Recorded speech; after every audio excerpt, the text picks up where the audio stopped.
wring it out into a cup and drink it. That's what it feels like. Let's move on. Let's find some other people here. Episode 13 of My Husband's So Cheap That... When I go up and down our stairs, I make sure to use the outside of the steps to reduce the overall wear and tear on the carpet, and it'll last years longer. And he tries to get us to do that too. Dump him. You look miserable. So sorry for you. He's just spreading his legs when he goes up the stairs. Yeah, it's a little weird. I mean, this is episode 13, so he definitely does some other weird shit. I wouldn't say she looks miserable, though. Is it a cool way to go up the stairs? Absolutely not. Like, that's just absolutely sauceless right there. Look at this. Completely sauceless. I'll be right there, hon! I'll be having that. Sauceless. Honey, come upstairs. I'm in the mood. 1 second. Never mind. I'm no longer in the mood. Let's see how much it costs to ship my luggage to Florida versus paying $150 to Spirit Airlines. RIP, by the way. Huge RIP. Right? It's no longer a thing? Damn. Big rip. It only costs $34.33. Let's go. What? 34 bucks? What the hell? I've been getting scammed. Yeah, but I mean, the amount of shit she put in there, that could have fit in a carry-on for sure. Then it's $0. Oh no, on Spirit, do you get a carry-on? I don't know, I never fly it because I'm extremely rich and hate poor people. I'm like, wait, if you're flying business class, you get multiple bags for free. What are you doing? We do this when we travel to Hawaii. Cool. Thanks for letting me know. To everyone saying it's $30 to check a bag, not anymore, at least not on most flights. Prices went up. It's not even possible anymore, because Spirit is no longer. It's literally not even possible. It's infinite dollars, or $0. Been doing this for years. Oh my God, this is crazy. What a insane hack. This never occurred to me. You'd have to probably, anticipate the fact that it's gonna take a couple days, so like, you gotta be prepared. You gotta pack on Monday, send it on Wednesday when your flight's on Friday, you know. But if you are prepared, kinda genius. I like these. Cheapskate bargains, everything to save money. $11.64. $11.64. Correct. How about I just get rid of the 64 and just make it $11 even? My name is Abdul. Everything is negotiable. And I am an extreme cheapskate. I love being cheap because I like the zeros in my bank account. I basically run a successful business. I have a mobile food business with a hot dog cart. Come on, bro. Come on, dude. The Wiener Wagon, are you kidding me? Are you kidding me? Might as well be called the Glizzy Butt. The Wiener Wagon? This is my trusted friend here, Mr. Wiener. When I pull off my wiener, that's when the magic happens. Everybody wants to take a picture. Everyone's going bananas over this thing. So if I'm a little... Everyone's going bananas over your wiener?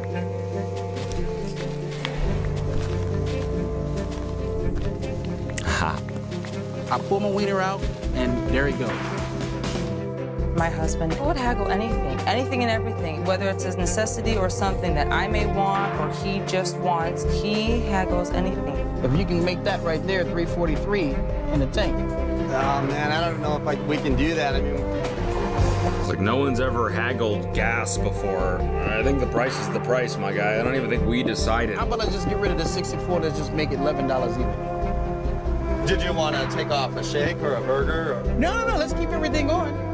Okay, well, yep, it would be $11.64 then. Let's just take 50 cents off and let's just call it $11.50. 50 cents. How about I throw in some extra ketchup and salt packets in the bag? How about that? My God. There you go. You didn't negotiate anything.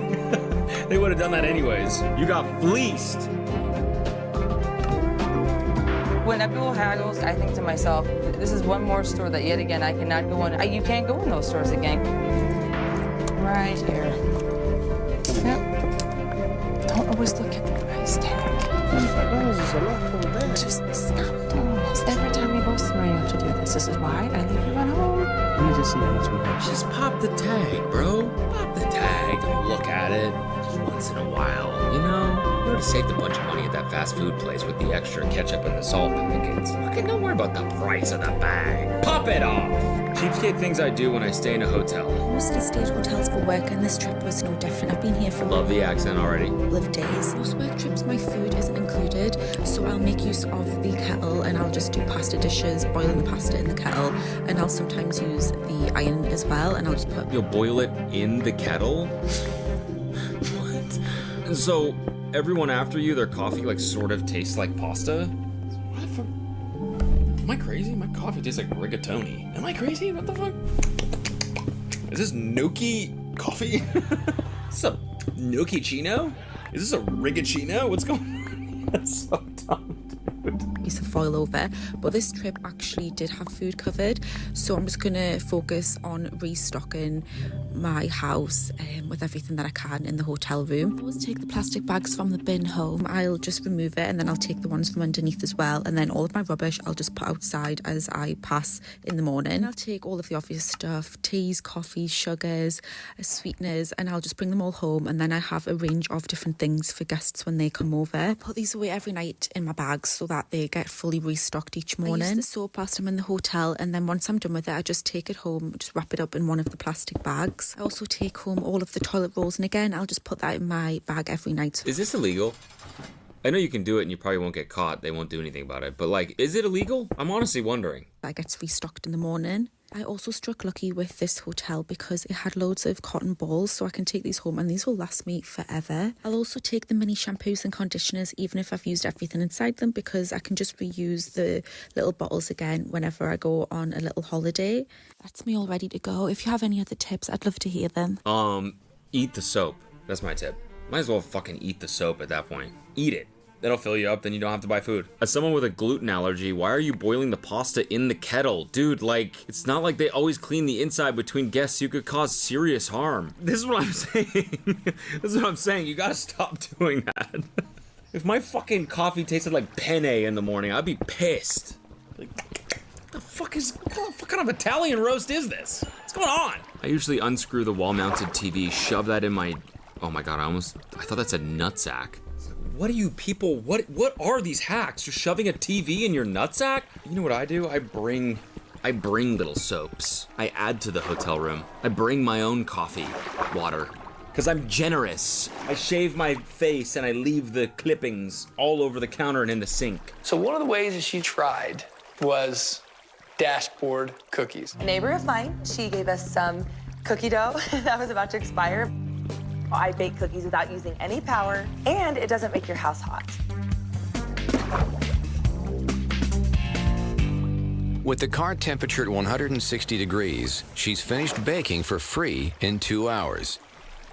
Genius. And then your car just smells like cookies. Awesome. It's this cheap thinking that's led Jordan to her newest and perhaps most extreme... Bro, look at this neighborhood, dude. No wonder they live there. Spending all the money on the mortgage, I guess. I did a food challenge video recently where I ate stuff from Facebook Marketplace. I feel like, and I got cookies. I feel like this is potentially how they were baked. Not feeling so good about those now.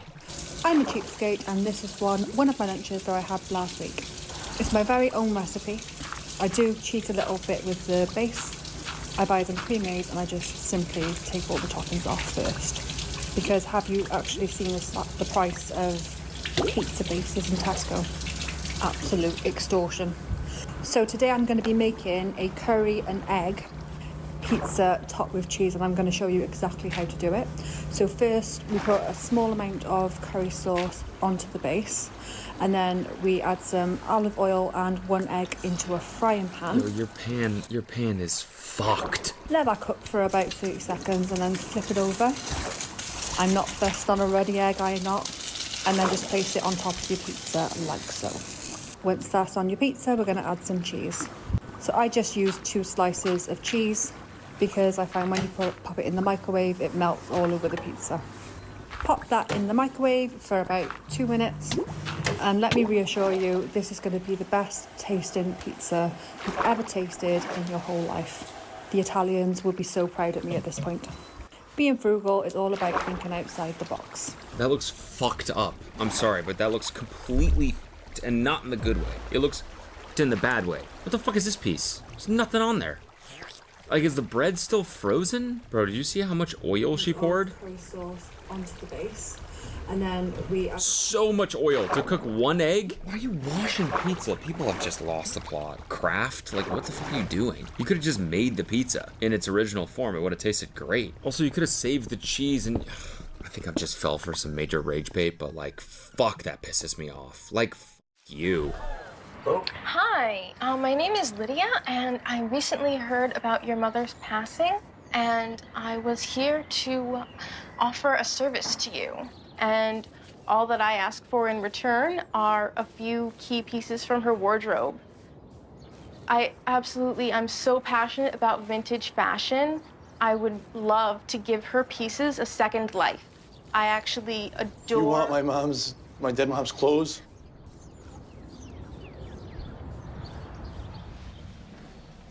I mean, yeah, I guess I'm not doing anything with them. I mean, she's not gonna wear them, you know? So, I guess, yeah. A lot of people offer services that charge a ton of money to go through and catalog everything in your house, and I actually do that for free.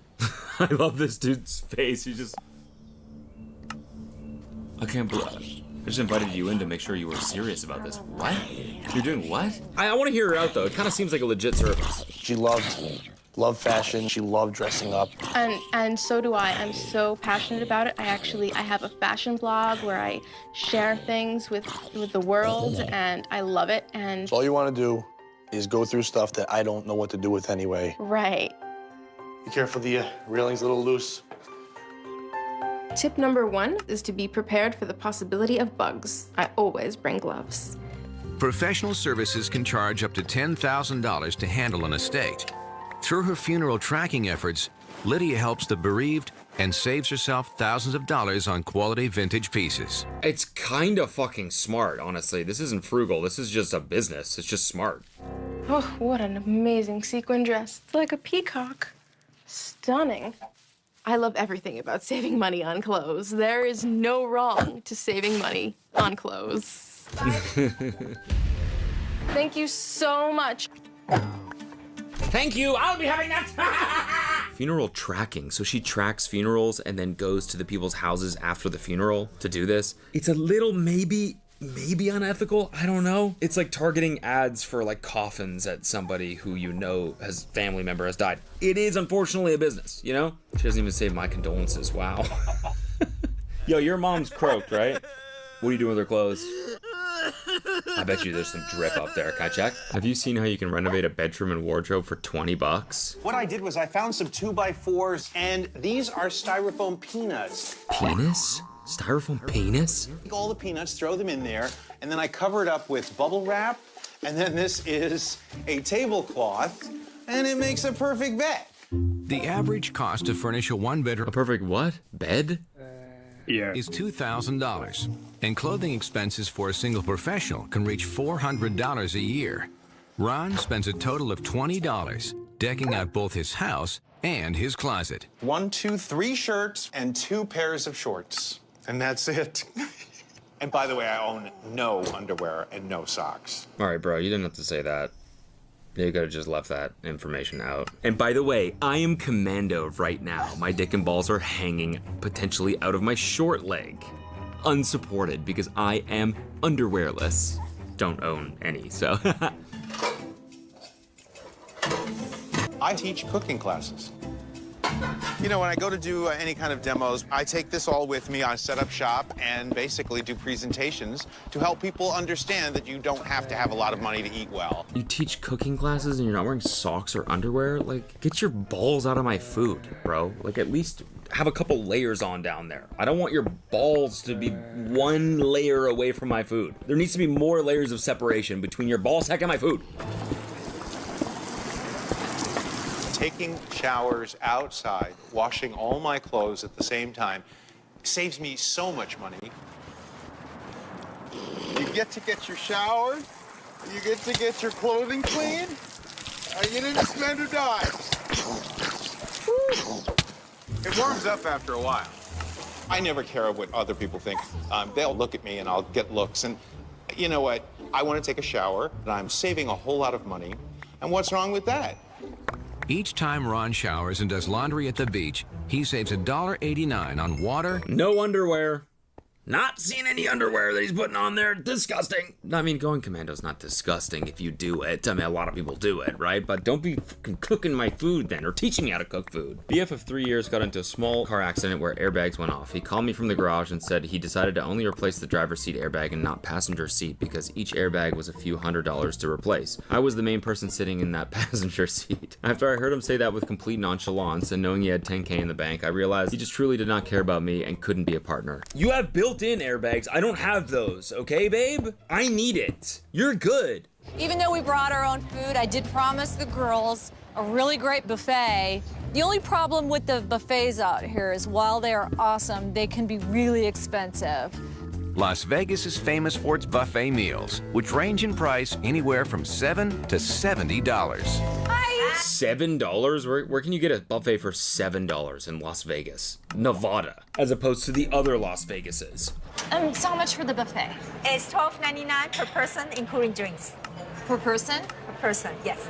We'll do one. Just one of us is eating. Okay. Is it possible for us to just share one? No, there's no sharing for buffet. Sorry, it's not how buffets work. Okay. So what can we do then? You can, pay for 3. Yeah. You can do to go. You buy one to go box and you can share. Can you show me the box? Yeah, sure. See how big that is? Mm-hmm. Okay, this is the box. So you can fit it in and so whatever you like.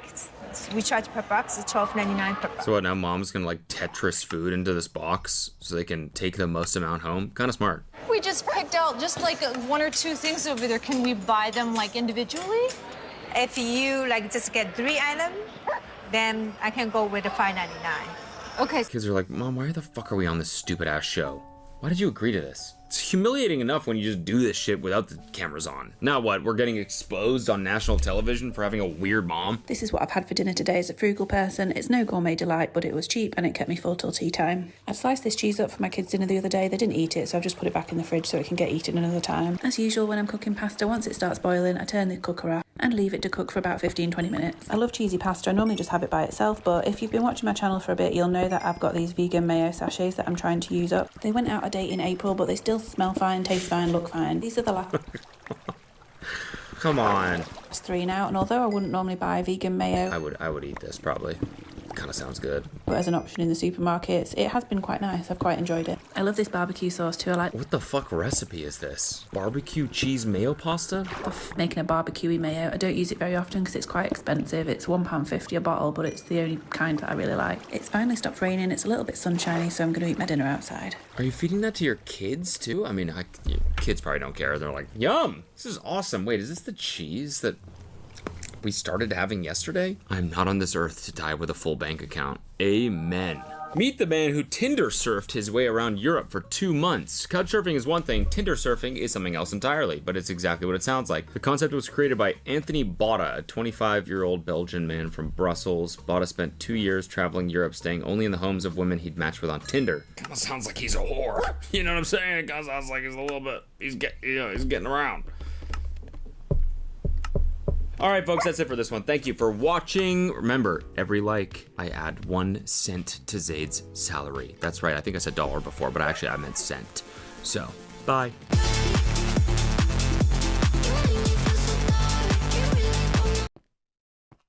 The hardest and worst paid jobs in the world. I think this is dubbed, but YouTube has a pretty good dubbing system now. Some of the hardest, most dangerous, and lowest paid jobs in the world are found in Dhaka, the most densely populated city on the planet, where there is What is the other area? Isn't it Dubai has like one of the worst working conditions, even though it's one of the most rich cities? Because they have like no... I was watching a video about this the other day. Dubai gives like no tax exemption. Like they give tax exemptions like to the fullest extent in certain areas. So that's why Dubai's so rich. Most people think it's because of oil. Dubai's not rich because of oil. It's because they just build a bunch of nice shit and then convince rich people to move their own personal property and businesses there because then they can function without tax implications. So Dubai is just like a haven for rich people to make even more money because they don't pay anything. They just make money, so they prop up the city. Like even gold, like I think it's like 1/3 of gold like flows through Dubai. So many people that hiring a man for a day is common. It's cheaper than buying a 6-pack of beer. Oh, hiring a man for a day is common. Is that still used in the United States? Like, there's handymen that you can hire, but are there people that are just, like, waiting for work every day? I feel like that's much less common today. Like, people just post it up being like, I'll do any job for the day. Than buying a 6-pack of beer. These workers are paid approximately $7 per day. They work... That is horrible. 8 to 10 hours a day. So they're getting less than $1 an hour. How do you live? I don't understand how you live on that. I understand that in, you know, Dhaka or Bangladesh and other countries in general, Dhaka is the city in Bangladesh, but I understand how in their countries the cost of living is lower, but it's definitely not that low to where it's $7 a day. Like, even if you're buying the cheapest food, you have the cheapest place, like $7. Using their physical strength to earn as little as $6. For this reason, machines are not used for construction or road work. In this country, it is cheaper to hire humans than to rent machines. Good morning, afternoon, or evening. I'm gonna, bro, but $6? $6? What other jobs do people have in Dhaka that aren't like low-paying wages? Evening. I hope you're all doing great. Friends, today we are in the 5th most densely populated country on Earth. We are in Bangladesh, a country that ranks just behind nations like Singapore and Monaco. This means that among large countries, this is the most densely...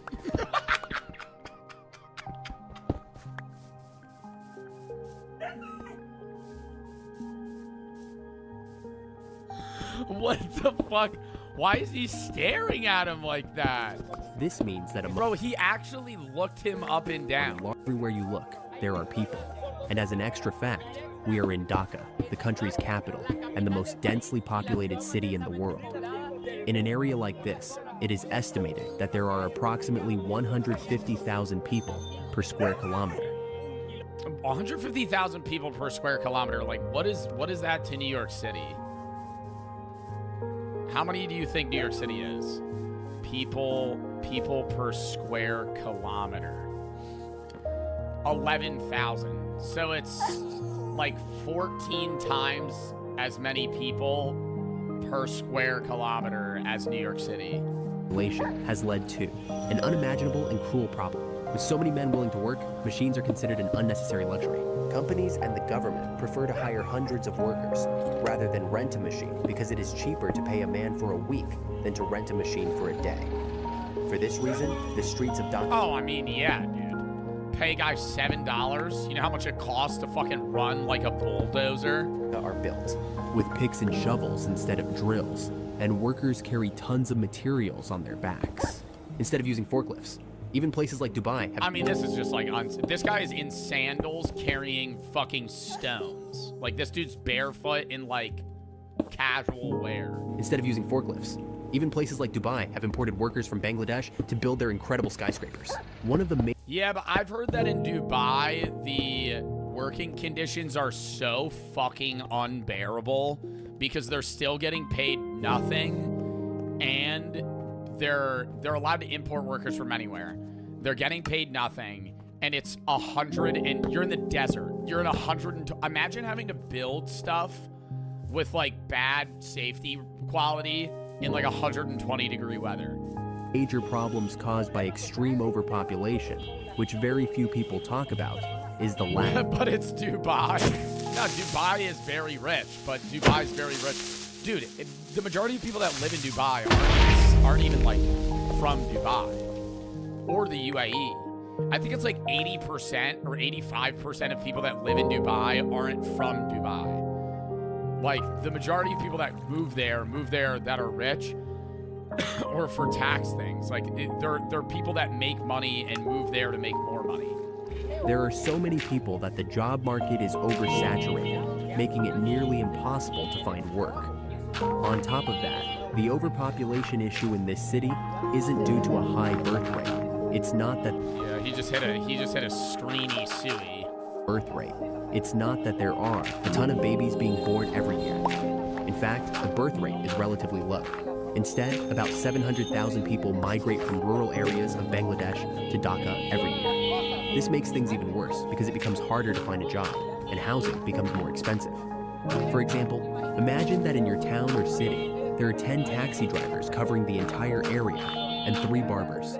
Now imagine that suddenly, 500 taxi drivers and 300 barbers arrive. The only way to compete is by drastically... Like, what the fuck is that? What the hell is he doing? Nah, I can't even pay attention, bro. I'm like, he's making a point that there's just an overpopulation of people and workers, so they can't get paid anything because the supply is way more than the demand for certain things. This dude just pulled up mid-vid, just actually walked directly into the frame, standing there. Like, what are we doing? Drivers and 300 barbers arrive. The only way to compete is by drastically lowering prices, and even then, some people will still be left without work. This is what happens in this city. That's why, on every corner, you see... And they all just stare at him. I'd be like, bro, you realize, like, you're in frame, right?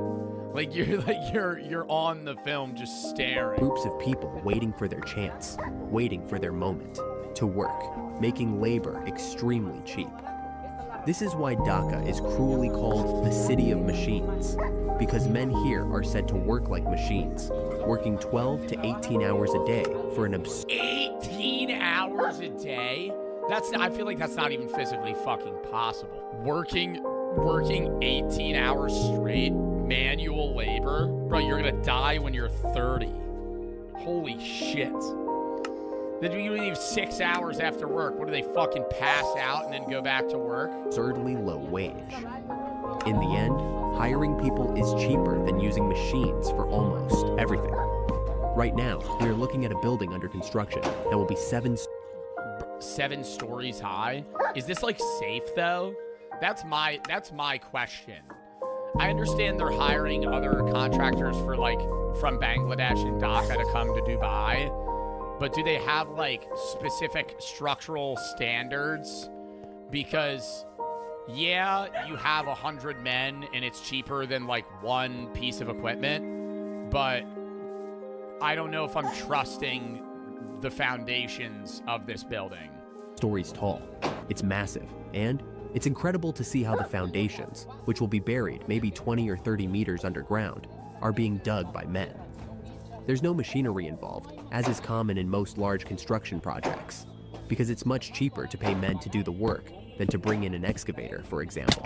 These workers are paid... But I feel like that, even if it's cheaper, doesn't this take them longer? ...is that this boy in pink looks underage to me, as does the one in blue. Hello, hello. Yes, definitely. Hello. He must be underage, and he's already working in construction. With so many people, space is scarce, and rent prices are high. Opening a shop is nearly impossible. But I always wonder, like, in conditions in cities like this, is, like, the upcoming youth aspiring to leave Bangladesh in its entirety, or at least Dhaka? Because if you're in school, I'm assuming you're probably trying to get a career elsewhere outside of manual labor. That's why the streets turn into makeshift workshops. This is where shoemakers work, where electricians repair appliances on street corners, and where vendors set up shop even under parked trucks. Like, how much do you think that guy's getting paid? An electrician? That's not like an easy job. You have to like that's like a trained skill. Like, that's a skilled worker. That's not just manual labor. Appliances on street corners, and where vendors set up shop even under parked trucks just to have a place to work and sell. Every square inch of land here is owned by someone. For example, it's not uncommon to find a barber working right on the edge of the street. He tells us that a haircut like this can cost 50 cents, and a full cut, including beard trimming, costs 80 cents. You think you could do like a low taper fade? Yeah. I've always, we've watched videos of guys get haircuts on like street corners in Bangladesh and India, and bro, they'll give some good ass haircuts. with scissors and like a razor blade on a comb, and they'll give you a fade. You can even find doctors on the street. He tells us that he earns approximately $120 a month working here on the sidewalk. $120 a month. He's a doctor. Is he a licensed doctor? I see. That's where I go. I don't know if this. I don't know if this man has 8-10 years of schooling. Like, he's a doctor, but I feel like more so he's like just the trusted man with knowledge. Like, I bet he knows more than I do, but... And he doesn't just do things like measure blood pressure. He even conducts blood sugar tests. Ooh, oh, I thought they were going to say, like, blood transfusions. I was going to say, is he fucking giving people blood here? And provides initial treatments for diabetics. A blood test costs about $1. And this analysis to check my blood pressure costs around 20 cents. Okay? We're good. Our blood pressure is like new. For example, on this side of the river, we find someone selling street food. Over here, someone is selling tea.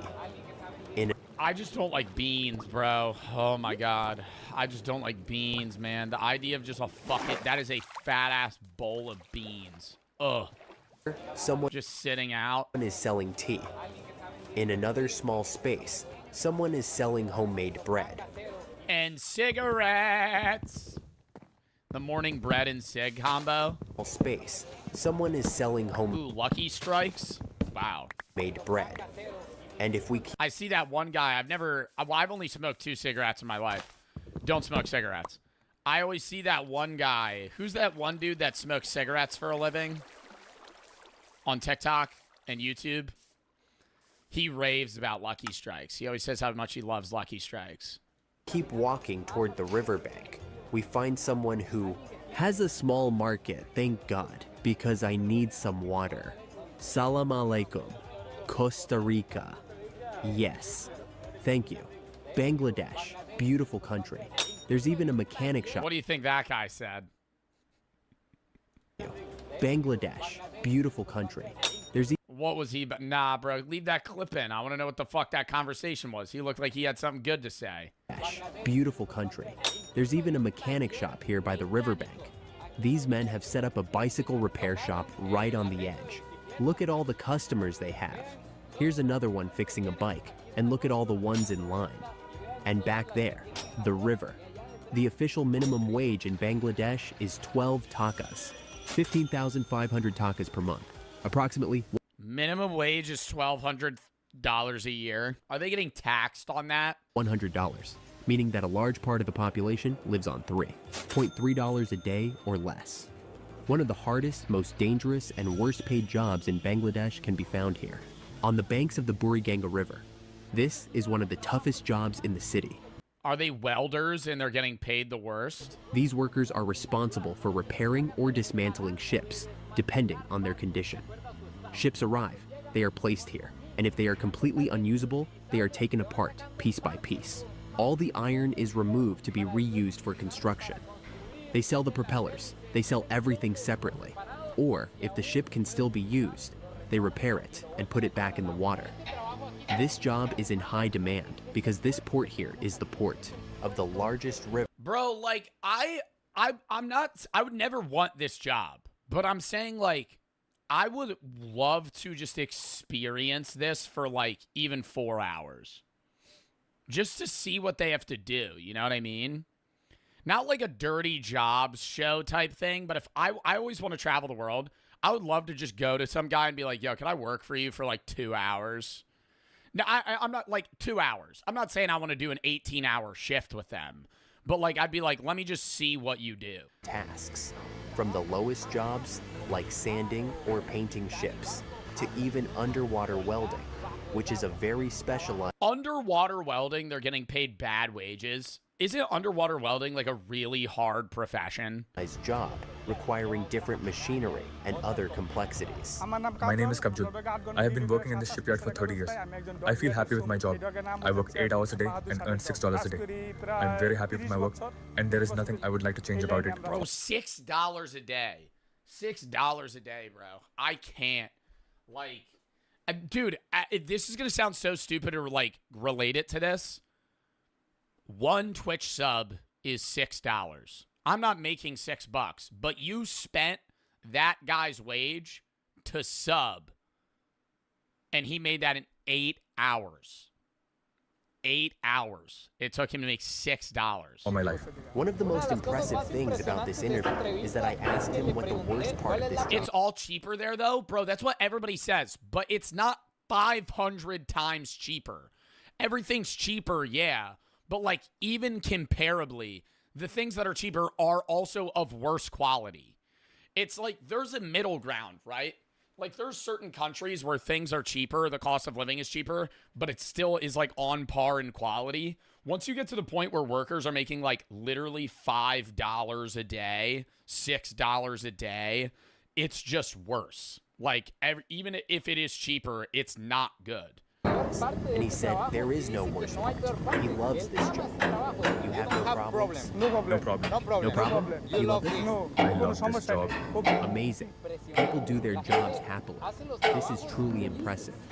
I don't know how many times I've said this today, but workers here in Bangladesh, it's no wonder they are called machines. Look at how they work without any kind of safety measures. Just look here. These guys are hanging with some makeshift setup. They don't have ladders. They don't have scaffolding. They don't. Yeah, and if you fucking shatter your leg, you're not getting like paid leave. They're not helping pay for your injuries. Like you just snapped your arm. In factories, they work without anything to filter plastic fumes. Of course, this is part of something very cruel. In a way, the fact that there are no regulations, no laws providing them with certain Yeah, I didn't even think about that. They're welding and they're not wearing masks. Guarantees is very harsh, but they work like machines. Look at everyone here, working and repairing ships, and no one complains. Out of all the people we've interviewed today, they all say it's Finn, that their job is fun. My name is Mohammed Masudillah. I have been working at this port for 6 months. I work 8 hours a day and earn $4 a day. Most of the time I work with a hammer. Every time I hit the ship, Yeah, I'm hearing too much right now. I have no idea what he's saying. it makes a very loud noise, and this can damage my hearing. That is the worst part. Let me translate. It is the part of the job. Dude, I'm almost sure that's right. It is the part of the trabajo's work. Part of the work. My job. This job we are about to see sometimes requires up Worst part of the work. Oh. to 18 hours of It's close. non-stop work.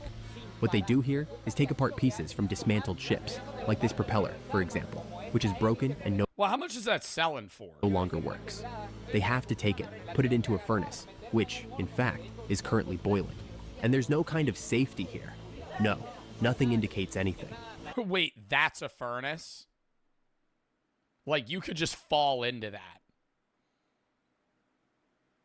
Like, if you're, like, talking to your friend, just walking, you could deadass just step into that and die. Here, they melt the propeller and turn it into liquid metal. Then, inside here, there's a guy in charge of digging out the shape of the propeller, like the one we can see in the back. Once the shape is ready, they pour the liquid metal, or this liquid material, so that the propeller comes out new, completely repaired. Sometimes they work up to 15, 16, 18 hours, depending on demand, and they earn $130 a month. But they're doing better than the average worker. Approximately 75,000 colognes.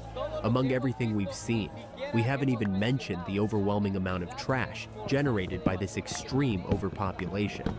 Just look at what we have here. In the background, the Buriganga River, one of the most polluted rivers on the entire planet, one of the few that has already died biologically due to pollution. And on top of that, Bangladesh is the most polluted country on Earth. That's something we'll explore further in a full video, so subscribe and show this content a lot of love if you like it. It's quite difficult to come all the way here. One of the most oversaturated jobs is that of freight transporters. Usually, people who didn't study or didn't have the opportunity to learn anything end up doing this type of work. Wait, bro, the people had to go to schooling to become welders, and they're still making $130 a day? Or not a day, a week? Or no, not a week, a month? Oh my God. $130 a month. However, they are an essential part of the city's transportation and logistics system. Many work transporting raw materials to small plastic factories. My name is Bello Haljan. I work as a porter. I work 12 to 14 hours a day and earn between... Well, okay, I'm going to say this. They have a minimum wage of $100 a month, but that's if you're employed. A lot of these workers probably are self-employed, right? So the government's not paying them like something to like a subsidy or whatever. Like they're just getting paid whatever they make. So they could make less than that. It's very little money to support our family. Some simply transport whatever they are asked to. My name is Abdul Malik. I work in a garment factory. I work 10 to 12 hours a day and earn between $8 and $9 daily. I feel very happy with my lifestyle. Others transport loads of up to 1 ton. My name is Shalom. I've worked for 30 years with no set. Do you think they're actually happy? Like, they're all saying they love their job. That's so shocking to me. Like, to be like, yeah, I love this career. I think maybe they don't dislike... I think they're in better positions than other people. So, comparatively, I'm happy. This is a good job. Transport loads of up to 1 ton. My name is Shalom. I've worked for 30 years with no set hours, sometimes 10 to 12 a day. I earn $18 to $20 daily and pay my assistants. I love my He's making way more than everybody else. He's making like $600 a month. Job and hope to do it for life. This makes no sense. Look at the load this porter is carrying. It's as if he were a truck. These are the people who pull carts here in Bangladesh. And look at the size of the cart and the load. The load this man is carrying is so large that it has collapsed traffic. In fact, look, people that guy's getting pissed. People are yelling. Everyone is angry with him because the load is hitting things as he moves and he can't pass. On top of that, people still throw themselves into the street, making things worse. What we're about to see. This would give me I would never be able to do this. I could try and do the fucking welding work for a day and like just hammer metal. Oh my God, dude, the anxiety. Like everyone's staring at you, like move out of the fucking way. He's standing in the middle of the road with a fat ass cart. Everybody's beeping like move, dude. Oh my God, I would run away. I would leave the cart. I wouldn't be able to do this. What we're about to see breaks my heart. Like trying to be like, oh yeah, I have to walk this a mile and it's gonna be like this the entire way. Because this entire problem even affects children. We're about to enter a plastic factory. And oh my God, don't tell me kids are working at plastic factories. Even with a mask on, I can feel the plastic on my face. It's entering through my nose. And here, we find a child who might be around 10 years old. 10? 10? He's 10 and he's working at a fucking plastic factory? The plastic pieces coming out of this machine. Take them out and polish them without any kind of protection, not even a mask. And behind him, they are also making plastic lids. This is a factory owned by someone who hires these workers. And for example, the child, who we don't even know if he's telling the truth. Oh my God, bro. And he's not on work records, so he probably gets paid less. Like minimum wage was what, $3 a day? It was $3 a day, $3.30 a day. They could probably pay him like $1. Earns approximately $70 a month, working 6 to 8 hours a day here. In Dhaka, while some work up to 18 hours a day for miserable wages, there are others who don't even have access to a job. The Hijra are a transgender community recognized as the third official gender in Bangladesh. And here, there are no opportunities for them. They have to survive by begging on the streets and selling their bodies. People commonly feel the need to give them money because of the situation they live in. Due to the lack of space and rising housing prices. So they're not allowed to get hired because they're trans, so they have to beg for money and become prostitutes? Many people sleep in their workplaces, in trucks, in carts, under staircases. Well, why is this guy in a cage? Under staircases. Those who manage to afford an apartment must live overcrowded in very small rooms, or some even live under bridges. My name is Mr. Farouk. I have lived here for 30 years. I live here Lived under the bridge for 30 years? because I don't have the money for an apartment and haven't been able to find a job. So I stay here. It's very difficult to live with 25 people here during the rainy season. The mosquitoes have been a huge problem, and living here has been difficult because of the dirt and all the trash. We are suffering here, but we cannot afford to live in an apartment. Due to extreme overpopulation. Oh my god, bro. Holy shit. He's been living under a bridge for 30... Somebody said stop having kids. I was just about to ask, why is he continuing to have children? Hospitals are overwhelmed. This hospital behind me is a public hospital in Bangladesh, and it's estimated... More workers? Well, that wasn't... It's not uncommon historically for people to have a lot of kids because those kids could help support you. But in a situation this dire, I don't think having more kids is helping you. It's probably making things worse. Because then he has to take care of more people, and the jobs they could get can't really help him because they could barely help themselves. Private hospitals are inaccessible. They are unaffordable for most of the population.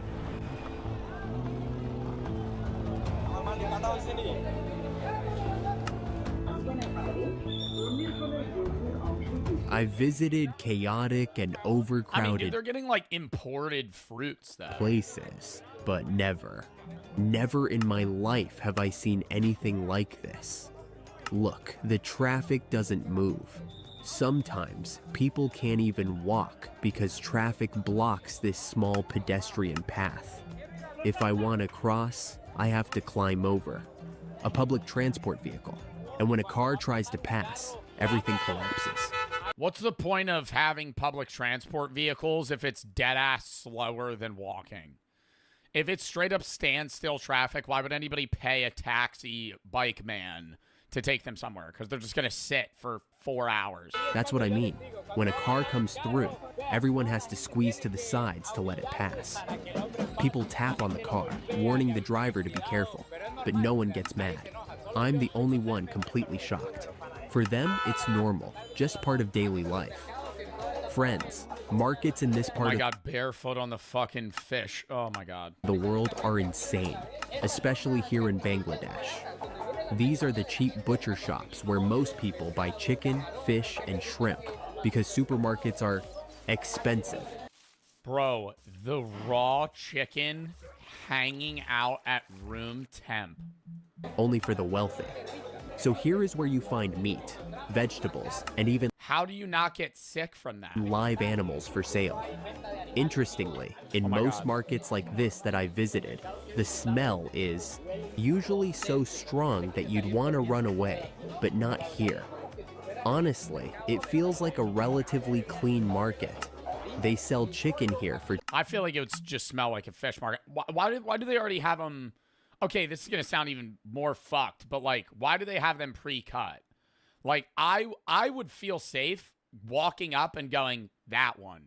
And then he kills it on the spot and hands it to me. 50 colognes per kilo. And something really curious, they have pigeons.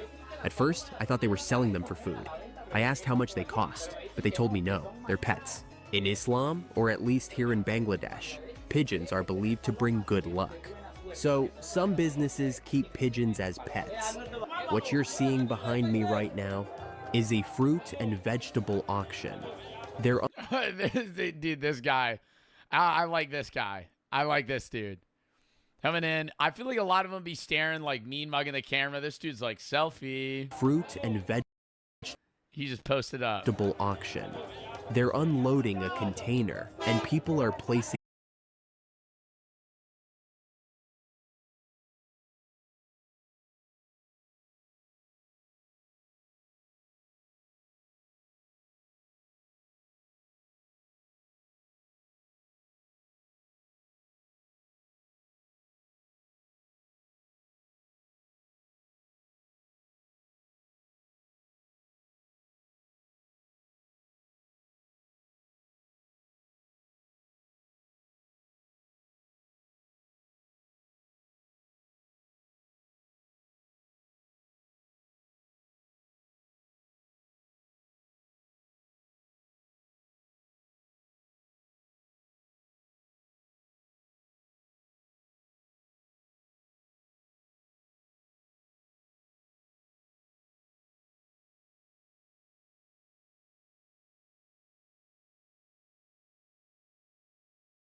the fruit and vegetable auction. There are Dude, this guy. I like this guy. I like this dude.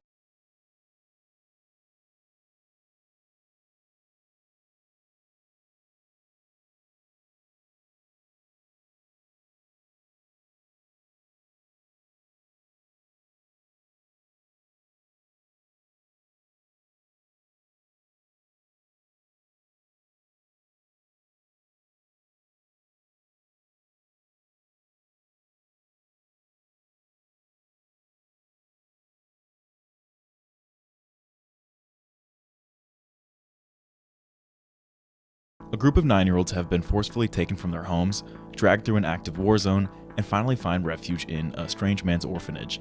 However, one of them wakes up and informs them that the man they all trust is actually incredibly dangerous. Pretty dark concept, right? That's a lot for anyone to go through, let alone a 9-year-old. I'd imagine this would be a pretty intense and dramatic scene, right? He kidnapped us! He's trying to destroy the world, Holly. Mr. Whatsit has told us everything. Those are lies. Evil, nasty lies! Oh, brother! This was the scene I oversaw that repelled me from watching Stranger Things Season 5 for over a month. And after finally watching the entirety of the new season and all of its horrible lowlights, this particular scene might seem like a weird hill to die on, but its very inconsequentialness is what makes it such a good example. A perfect representation of what I think is the show's biggest problem. What I'm calling fairy tale dialogue. First off, 9-year-old Mary talks to her supposed best friend like she's an HR employee, and then says things like evil, nasty lies. That's jarring to hear and not in a good way. I'm aware that they're supposed to be weirdos who have been indoctrinated by a villain, but that wouldn't make her talk like a cult leader. She's literally 9. The next thing you know though, Holly goes full Shakespeare, standing up on the bed, trying to snap them all out of the Matrix. This heightened sense of theatrics feels more like an elementary school play than a sci-fi drama where teens wash their dying mother's blood off their own hands. Some people might blame the actors' performances here, but there's no possible way to deliver these lines in a believable manner. Weirdos or not a lick of this moment felt like real kids interacting. Later in this video, I'm gonna try to rewrite it, but first we need to talk about why it's such a problem. Shamelessly unrealistic dialogue is an issue that has become increasingly common in popular media. I've seen some people refer to it as Disney Channelification, with Marvel becoming the poster boy for it, but when you start looking for it, you'll see it everywhere. Are you talking about that? I don't worry about cornbread. You're just a little hungry, that's all. What I'm calling fairy tale dialogue is the simplification of a character to a mere caricature who only speaks in one repetitive dimension. Like in a fairy tale, each character's lines are predictable, safe, and if spoken in the real world, completely absurd. Simply put, the way the characters talk in this scene, and just about every other scene in Season 5, no longer bears any resemblance to real human discourse. In real life, kids just don't talk anything remotely like this. Friends don't talk like this, sons don't talk like this, parents don't talk like this, and I'm tired of needing to pretend they do. Suspension of disbelief is falling more and more into the hands of the audience rather than the creators, which is the exact opposite of how I want to watch media. I shouldn't have to cringe and wince at every weird line of dialogue just to make it through an episode. Now, some people might say I should lower my standards because this is a kids show with one of the biggest audiences in the world. First of all, it's definitely not a kids show because... And secondly, Bluey, yes, Bluey, has an even bigger audience and completely wipes the floor with Stranger Things Season 5. We, the people, clearly crave good writing, and with the backlash that Stranger Things has been facing lately, I think now's a perfect time to finally speak my mind about this topic and show just how valuable believable dialogue is. But let me slow down a little. If you've come here expecting me to rant about the second screen problem, or if you expect me to pile on to the Duffer Brothers hate, take one look at my profile picture and you'll realize we don't beat dead horses on this channel. Instead, we do something I consider way more fun, which is letting metaphorical horses run wild, by making up writing advice using ambiguous charts in Canva. But in order to actually offer my solution, first we have to ask how we got here, and agree on what it is dialogue actually has to do. Writing any story will come with tons of information that needs to be exposed to the audience. That includes both context, like why things in the story are the way they are, as well as the plot itself, like where the story wants to go next. This is all fine until you realize that time isn't quite on your side. The audience's attention is very limited. So how do we balance the massive amount of information with the tiny amount of time we have to expose it? How do we maximize story efficiency? You probably guessed it, dialogue. No matter how many times you might have heard the phrase show don't tell, character dialogue is without a doubt the most reliable way to reveal information, to trigger action, and to move a story forward.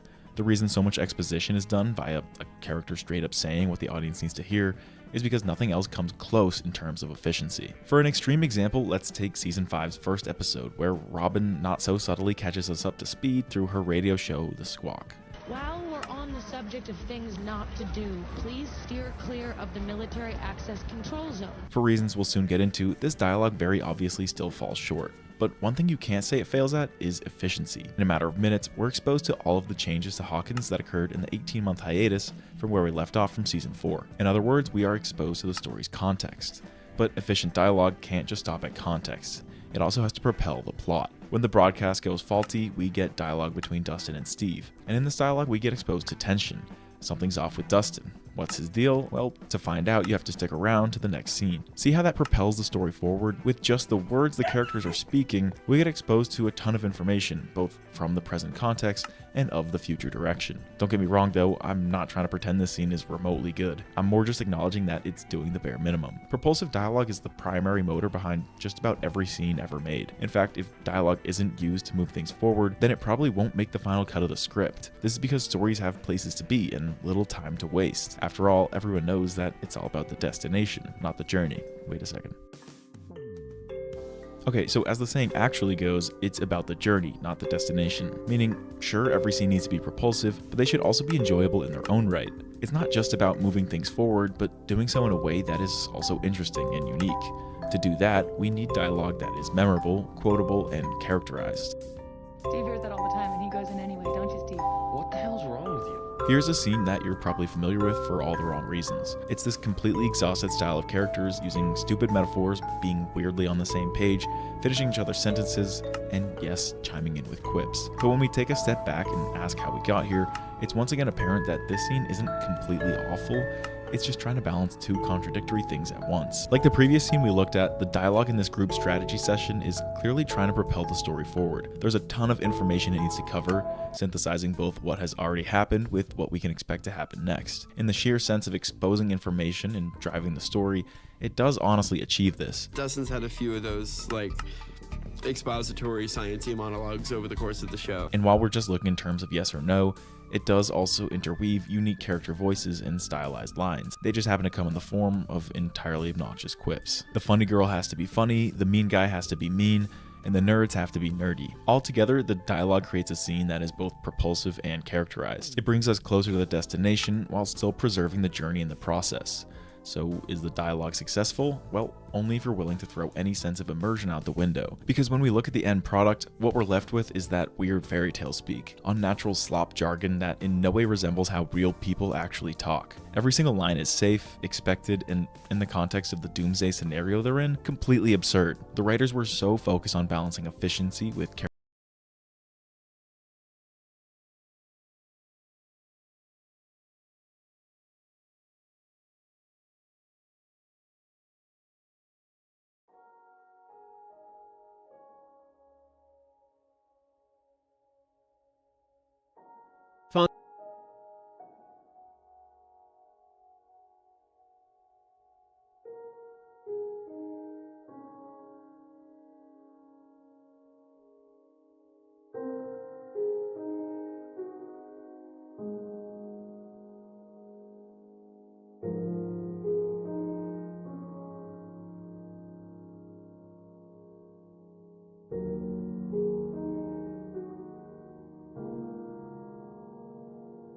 I was bored the other night and TNT'd a gigantic hole in the floor of my cave base. I really thought this was gonna look so good when I did this the other day. But I mean, this is just an eyesore. So today I'm gonna try and make something out of this mistake. And while I do that, I'm going to read stories that have been emailed to me by subscribers. Thank you so much to everybody who's written in. Let's go ahead and read the first subscriber story. Am I wrong for potentially breaking up a marriage of a former close friend? I'll try to keep this short. It's a really long story. I'm a 20-year-old guy, and I had a female friend who's 23 years old that I met online. We talked nearly every day, and eventually got close. We grew romantic feelings for each other, and started dating online. Fast forward a few months, and the relationship fizzled out, even after we had met in person. I eventually found out due to her sister that she was married. I had no idea, and was completely devastated. She never mentioned that she was married or in any type of relationship at all, even though I never straight up asked her. I informed the sister that we had dated and that she had essentially cheated on her husband with me. I felt like I had betrayed her trust in telling her sister all of this, but I was also extremely emotional. I cut off all contact with the friend, the married one, and later on, I received a message from her husband asking what had happened. I responded and told him everything that we did. I assume something happened with the marriage, however, I don't know what. I've not heard anything since, but I've recently felt extremely guilty that I'm in the wrong.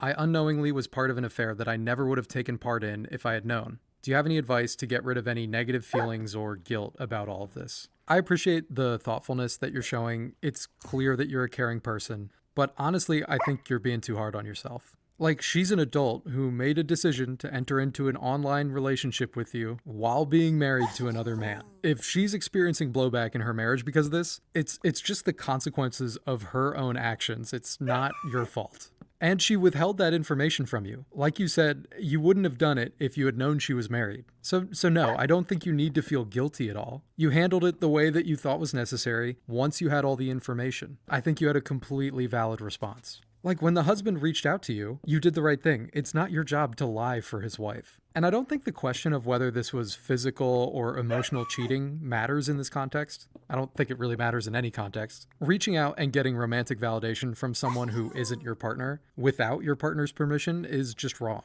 And if she didn't have explicit permission from her husband, I'm sure she knew what she was doing was wrong. Give it some time and space. I hope you start to feel better about this. You were misled, so I don't think you have anything to feel guilty about here.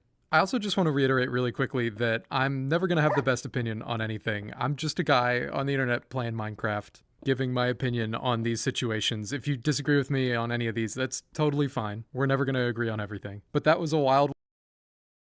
Go baby, go baby, go baby, go. Oh. Sorry, caught me watching Justin Bieber Go Baby Acoustic on Twitch. Sorry about that. Maybe that's why I'm in a sultry mood. Go baby, go baby, go. Welcome back to Reactsgiving. We're wearing red today in honor of love. Why is that? Well, we are very familiar with a series on this channel known as either Tinder in Real Life or Swipe or Swap. I think they might have changed it at one point. Well, today I thought we'd watch the newest season. However, this is normally something that I take and split into 3 different episodes because that's what they do. You know, normally I like to milk the nectar teat. Today is different. It's Reactsgiving. We have to do something special. So I thought, why not watch all of this season in one video? The Swipe or Swap Megasode. All right, let's get into this. By the way, I'm sick as a dog right now, so if I look miserable at any moment, it's either because I hate the part that we're watching or because I just feel like ass. I like sort of have a fever, not quite, you know, it's like the skin just like hurts and I just know what's on the horizon. That's how I feel right now, so. Good stuff. Right in the middle of Reactsgiving too. Thanks a lot, Mother Nature. Now also, quick charity update. While we're at it, we're at $9,861 raised, which means right now at the end of this, I will be eating cream of mushroom soup for 9.8 minutes on camera, doing nothing else but eating cream of mushroom soup. If you want to jack that up, well, go ahead and donate. Link in the bio. This money, of course, will go to the Release Recovery Foundation, which is an incredible organization that I ran the New York City Marathon with. They help people fight addiction. So if you'd like to contribute to the cause and also make me gag for longer, go ahead and do that. Let's jack this up to 20K. Why not?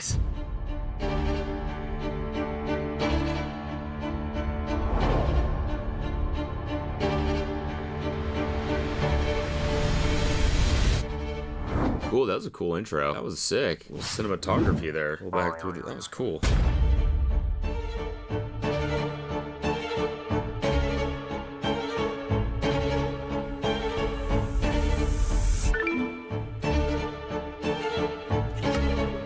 All right, so yeah, if you don't remember, they go up to each other, right? They don't say anything. They either swipe left or right. If someone gets swiped right on, but they swiped left, then they stay. The other person leaves. If it's a match, they go off to the side, and then if they reject each other, they go to the back of the line. Like idiots. Like ugly losers. Not kidding. No. So what happens in this show is that everyone rejects everyone for the first hour, you know, and then it starts reaching the end. They're like, oh, fuck, I gotta get a partner. Kind of like the apps in real life, you know? It's the paradox of infinite choice. Which is no, no, no, no, no, no. And they hit 30, and they're like, oh, boy. Oh, yes, yes, yes, yes.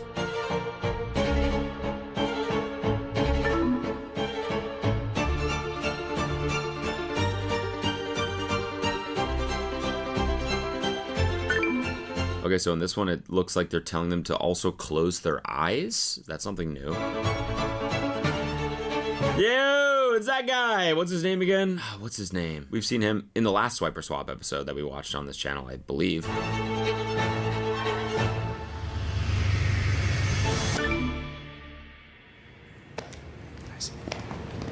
What up, y'all? I'm Yusuf. I'm back. Yusuf! Like the hoodie, dude, although it's a little cultural appropriation, like for construction dudes.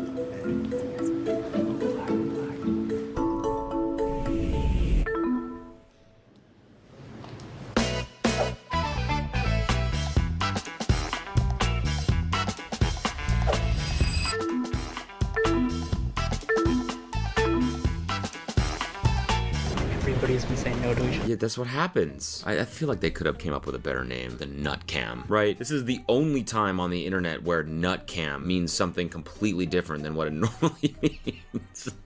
I guess no, actually that's not true. I guess there's like probably, you know, videos about like tree nuts and stuff on YouTube. Probably some nut cams there.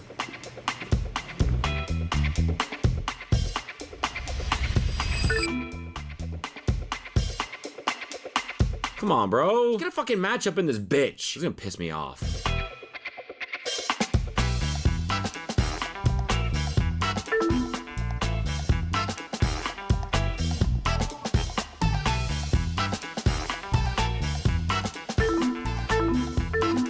Oh, for fuck's sake. What could be worse? What could be worse than almost having a fever and then also not seeing love blossom and also wearing red?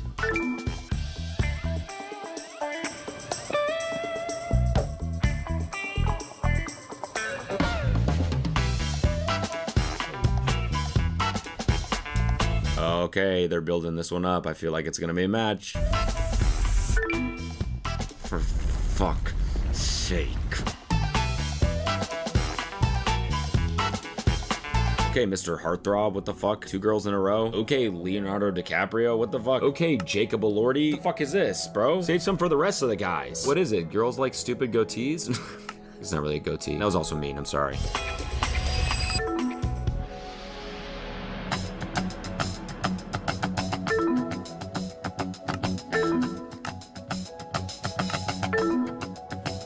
It's just all rejection, man. That's just what life is. It's gonna be a really dark episode. This isn't the megasode, this is the sickisode. Just all gloominess and darkness and feeling like shit. They're siblings, 100%. They better not swipe right on each other. You sicko!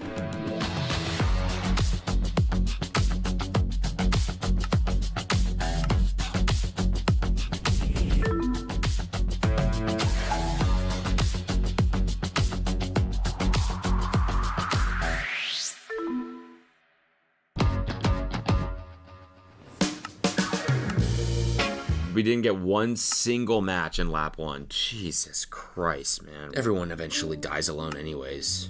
What's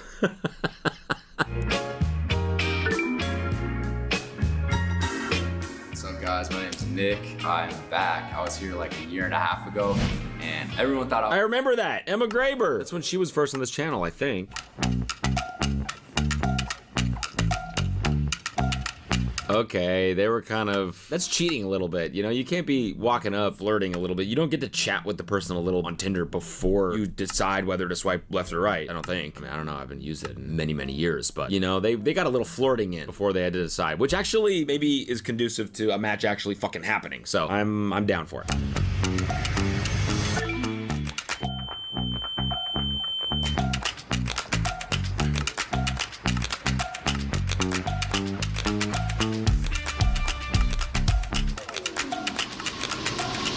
Come on! What's with the fucking... So awkward, yeah, I know. They were basically doing that. They were basically looking at each other like... I think that's the most Scottish style I've ever seen. He's also a ginger. No hate, I think it's cool. I'm just wondering if he's actually Scottish. Let's make sure you guys are both on your tape marks there.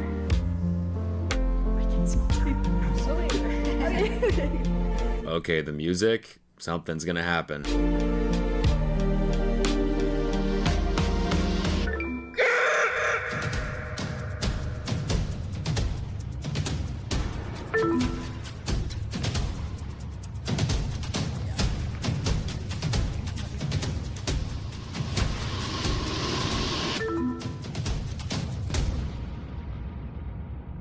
Hey, start swiping right, you fucking idiots. Do you know what this game is for? You're here to find love. You're not here to just like show your fit off briefly and then leave. Have you guys considered saying yes? Otherwise, probably have to go home, I guess.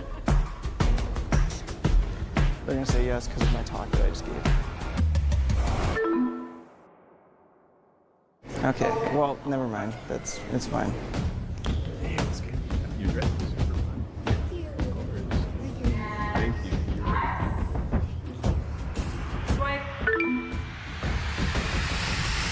You know what? I'm done. That's it. Thanks for watching, guys, and I'll see you tomorrow.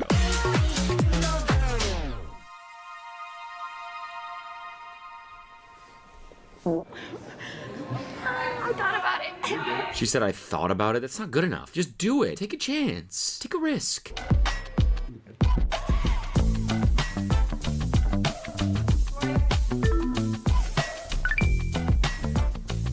It's okay. Yo, what's up, y'all? My name is Kiro. I'm here on set. I'm excited. I'm ready to meet Dwayne and see what happens. Maybe we'll get a match, maybe we'll not. We'll see. Sounds like not right now. Sounds like nobody's gonna get a match. Come on, just please.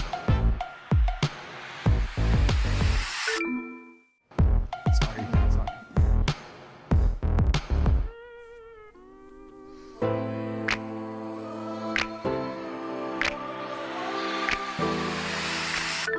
Kieran, bro, 3 in a row? Who are you waiting for? What's going on? Every single one of these guys is waiting for Margot Robbie to walk around the corner.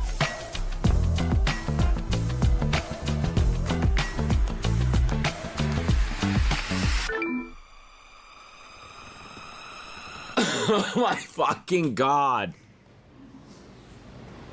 She's regretting that. She's like, God damn it. He was the heartthrob. Clearly he's the #1 most sought after dude. 3 girls in a row. And then she rejected him.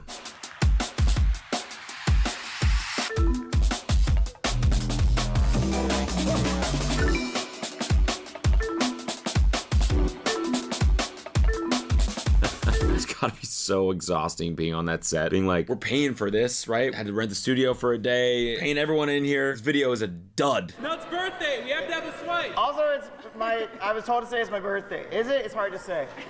So think about that. Okay, there you go. Okay, it may or may not be Nut's birthday, so let's get some matches. Open walk, please. Please do not fuck us. Please. This needs to be a video that we post. Please do not fuck us, people. You will all be getting a Venmo request if this video doesn't work out.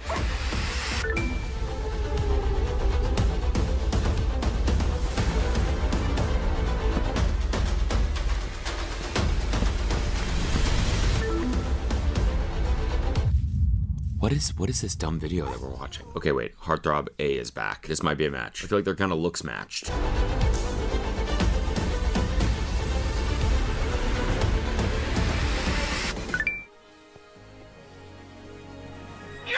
I called that. I knew it'd be worth it, man. 9 minutes and 30 seconds into this video, we finally get a match. We put in work for that one. 9 minutes of heartbreak just to get here. Nirvana.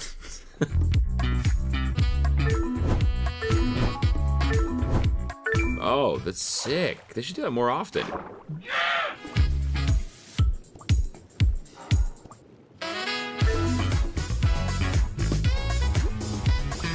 I like the different moods they got with the music. Sometimes it's like 70s cocktail party, and then other times it's like Hans Zimmer, like fantasy war movie, Lord of the Rings.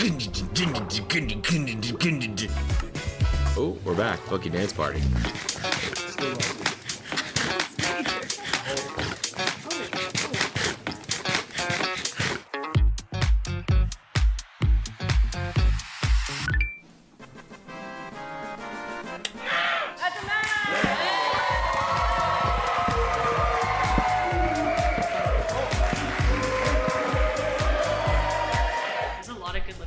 Here, but I'm really glad I matched with who I did, George. He honestly looks like Travis Kelce. He's tall, he has great eyes, a great smile, and he has a job.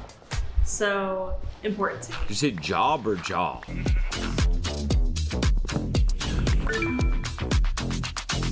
I'll shut it down, yeah. I'll shut it down, I'll shut it down, yeah. I'll shut it down, I'll shut it down, look. I'll shut it down. Come on, bruh. Come on, bruh. This next one is gonna be a match.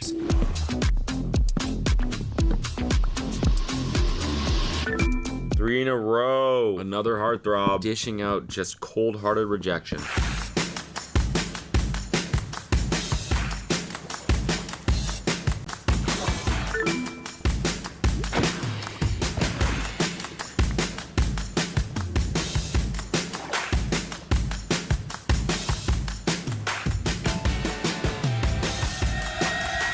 Alright, I'm starting to get pissed off again. I was kind of elated. We had 2 matches in a short period of time, and now I'm just starting to get real pissed. Starting to just kind of spiral back into the darkness. What's the point, you know? All good things come to an end anyways. What's the fucking point of any of this? Yusuf, you so fucking dead if you don't match right now.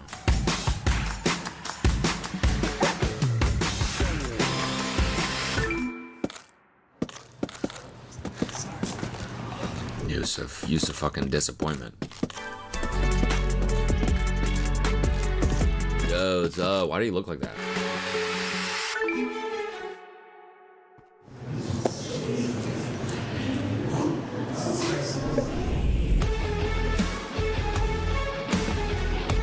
What is this song? I feel like I'm watching the end of like a mountain climbing movie or something. Someone's just trying to make a blast pitch. Or like Rocky or something, or like pulling a carriage of people that he's trying to save up a mountain or something.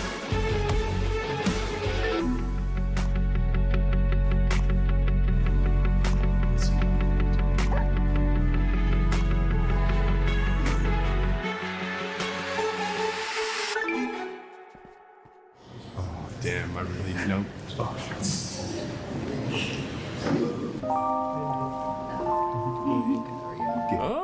Okay. Your hair looks wonderful. Your curls are curling. Hey, shut the fuck up, bro. What are you doing? At this point, the producers are like, no, go ahead, chat. Like, we gotta do something here. The social experiment is so far a failure. No peace day.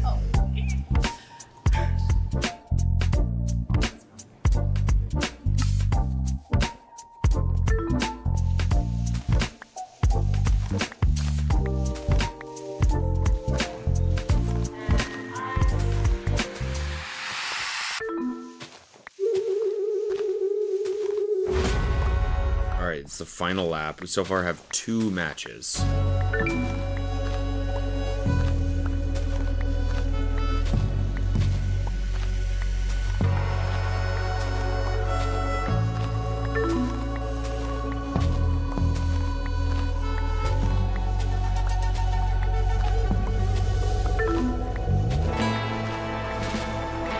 Wait, by swiping left right now in the final lap, you're kind of committing sui, right? You're like, I'm out, I'm dipping, because that just guarantees that you're not gonna match. I feel like people should be swiping right on everyone just to have a chance to be in the game. You can swap, remember? That's the whole point of this. You got the card, swap card, and you can, you know, steal other people's dates and stuff like that. So I don't know why you guys are KMSing here.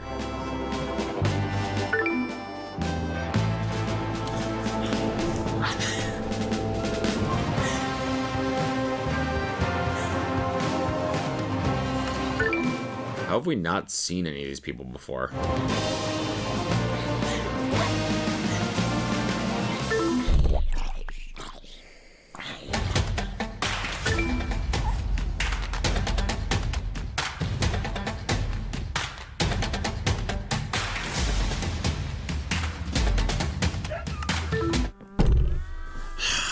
It's fucking pissing me off. I gotta take a pee.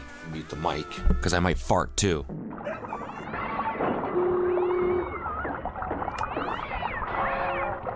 All right. I know. Thank the heavens above. 3rd match. Maybe this video isn't a complete wash.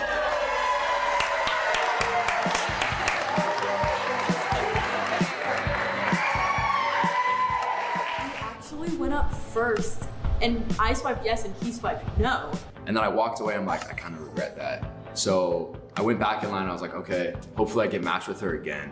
I thought about rejecting him because he rejected me the first time, but I'm not really that scared of rejection. I think it's just part of it, so I did say yes.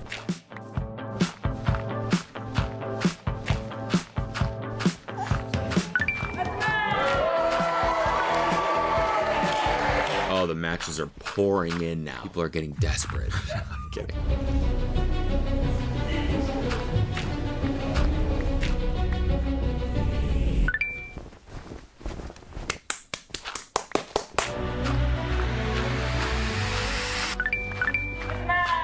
Yeah, let's go. Oh my god. Wow, we've really switched tones, hasn't it? Vibe switch. Maybe love is real. Maybe love does exist. Maybe we're all not destined to die alone. I'm feeling a little bit of optimism, I would say, from this. It feels good.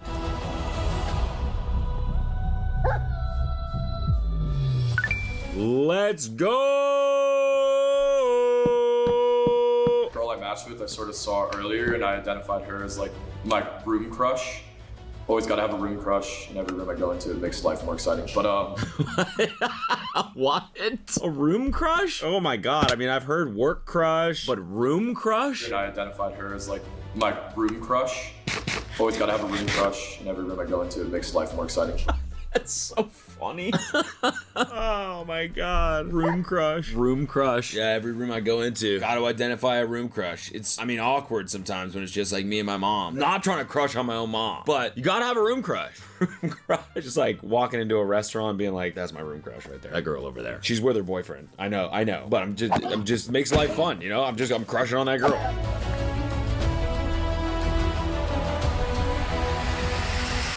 Come on. Are you kidding me? This guy's been liked by 500 girls and you're gonna reject him? I mean, to each their own. But still, I thought this was a sure thing. Oh, she was waiting for Yusuf. They fucking look like siblings. Why is this a thing? They look the same, dude. That's girl Sif.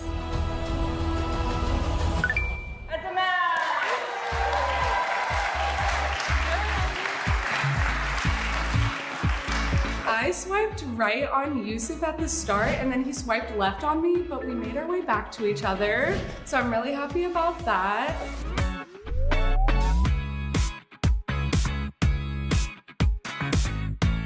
That's it, eh? All right, that's it. We have our matches. We did it. Wow. Well, they did it. I mean, I'm just watching, but good for them.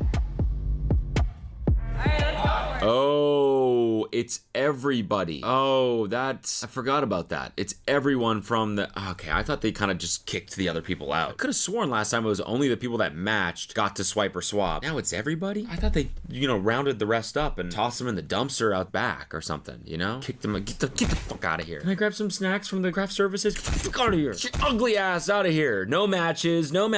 Who am I? No, I'm hungry. I got no matches and I'm hungry. Get out of here. These snacks are for people that get matches. So we had you take your love print test on the Nectar app. We're gonna have you write down your relationship readiness score on these, and if you wouldn't mind putting them on your outfit somewhere. Okay. And I know what you're thinking. What is your relationship readiness score? What the heck is that? Basically, it's a number that shows how ready you are to enter a relationship. 1 to 3 means you're kind of just looking to have fun. 4 to 6 is you're a little more intentional about the dates you go on, but kind of looking to see whatever happens. 7 to 9 means you're trying to get wifed up. So what's the space between 6 and 7 then? What is that? I don't the answer. That's 5-minute speed date. At any point, you can pick up the swap card and swap your date out with anyone from the lovely group of singles behind you. And for the singles behind you, we have the steal card, which they can pick up to steal the date once the clock runs halfway down. I'm gonna get straight to business. Okay. What exactly are you looking for? Are you kind of in your fun phase, like ready to settle, ready to grow with somebody, or are you like on your solo era, kind of just working on yourself? I like how he said, I'm gonna get right down to business. And then he just asked her a question. I feel like when you say that, it means there's like a monologue coming, I'm looking for this and this and this because I've experienced this. Funny to be like, I'm gonna get right down to business, all right? Let's cut the shit. What's up? What's good? What's really good? I'm gonna get right down to business. What's really good? What's up with you? What are you looking for? I know you're a 9. I'm a 9, yes. I feel like marriage. A 9 is like, I'm looking to get married today in the green room. Taking the test actually kind of got me questioning myself a little bit. I wouldn't say I need somebody. Yeah. But I also was talking to my friend about this the other day, and he was like, bro, we live in a world now where people just don't go up to each other and start talking, and then you're like, oh, I'm we so met at like a supermarket, that, and now yeah. we're married. Like, no, that just doesn't happen. So recently, I've kind of been like, all right, like, what am I looking for? And if I find that person, I'll go up to them and kind of just like, you know, man up and just go for it. Whereas before, I was like, oh, like, they will come when they come, and then it's just Yeah. like never happens. I'm the exact same way. I feel like that's such a lost thing that people don't do anymore. Like, Yeah. even if you don't see it like going anywhere, I'm falling asleep. It's the most boring day to. It is a little boring, but like they shouldn't have got right down to business. I would like a little bit of joking around, right? Her little jab about the 9 thing, that was funny. But now it's just like, oh my god. This whole conversation is we live in a society. We do. Would you say you're passionate about the things you do? Oh, yeah, I'm Things you're super into? passionate. What are some of those things? I'm an artist, so I sing, I paint, I just create. Like, that's what I love to do. Okay. Right now I'm in marketing, so it's kind of like I get to create on social media, so I get Yeah. that, but I definitely don't want to do that for the rest of my life. Mhm. But I'm passionate about like anything Have you always artistry. grown up like a creative? Oh yeah, for sure. My dad was a painter for a long time, so. My mom was. Oh, cool, yeah. So was my dad, actually. Sorry, I don't know why I'm saying that. I'll let you guys talk. Sorry, I don't mean to be butting in. Sometimes I kind of feel like I'm on set. It's like the audience, the date, and then it's just me in a chair, the reaction chair, just sitting there. My dad was also a painter. Sorry, go ahead. Go on. You two. Sparks are flying. Let me just, sorry. Are you in college? Do you go I'm to in college? graduate school right now. Okay, Mhm. cool. Do you play in college? I don't or play in you college. stopped? Yeah, just studying. I could not do that. Yeah. What about I you? feel like there's adult leagues out there. Like, it's fun. Oh, yeah. To I've keep been because I thinking feel the about same with like joining, soccer. yeah. I'm like, oh, like I'm gonna go play with some old people and just have I fun know. with it. I've Like, been it doesn't begging my have to be- sister to play with me, but she won't. She won't. No, I need a You have team. one sister? Yeah, or? she's my twin. She's over there. She's out here? Yeah. What? Twin? Are they fraternal? Or do they just have completely different hair? Is that what it is? Oh, wait. We're twins, Oh yeah. my god. Okay, that's crazy. Oh no. I have so much more to ask you. Whoa. I want to know what you're passionate about Second too. date. Yeah. Creativeness. I honestly think they might actually get married. But it's not gonna happen. These shows always break our little hearts. I feel like he seemed like he was really sweet.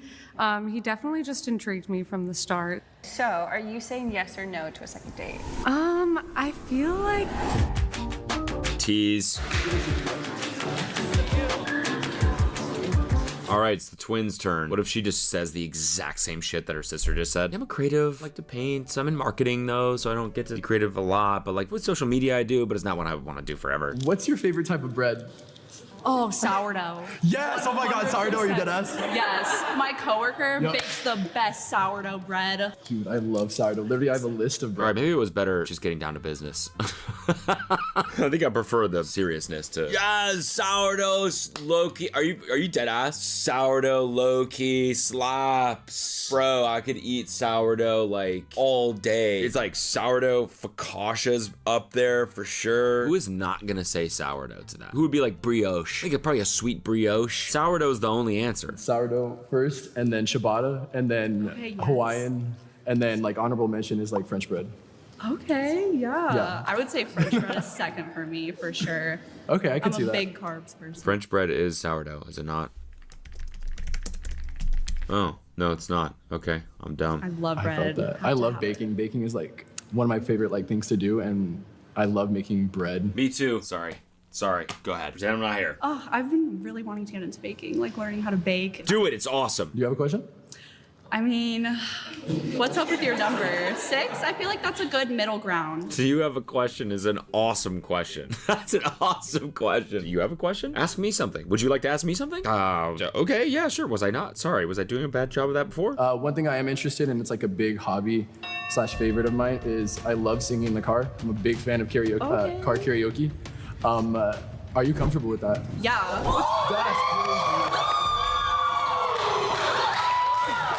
Get swapped, bitch! You just got your ass swapped right during his little performative karaoke monologue.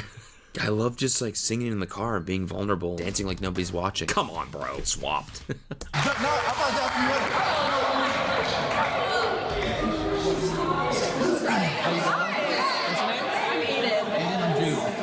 All right, so how many kids do you want to have? No, I'm just kidding. I'm sorry. Okay. We'll start basic. Like, He's pissed.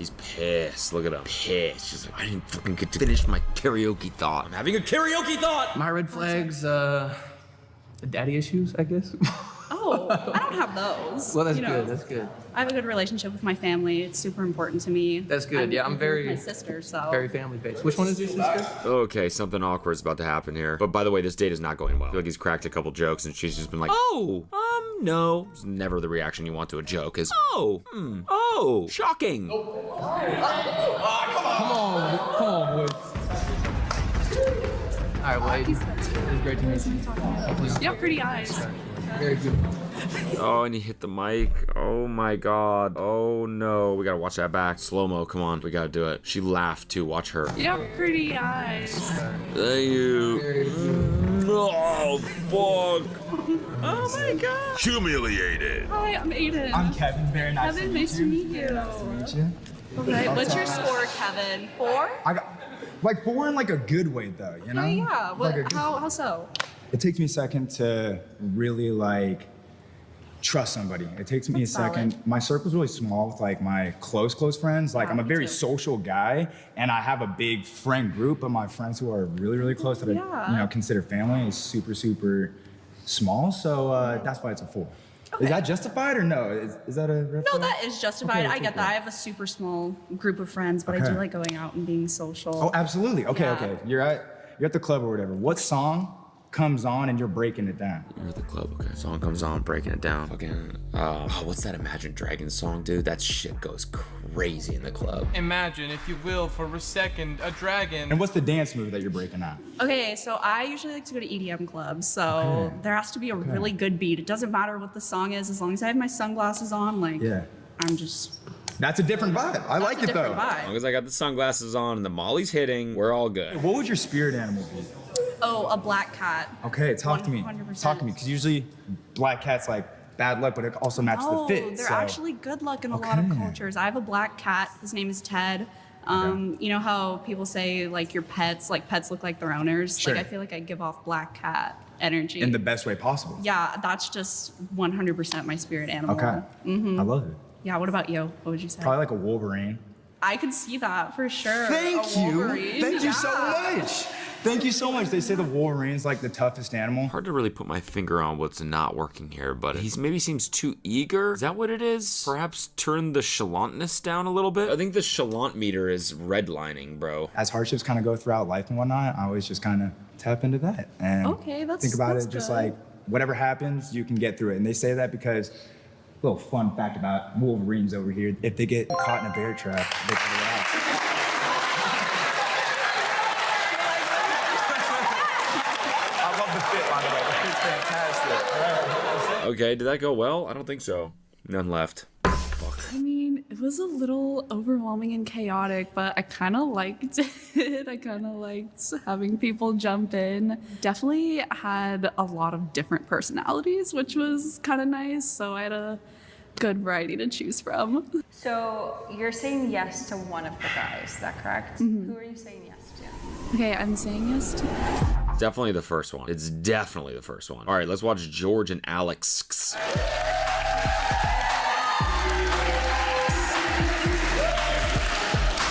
It's Alex, right? Yeah, George. Alex, double X. Give me 2 truths and a lie. 2 truths and a lie. Gosh, I'm really bad at these. So, I don't know. My like, great. I don't know. Like I used to play soccer, and I really like to go fishing, and my parents are been divorced my whole life, so. You don't like fishing. No, I do like fishing. No, my parents are happily married for like 30 Bad at those my ass, bro. You just stumped her shit. Stumped me too, honestly. Totally believable. I thought for sure you were a child of divorce. I thought certainly this guy has been swapping back and forth between homes for his whole life. But alas, it's not the case. Okay, back at you. Okay, I fractured my wrist on a plane. I was in a beauty pageant and I was stranded in Mexico for a day. Oh, God. I don't think you were part of a beauty pageant. What if he said that? What if he was like, that's definitely the lie. There's no way. Never fractured your wrist. No. But I did fracture my rib on a plane. Oh. Yeah. Okay. On a plane? Yeah, like it cracked in the air. Wait, what? Like, yeah, I was really, really sick. And then I had to go to a wedding for my cousin. Okay, but the plane didn't go down. No. But you recovered, you're healthy. A month ago, yeah. A month ago? All summer. Yeah, I had a Oh my fractured rib, gosh. so I couldn't do anything. Well, I'm glad you made it. Me too. I think you're really pretty. I think that's why we both swiped on each other, because the feeling was mutual. So You think I'm really pretty as well, I imagine? Like Travis Kelce. I'll take I'll take it as a compliment. It is. Yeah, that's Yeah, I'm not like a huge Swiftie fan. You Like, can't say Swiftie fan. That would mean you're a fan of the fans of Taylor Swift. It's redundant. It's ridiculous. Although Taylor Swift's fan base is so big that it's probably a real thing. That there's like multiple levels of people that are just fans of the fans. Oh, she's the head Swiftie. She's the best fan. I'm such a fan of her. She loves Taylor more than anyone, and I love her. I'm not really a huge Travis Kelce fan, but are you into no, sports? I do like, watching football, watching basketball. What's your team? Football or basketball? Both. The Lakers and the choice. Las Vegas Raiders. My dad's at a Raiders game. Well, he will be tomorrow. I really want to go to that new stadium in Vegas and like have a weekend out of it. I think it would be fun. I'm jealous. Yeah, mine's the Packers. I'm a Packer fan. Okay, so connection to Wisconsin. My or- mom. Okay. Yeah, I actually have to go there next year for a wedding too. Okay. But yeah, I'm a Laker fan too. I actually saw when LeBron broke the record. Oh, you did? Yeah. That's cool. I still have yet to watch LeBron James in person. Gotta do But it. yeah, hopefully I don't miss out before he retires. Oh my god, this is like the most first date conversation of all time. I think we both can tell like it was just dry and not going anywhere. So I just reached out to grab the swap card. No. There's no way you're swapping me out. No! Well, good thing we're gonna watch the next episode right now. So I'm just gonna eat lunch real quick and I'll be right back. Stick around for more Swiper Swap. All right, we're back, we're fed, and we're still sick as hell. Episode 2, let's do it. I think we both can tell like it was just dry and not going anywhere. And then he was like, "Oh, I'm sorry," but he was like reaching slowly. I'm like, "No. There's no way you're swapping me out."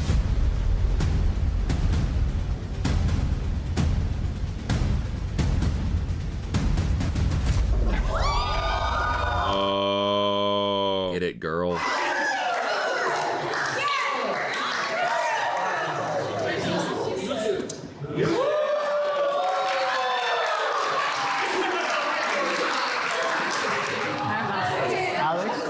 She picked Yusuf? What the fuck? Yusuf, you sought after, bruh. When you were talking with her, I was like, "Oh, he's so nice. He's so sweet, and you know what you want. You're a 9." And I'm like, wow, like I don't think I've seen a guy in a very long time just talk and actually ask questions. Yeah.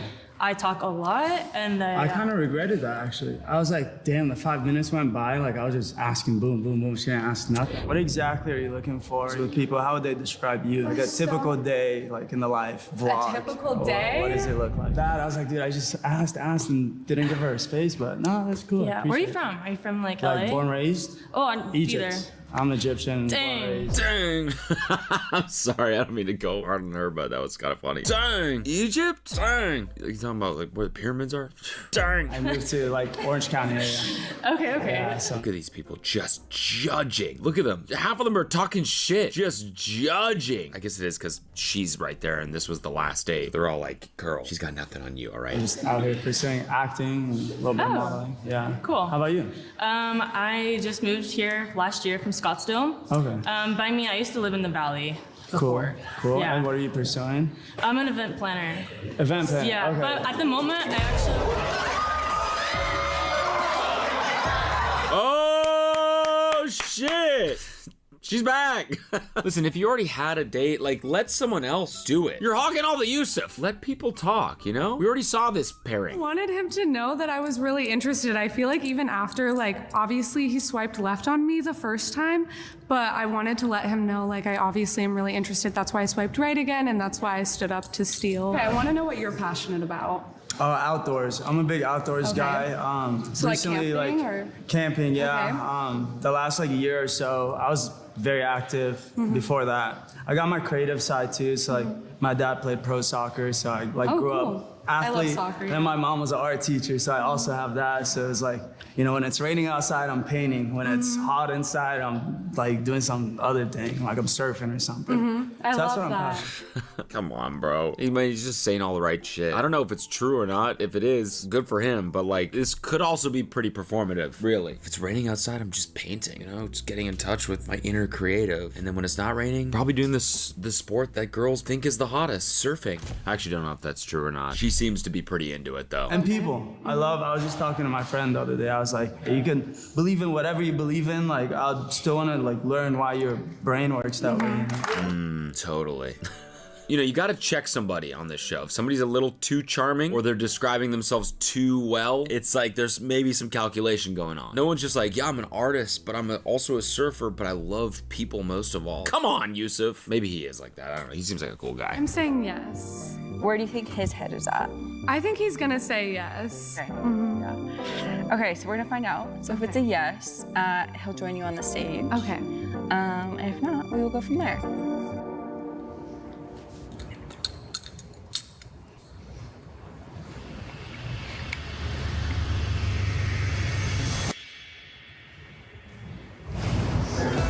Let's go, Yusuf! Hi. What a surprise. Of course, I've done a second date. Yay. I'm so happy. I'm happy you're here too. You know what? I was telling her, I was like, dude, I blacked out. Like, I was up there and like the nervousness kind of got to me. He's like, I actually don't surf. I've never painted in my entire life. I just said that. All right, well, what's up? How are you? I'm good. How are you? I'm doing great. All right. 3? Explain yourself. Okay. Okay, so this is my take. Like, Okay. I feel like it's basically based on how much you want to get into a relationship. And then like how much you want to fuck random hoes. Like the two, it's, you know, it's the balance of the two. But I'm not like actively searching for people like, oh, I like you, but I want to be in a relationship with you. I'm kind of like always open to meeting all sorts of people. Okay. And like, if you're my soulmate, you're my soulmate. I feel like you kind of just know. I don't know if that explains it or not, but. I think it explains it. So you think you'll know if someone's your soulmate off the rip, though? Yeah. Okay. And you know what? Good for you. Honestly, like I feel like the way you look into someone's eyes and like the way you communicate. Is this edited? Yeah. Oh my God. I was like, I paused it right here and I was like, why do they both have like the most vibrant blue eyes I've ever seen? Like they look sick. Like I wouldn't want to get married right now. That's crazy. I wouldn't want to get married right now. No, that's not that bad. It's like only 3 years. No, that's so true. That's so true. So true. So true. It is only 3 years. So true. I got a question. Okay. Came with only one question. All right, what is the question? Would you rather live in a mansion? Okay. Like a mansion, whatever. You got like a nice car. You can go. Yes. Was that it? Wait, what do you mean? Well, oh, so would you rather? Oh, whoops. So you're just asking me if I would live in a mansion. Yes. My answer to that would be yes. You're in a nice area, blah, blah, blah. Okay. But you can't like travel the world. Okay. Or would you rather have like no material possessions and be able to travel the world?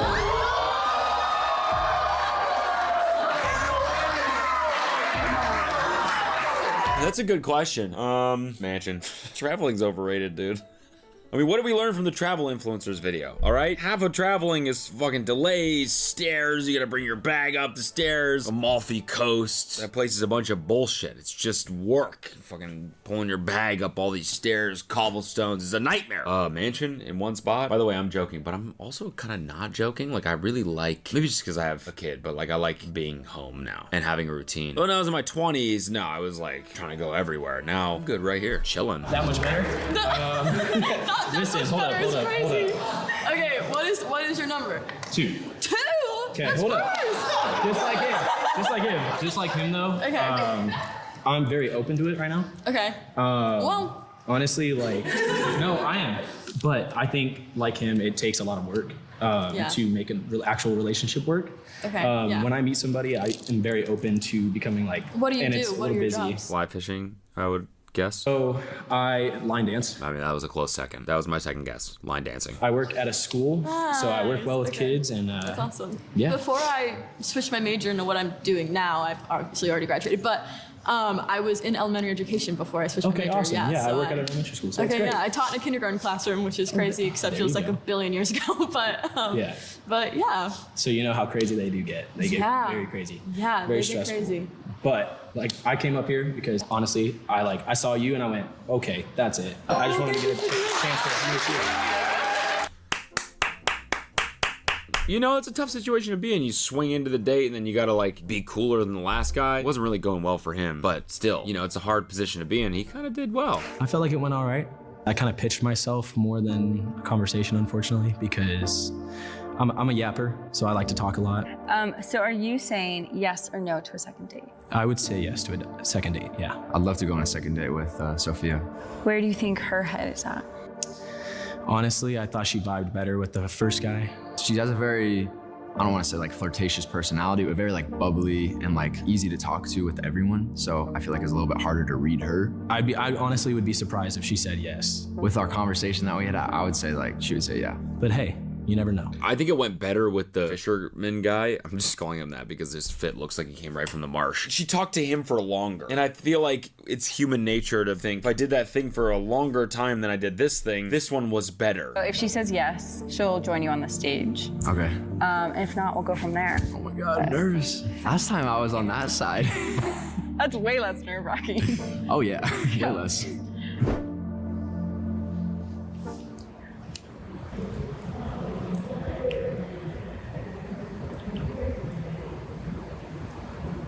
Okay, so she did say no, but it doesn't seem like you're super caught off guard by that. No, not at all. Honestly though, I, after lunch, ended up talking to somebody else as well. Do you remember her name? It was Alex. Yeah.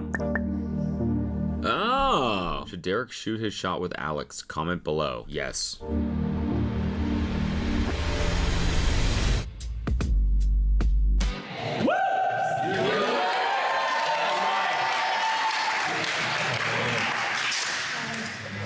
How would you say where you're at right now? Where are you at on your dating stage? I put a 7 because I'm someone that's really like intentional when I date. I'm not like a waste time type of person. Yes. Like I'd say I'm a little bit high standards as well. As you So should be. yes, I'm very just looking for like the right person. I'm not like the fling type of girl. That's never been my thing. So As you shouldn't be. I need to take a nap, bro. I'm dying. Sickness is just taking over my body. It's not a man cold, it's a real cold. Like I said earlier, I just want to meet someone, get to know you. If there's a vibe, there's a vibe. I don't want to waste your time at all. I'm gonna give you the high standards that you're looking for. yes, Oh, okay. yeah. How old are you? Can I ask? How I'm old are 25. This guy's got a crazy vibe. I like it. you? Okay, you Yes. have like more mature energy. Oh, thank you, thank you. And you're, how I'm old are you? 22. 22, okay. Just graduated college or? Yeah, I actually didn't go to college. I'm Okay. kind of doing my own thing. I'm very much into like social media and like content creating. Some people think it's a bad thing, but I'm like actually very down to earth. So that's why I Okay. kind of struggle. Hey, the world needs more influencers. That's one thing we need much, much more of. Our feeds need more stuff. People need to scroll, so there's got to be stuff there. Oftentimes I'll be scrolling and I hit the bottom. God, I wish there was more fucking videos out there. You know, it's not enough. I go to a lot of like events and like the guys there, a lot of them are not looking for love. They're looking for like clout or like you want to pretend to be a couple, and that's not my thing. Yes. So I'm looking for something real, something strong. I'm in somewhat the same type of realm as you, not in social media, but I do work as a strategist for Paramount Plus. So if you ever seen an okay. ad for like Yellow Jackets or Criminal love Yellow Minds, I Jackets, might have put it okay. there. Oh, so you might have did that. Okay. Yes. I like that. Okay. I like this guy's vibe a lot. I don't know why. You're on an island, stranded, you have nothing there but a CD player. Who are the 3 artists that you're keeping with you? Ooh, that's really hard. Okay. This might determine everything right now. SZA, SZA? Cigarettes After Sex. Okay. No The pressure. Wallows. Have you ever heard of the Wallows? I know the Wallows. I would start with Okay, them, yes. those are like my 3 favorites right now. Okay. So that's probably who I'd go with. Similar vibe to you. I do love Cigarettes After Sex, but I'm a big Tyler the Creator fan. Oh yeah, I like him too. Thank you. Good there. Yes. And I would say Kanye West before. Right. No, I know what you mean. Before he turned into what he is today. But besides him, I'm also a giant fan of Kali Uchis. I love Daniel Caesar. Okay, so you have taste. Yes. You got good taste. Of course I do. Okay, I like that. You like Frank Ocean? I love Frank Ocean. All right, good. Any questions you want to know about me? I'm a pretty open book. What do you like to do for fun? This date is the craziest vibe. It's really working. It's really working. But he hasn't laughed one time, I don't think. Like, he's very like, I don't even know. It's working though. I'm planning to go skydiving this year for the second time. Oh, wow. Okay. I want to go to like San Diego, just having a fun time just over there. I'm also big into social media. I'm trying to learn how to edit right now. Just get that up real quick. I can help you. Okay, I would love that. I can help you. Okay. What else do I like to do? I'm big into fashion. I probably spend a lot of my weekends like retail shopping, which is really bad. I see that. I liked the outfit. Thank you. Yeah. What would you say you like to do for fun? Like, what is your top hobbies? I like to sing. I like to dance. I like to read. Reality TV. Yeah. I have to put you on the spot right now. Can you hit a note? Right now? Right now? For the crowd? I'll help you up, I promise. Are you gonna harmonize with me? Hell yeah. Hell yeah. Hell yeah. Are they really about to duet right now? Really? Watch him just have the voice of a fucking angel. Oh my god, please. I love this guy, by the way. My new favorite on the show. Also, I'm sorry, but I'm like, this dude, does he not look like Ryan Gosling in this shot right here? I don't know what to say. Can we do My Boo by Usher? Started when we were young. When we were my what? My boo. There, look at he's laughing. I'm liking the vibe so far. You're a 7. I think you're a 10 personally overall. And he's got lines too. Look at this. My guy right here. Flowing. We're flowing.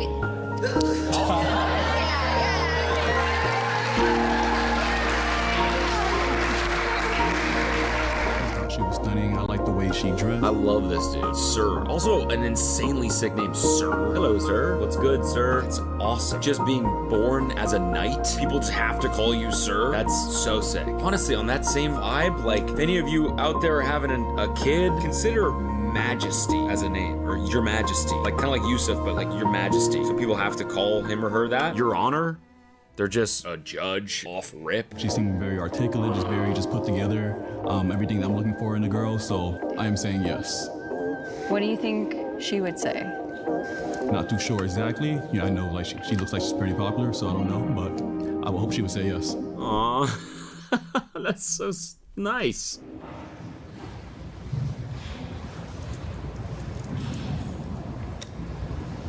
Okay, so I have to tell you she did. Oh, fuck. Come on. Say no. Okay. Does that catch you by surprise? Not particularly. Does that catch you by surprise? See? Like, I know we only had like a few moments to talk to each other, so not expecting the most, but overall it was a good time just talking to her. I feel like we have a lot in common, so even as friends, I would still like to continue talking to her and everyone on the set. Aw, nice guy. He's the MVP of this series so far for me. Okay, here we go. Dylan and Dominique. Let's see what you guys got. So I want to know, what is something that people wouldn't think you're interested in that you're interested in? I thought he was gonna just stop at what is something. Like, that's the type of question you gotta be answering. Super wide open, vague questions. So I wanna know, what is something? Yep, that's it. What is something? See how they answer it. That would tell you a lot about where they're at, you know, creatively, I think. Also just like really confusing, and we know confusion res works. What is something that... I would say that I give off a kind of like whimsical, like silly vibe. Yeah, that's like how I come off. But I think people wouldn't know that like I studied like data science and environmental science in college, and like, I don't know, just like I really love like academics and studying. You're like analytical, like to very an logical extent, thinker? Or? To an extent, but I would also say that I'm like more creative as well. Like I like to do like art and dance and that kind of stuff. So. Do you dance? I do, yeah. I love to dance. I love like Latin dance, hip hop, R&B, like all of that. Yeah, but what about you? Like, what do you like to do? I like to go to the gym. I like to watch sports. Big on sports. Like to cook a lot, and then for like, I don't know. I kind of just like to hang out with people. Okay, so you're a guy. Okay, got it. You're a dude. Got it. Like to go to the gym, like to watch sports, big fan of sports. Like to hang out with people. So you're a guy? Cool. I'm big on hanging out. Hanging out. Big on hanging out. Fucking love posting up, love chilling. I love like just being with homies. I love kind of vibing out as well too. And in addition to that, I love kicking back with the bros, of course. So let's say Friday night, all your friends are busy. What are you doing by yourself? I'll still go out by myself, but I Really? go out to dance, yeah. Okay. Like I would go to like, there's like salsa clubs that I go to and like, yeah, you just like go, like ask people to dance where they ask you or whatever, but yeah, what about you? What would you do? So you like go and you like interact with people? Yeah. I would never fucking do that. Sounds horrifying. Going out by yourself sounds horrifying. Never do that. Or it could be like a chill night and then maybe I would like stay in and read or like paint or something like that. Yeah, okay. What would you do? I will like be on Zillow house searching. Okay. So you like to like go Yeah, I like to do around? that for fun. Like, that's what I'm talking about. At what point do you feel most alive? Like what are you doing? Who are you with? honestly, this is gonna sound like so shallow. When the Packers, you know, when they come back in the fourth quarter, that's when I feel most alive. Honestly, it's like anytime like I have like a 6-leg parlay and that shit hits, there is no feeling like that. Like at a pregame with my friends. Pregame with my friends is a pretty close second to what I said. Pregame with my friends.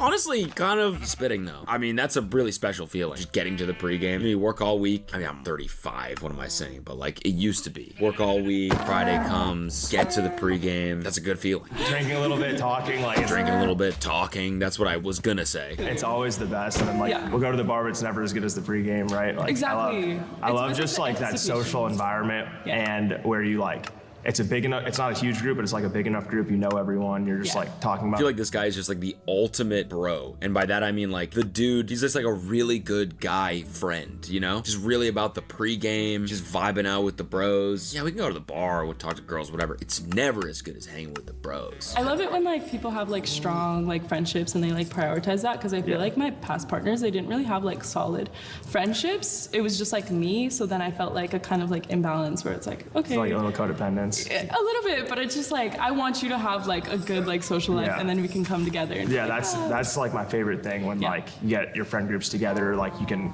merge into, I can merge into your friend group, you Yeah, can merge yeah, into yeah. mine, and then we just like go hang out. Yeah, as a group. that's always really super cool. fun. Yeah. All right, pretty fucking vanilla, but I think they're probably gonna go on a second date, I would imagine. They both seemed kind of basic, not in a bad way, just like this guy is just a dude. All we really found out about him is that he's a guy. She seemed into it, so.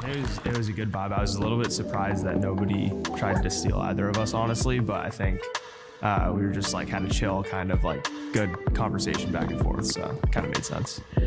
Okay, so are you saying yes or no to her? I am saying yes. I think she's saying yes.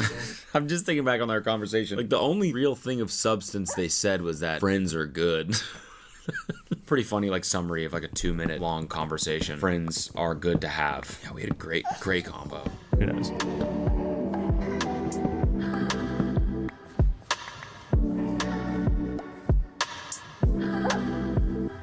Okay, so she actually did say no. Oh, come on, man. What the fuck is going on? I actually started talking to Kiro and we got along like really well. I feel like we had a lot of chemistry. Yeah, I would definitely want to go on a date with him. Damn, bro. This guy's somehow scoring goals. He's not even on the field. Like, how are you doing this? So you're saying yes to someone, but it wasn't your original. Yeah, I mean, if that's an option. So if it's a yes, he'll join you on the stage. Okay, cool. And if not, we will go from there. Okay.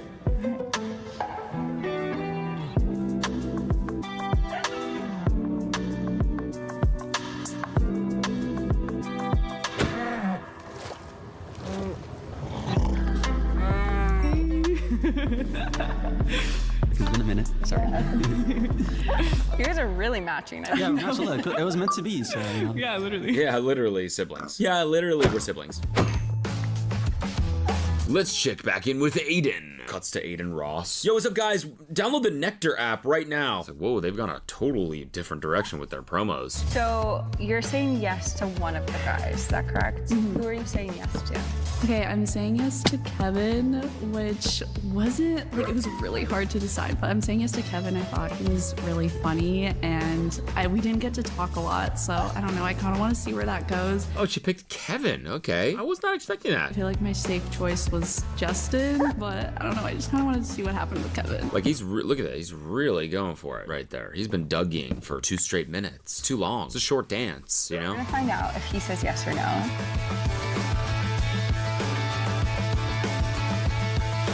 He comes around the corner.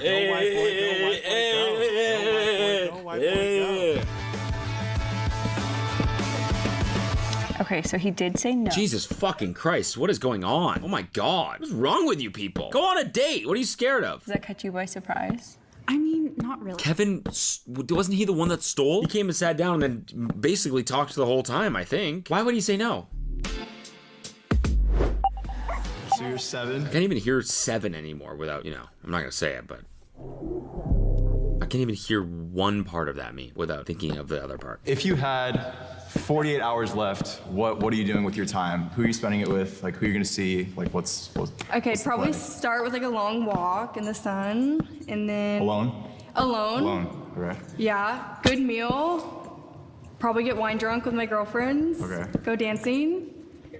Yeah, hang out with some cats. Probably Cats? have to see my family one last time. And Probably families. That's crazy priority. yeah, my baby sister for sure, and yeah. That's awesome. That's all I need. 48 hours. Fuck would I do if I had 48 hours? 48 hours. I think you gotta just say your goodbyes and then get in a boat, drive as far out into the ocean as you can make it in 48 hours. No, that's not a good idea at all. That would be scary. Just hang with the family, eat as much barbecue as my stomach can possibly hold in 48 hours, and donuts, and I guess do heroin. Yeah, I'd probably do fentanyl, probably, just to see what's up with it. Are you older or younger? I'm the youngest sibling. Oh, okay. Yeah, Just yeah. 2 of you? Yeah, I have an older brother. He's 24 and I'm 21. Cool. Yeah. Very cool. My brother's 24 too. Yeah. Whoa! Get stolen, bro. Your ass just got stole. I don't know where to put this. You spit right there. Hi, nice to meet you. I'm Noah. Haley. Nice to meet you, Noah. How are you? I'm good. How are you? I'm solid. My hands are a little sweaty though. Kind of like same girl, different font a little bit, right? Sort of like same general colors going on. So what's the number? What's the number on there? Oh shoot! I forgot about that. Ah, it's the mythical steel card. It's a 6. It's a 6? But I stole because I think you're really cute. I appreciate you caught it my eye. very much. But also, something that's super niche is launching rockets with your family when you're little. Uh-huh. I did that like every weekend. Really? Yeah. That's so awesome. I haven't heard anybody else that's done that before. No, I used to do it all the time with my dad, and like my brother and I would try to catch it, and like Yep. low-key, that shit would just go off into oblivion. We'd never see it Exactly, again. and you'd never But, see it like, again. It was like Yeah. still part of the fun. But yeah, so what do you do for fun? For fun, I spent a lot of my time doing like the whole like social media shit. I just got into modeling. Oh, awesome. I got signed out here, so that's why I'm here. It's good to hear because we need more influencers out there. We do. Not enough. Keep fighting the good fight. We need more people doing the social media thing. We need more of that. I don't need you. No, you're so good. You're so good. No, you're so good. It was nice to meet you.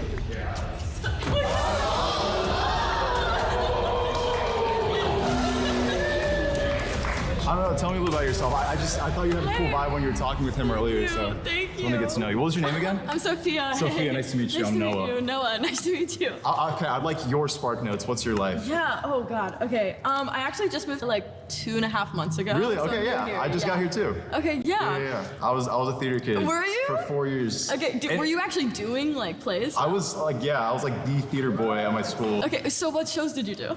Do you know Into the Woods? You're not gonna. Okay. I like know them. Like I know said, I 'em. wasn't like I didn't do theater, but I like supported. So probably the only ones you're gonna know are Into the Woods and Pippin. Yeah. Yeah, I was the baker and then I was Pippin.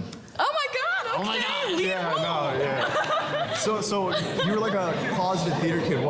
How did you get into it, but like not into it? I just liked watching them. Like. Hey, shut the fuck up back there, guys. You're on a date. Be polite. Pissing me off. Guys, I'm trying to listen to her for real. Like, I'm so sorry. That's what I'm saying. Lay down the law, broski. I don't know. I love to support and watch them. I just saw Hairspray right before I left from Atlanta. Heathers was always my favorite. That's sick. Well, Yeah. what's your favorite song from Heathers? Oh. Probably 17 or Dead Girl Walking. Okay, I feel like that's a default I don't answer. know. That's fine.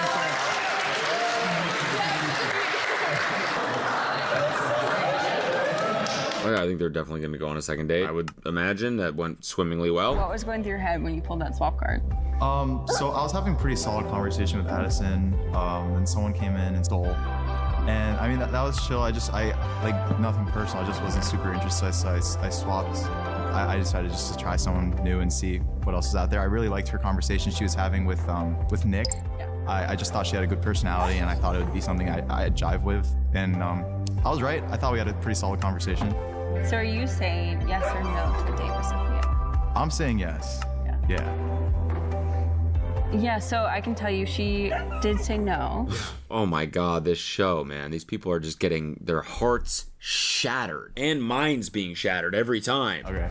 Did she match with Nick?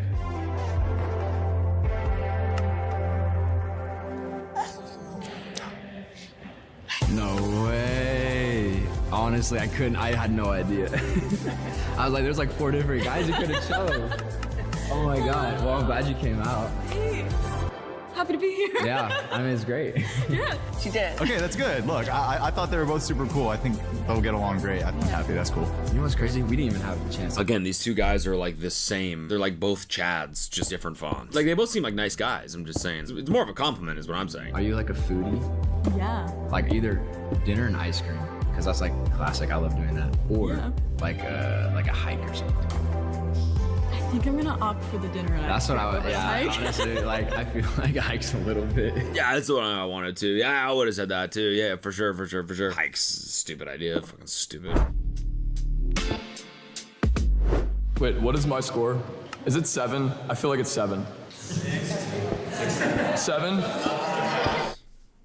Solid friendship is like a great foundation for Facts. relationship. Friends to lovers trope. Yeah. I live for that in the rom-coms and stuff like that. Two things I live for: room crushes, friends to lovers tropes. Do you like watching movies? I Rom-coms? love watching movies, yeah. I'm actually an actor, so Really? I watch, probably my favorite is horror movies, but Yeah. rom-coms, absolutely. Have you ever seen He's Just Not That Into You? No. Or, damn, I can't even think of another one. That's all I'm gonna be right. honest. He's just not that into you. That's the only rom-com. You can't say you like something and then name one of those things and not be able to name another one. Oh, you like rom-coms? Name 5. He's not that into you. What is that, like 2000? 2009? Old ass movie. It's a good one though. I like the outdoors and like just hanging out with my friends. And How do you feel about bugs? bugs? Yeah. Probably the worst thing about Probably- the outdoors. That's what I'm saying. Oh, Have you don't ever- like bugs either? I hate bugs. Okay. I usually kill them on sight, unless they're like really giant. Okay, I and get that's super scared. helpful because I am scared of, like, you know, if there's a spider in You're the house. scared of bugs too? Yeah, I'd run and scream. Would you kill it? For you, yeah. Thank you. Kidding me? I'll take a battle axe to that spider. Okay. Trust me. Thank you. I'll man up for you. What I'm gathering is like you're really funny and like I like appreciate that in a guy. Oh, thank you. Thank you. I've actually, okay. I think you're funny too. Thank you. Yeah. I did I do think, yeah. I did comedy throughout college. Did you actually? Yeah. Okay, so did I. Really? I did improv classes. Oh my gosh, me too. Yeah, improv is, so you know Yes and? Of course. We're literally improving right now. I'm sorry. My commentary has really taken a hit here. I'm 2.5 hours into watching this shit. I'm like, what am I doing with my life? What am I doing? But I must finish. This is Reacts-giving. This is what it's about. I'm watching two people talk about improv. We're actually improving right now. Every time you actually say anything in a normal conversation, you're actually improving. I think he said it as a joke, but it's a funny thing to say. We're actually improving right now if you think about it. Whoa. Yes, we are. And I talk with my hands a lot. I see you like looking at my hand and I'm like, dude, literally somebody thought I was going for a handshake, like I think earlier today. And I was like, no, I was just like explaining something. That's okay. I feel like I would too, but I'm like being more demure because we're like Very on camera. demure, So. very, very slay. Yeah. We are in quite a situation right now. Wait, okay. How old are you? You I'm just said 26. slay. 26. Yeah. Okay. Yeah. I'm How old are you? 22. You're 22? Okay, when's your birthday? My birthday's in July, so I Okay. like also just turned 22. Oh, you just turned 22? Basically. Okay. What's the #1 song you want at your wedding? Because I feel like mine is Love Story by Taylor Swift. Oh, yeah. no. Is that the one where she's like, It's a love story, baby, just say I like. what do you mean, which one is that? That's the song by her. That's the one. I mean, there's a million, but like, that's the one. Nice talking. Yeah, nice talking to you. Did that go well? I don't think so. I got bizarre vibes that whole time. I guess it may have went well. No one interrupted it, so that was cool. I'd say yeah. I feel like I have a good feeling about it.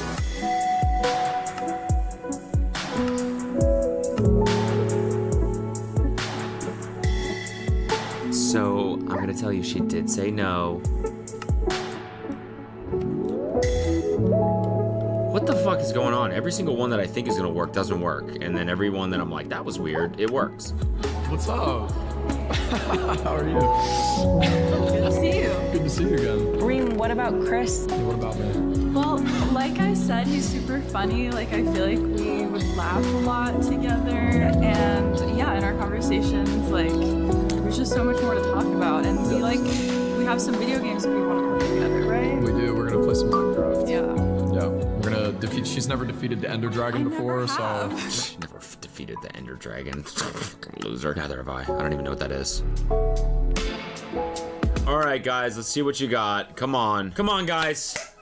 Last date of the episode. Let's see what you got. Yeah, what's like an ideal date for you? Ideal dates? Like ideal first date. I'm really competitive, so I just like doing like games. That'd be like a pool hall, like an arcade. Well, then that's probably not a good first date, don't you think? If you're like, whoa, yeah, fuck you. Sorry, I'm just really competitive. You know, you guys are playing Pop Shot or whatever. You're like elbowing her in the ribs. Ow, swish.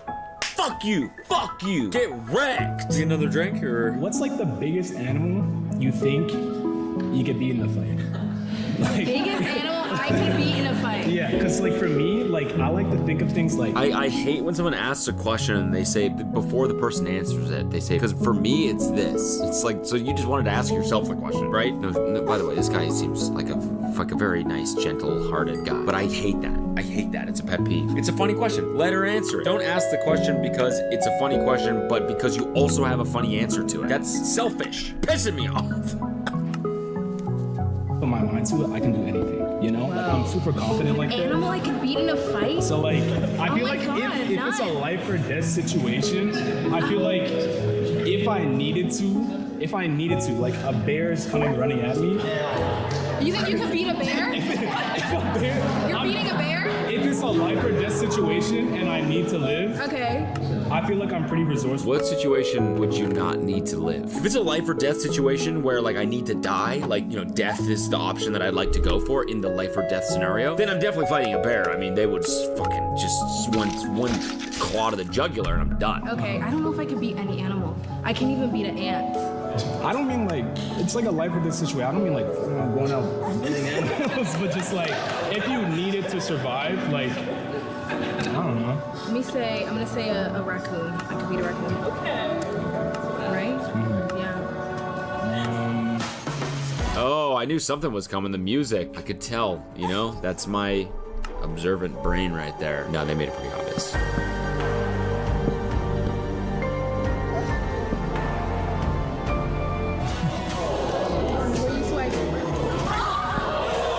Sorry, you're just so gorgeous. I'm like, oh, thank you. All right, now it's time for everyone's favorite round, round 3. Oh my God, we have another episode to do. I feel horrible. I'm gonna go take a nap and then we're gonna do it. We're gonna do it. I'm committed. I've been filming this for 3 hours now. I know it doesn't seem like that because we've edited it down, but 3 hours. So, and then we got another probably 2 to go. I'm gonna go take a nap. Okay. All right. We are napped. We are Diet Coke. It's time to rip this third episode. I can't believe it's now 3:30 p.m. Basically, my entire day has revolved around watching this dumb ass show. It's not dumb. What am I saying? It's not dumb. It's fucking incredible. Okay, so when we ended, this guy was about to swap his girl.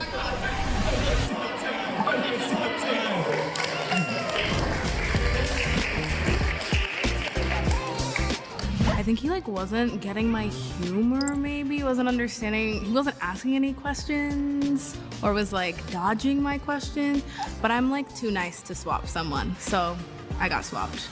And that's just how life goes. Is it safe to say you're saying no to any second date? Yeah. Yeah.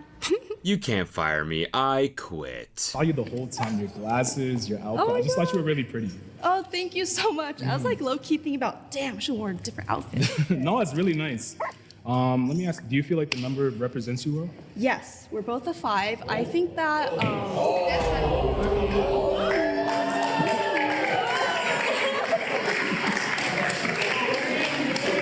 He said 5 words to that girl. He said, I like your fit, and then, see ya! That's all you get, bro. That's why you gotta be careful with your words, you know? You might get swapped at any second. So you're back.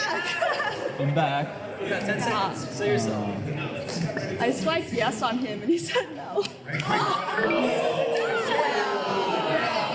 Wanted to get to know you a little bit before, but I was like, so yeah, I was like, I want to say yes, but sorry about that. I had a question. That was good. Really good date. Really good date. That was solid. That was solid. You know it's a solid date when it's just you apologizing and then you saying, I want to ask you a question and not being able to get to it. That's a solid date. Sorry, I'm sorry. Okay, I got a question for you. Thanks, that was so great. Are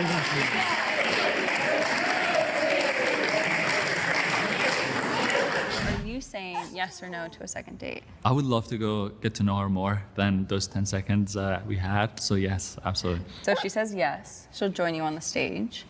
And if not, we will go from there. Okay.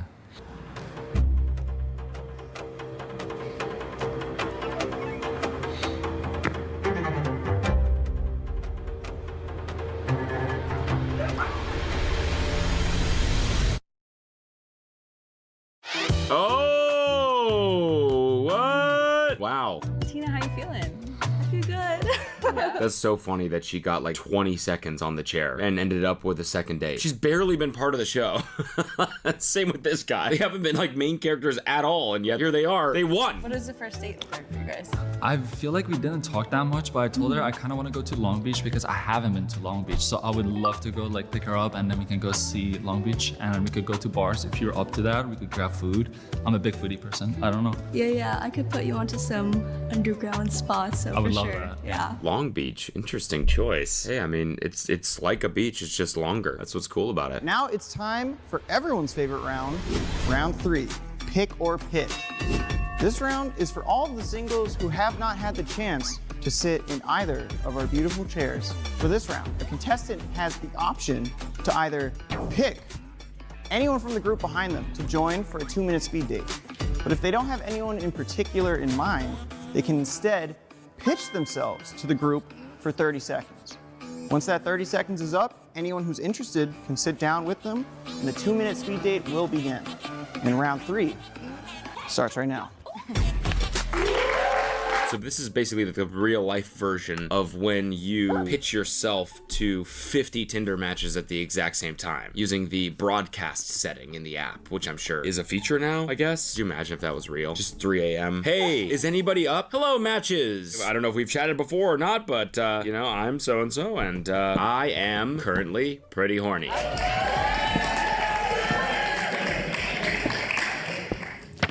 Hi, everyone. My name's Maggie. I'm 23 years old. I just moved here in Los Angeles from Pittsburgh, Pennsylvania. I did a solo cross-country car camping road trip, so I love the outdoors. I'm looking for someone who makes me laugh and, more importantly, thinks I'm funny and laughs at me. Someone to have a bit with, carry on with, likes to go out and dance, but also likes to stay in and like play Roblox or something, like iPad kid activities. And yeah, 30 seconds. I'm hoping someone sits down. It's gonna be so awkward if no one does.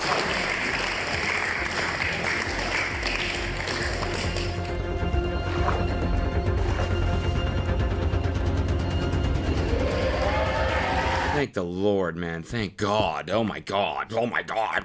If you're gonna give dating advice to your younger self, what would you give? I'd say stay away from guys with commitment issues. That's been my history, is like the commitment issues, final bosses. Okay. So Final bosses is crazy. Final bosses. Oh yeah. Okay. I would love to go back in time and say, hey, don't waste your time. Not a waste of time. Everything's a growing experience. Gotcha. But yeah, that's my advice. What about you?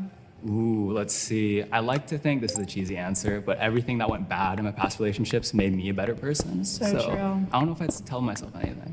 Okay, I like that actually. I'm gonna steal that answer. So, Are you now? Yeah, Okay. wipe away what I said before. You can't do that. Just did. I thought it was really funny that he asked her that question and had a canned answer that was better than hers to his own question and made her feel bad about her answer. He basically was like, hey, what would you tell your younger self? And then she answered and he was like, no, that's wrong. It should be this. And she's like, damn, that is actually way better. Have you ever done high-low buffalo? I've not done high-low Okay, buffalo. so high is like the best part of your week. Okay. Low is the worst part of your week. Mhm. And then buffalo is like miscellaneous wild card, like something funny that happened. Okay, let's see. High, I think being with you. But Aw, besides, let me not talk about It it. means a lot. Come on, bro. What a line. What an absolute line. Hey, kind of like exact same aesthetics right now. White background, red shirt, red hoodie. It doesn't really count as low, but just like staying in all day, just working. I do also. Sorry, guys, we're gonna pause. There's a truck beeping outside, so we can't really hear you. Hang tight. This is personal. Are they not aware that Swipe or Swap is shooting right now? Like, have some fucking respect. Imbeciles. You and I can go outside and throw some hands. Really good idea. Yeah, between the two of us, we can take on a I think so. Yeah. See those arms right there? I think. I think we can still take them out. Yeah. All right, we're good. They just got some bonus flirting time there. That's not fair. What about you? I gotta throw it back at you. My high, I had a long FaceTime with one of my friends from home earlier this week, so that was really nice.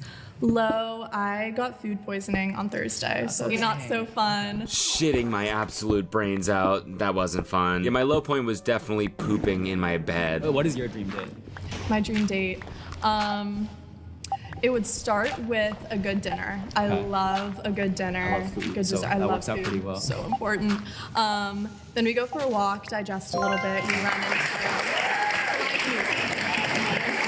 We get to finish our thoughts. That would be nice. You know, flirting not in front of an audience, for example, on a countdown timer would be nice. So, are you saying yes or no to a second date? I'm saying yes to a second date. Where do you think his head is at? I would hope he would say yes too, but you never know with people, so I'm not gonna say I'm expecting one way or the other.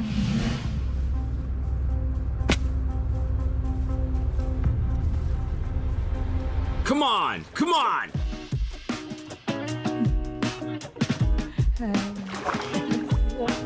Josh, how are you feeling?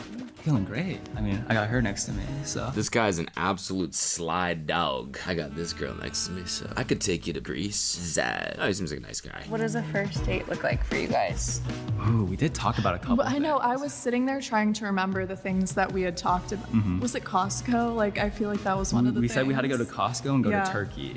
Yeah. So we got two very different options. Two very going on. different, yeah. Because I've never been to Costco, so big things in the future. And show her the food court too, you know? All the low-key spots. Mm-hmm. Super underground.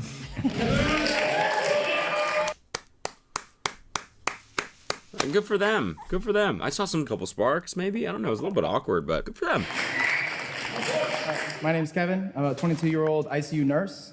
In my free time, I like to go out, do fun things, be active, play sports, go on runs, walk my dog, walk my cat.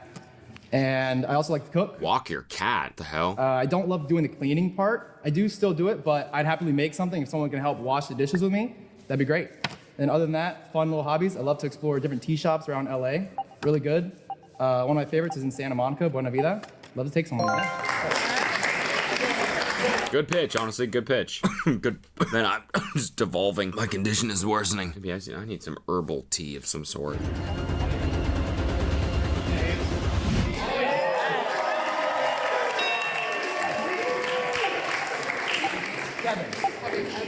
Emma, nice to meet you. All right, quick question. If you had to give a TED Talk on any subject, what would it be? Orcas. Orcas? Like orca whales? Damn, she had that loaded up. She's a fan of orcas. Or recently did a research project on them or something because she had that in the tank. She didn't hesitate at all. Like, what would you give it? Orcas. Did you know orca facts just start pouring out? I actually can't wait to hear what she's about to say. Dude, tell me more about They're that. actually not whales. They're Oh. They're not. They're technically porpoises. Orca facts, bitch! They're not whales. They're technically porpoises. For all intents and porpoises. Part of their own family with a lot of dolphins and Nice. stuff like that. Yes. Okay. Orcas. Love Do you orcas. just love all sea creatures, all animals in general? Those are my favorite. I think because I lived in Washington, so I learned to appreciate like the Okay. culture or like the history of orcas, and then also like the captivity stuff. They need like a Yeah. little extra love. Sorry, you're just so gorgeous. I'm like. Oh, thank like, you. nervous.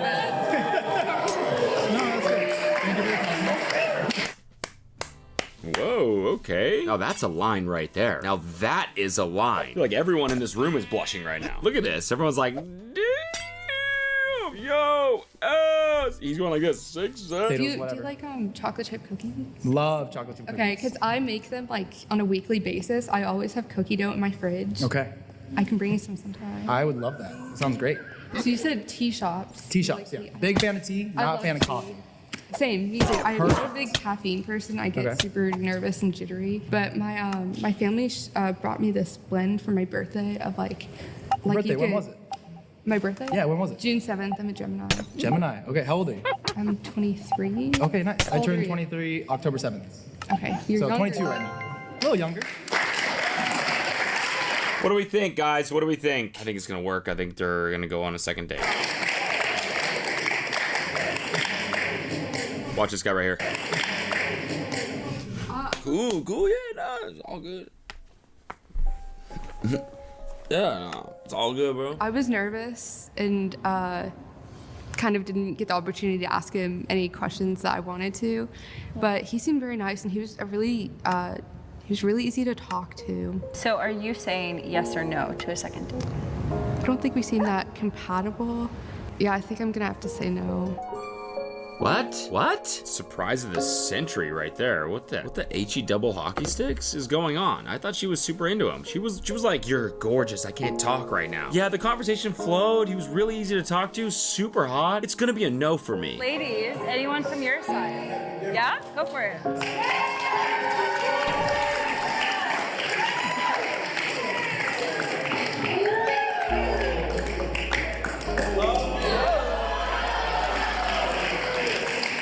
All right, Kev, see what you got, bruh. I just really liked your energy. I feel like we're both kind of chaotic. Oh, I'm absolutely chaotic. I'm a very unpredictable individual, so I me appreciate it. too.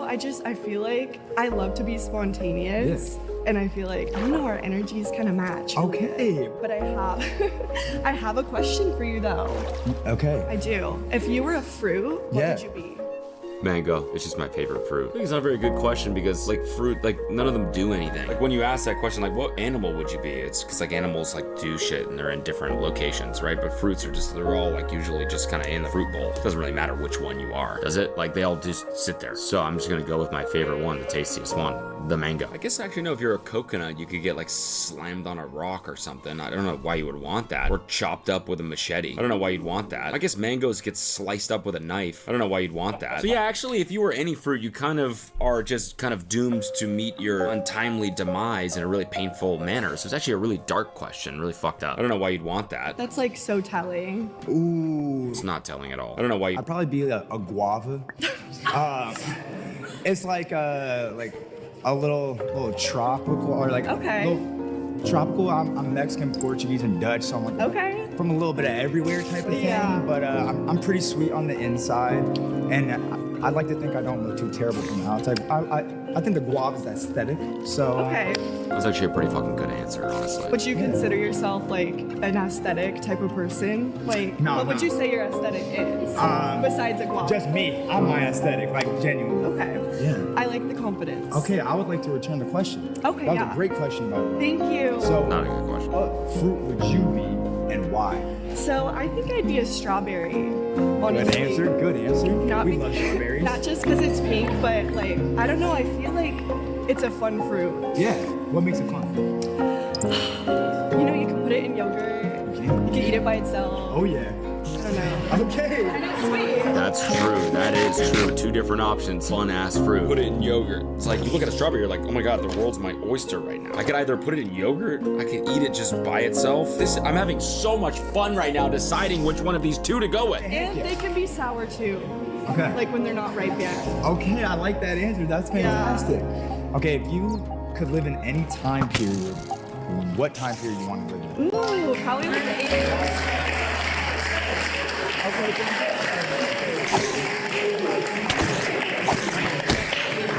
Are you saying yes or no to a second date, Kevin? I'm saying yes. Where do you think his head is at? I don't know, because all we did was talk about fruit, but I think he'll say yes. Didn't he already match with somebody else? Or maybe, I forget what happened. It's all just blurring together in my mind right now. I've watched too much of this damn show today.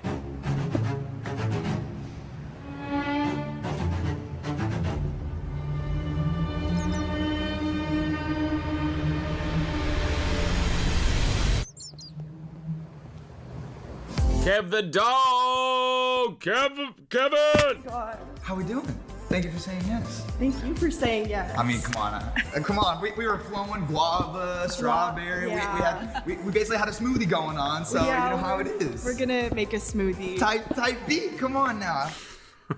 I was like a little nervous, and then our conversation was just kind of flowing. That's my whole thing. Like, I'm a pretty outgoing guy, I'd like to think, and I also just talk about the dumbest things sometimes.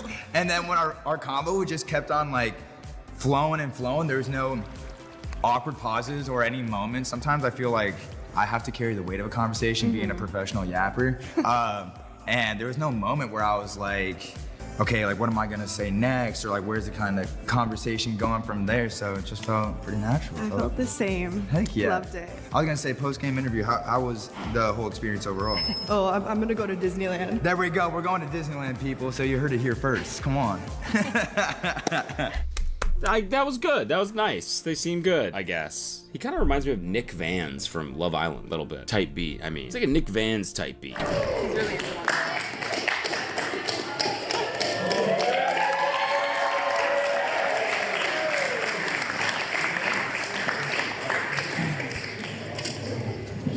First off, I can't believe all these men let you sit there for that long. That's absolutely insane. Oh, thank you.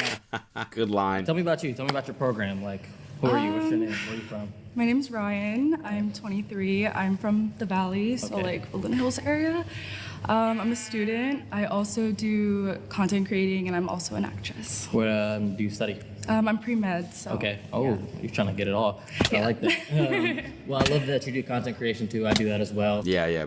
I mean, good thing. We need more of those. We do. Not enough content out there. We're in what I like to call a content drought right now online. Not enough. You all should be making videos every day. But as far as what I look for in a man, charismatic, clean, outgoing, because I'm kind of introverted. Okay.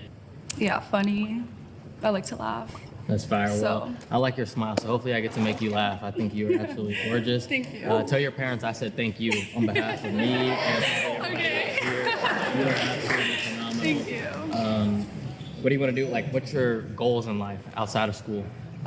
So I have a lot of goals, to be honest. For acting, I kind of just want to be like a series regular, or like kind of have my career going in acting. You got the looks for it too. Thank you. I got a minor in photography, so I can't wait to take your pictures. Yeah. Okay. Continue though. Yeah, and as far as school, I want to go into like reconstruction surgery. So. Okay. Yeah, I'm getting ready to go back to school at ASU to get my master's in Okay. media, because I think, the way that the social media world is Yeah, it's trending, definitely it's kind of important. All it takes is one, sort of. And anything with my camera, I like to stay busy and stuff Yeah. like that. I do work 2 jobs as well, so I get that's how you're busy. I love somebody who's busy, but can make time. All right, so that went pretty well. I think he kind of just was like hitting her with lines the whole time and complimenting her, but maybe that worked. I don't know. We'll see. So are you saying yes or no to a second date with Ryan? I'm gonna say yes to a second date with Ryan, just because I love the fact that she was excited, at least what it came off to have the conversation by me. Like, you could see the smile on her face when I picked her. So just see where things go. Keep an open mind about everything. So.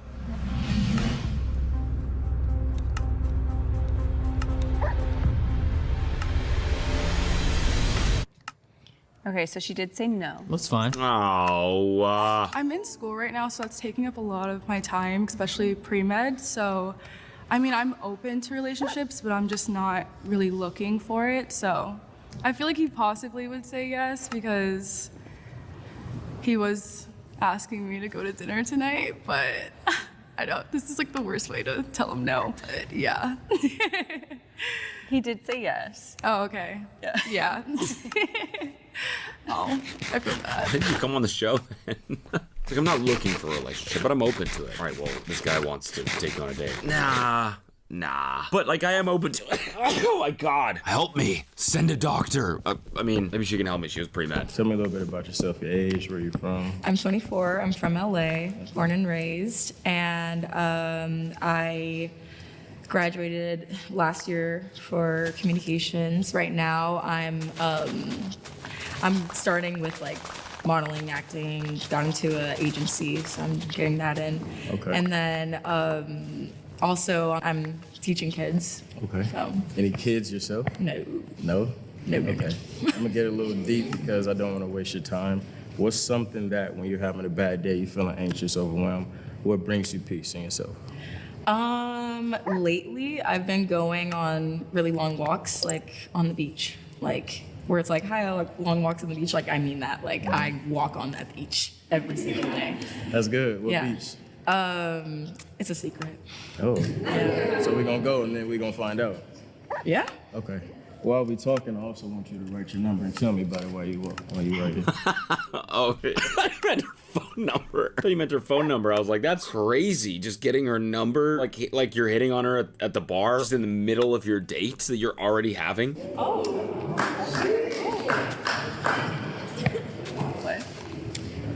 7. Okay. Tell me about the 7. I'm not really one to be in a rush for a relationship, but at the same time, it's like I want you to show respect for me, communication, honesty, where it's like. He's the first person I've seen with a point. He said 3.7. What the fuck does that mean? We're not gonna find out because there's only 7 seconds left, but you couldn't have just used a whole number? Okay, so are you saying yes or no to Kennedy? I'll say yes to Kennedy. What do you think she would say? I think she would say yes too. If she says no, I respect her answer, but I think she would say yes. We had a great conversation, even though it was only 2 minutes long. I liked what I heard from her, and I like what I see. She's very attractive, so I think we would go together very well.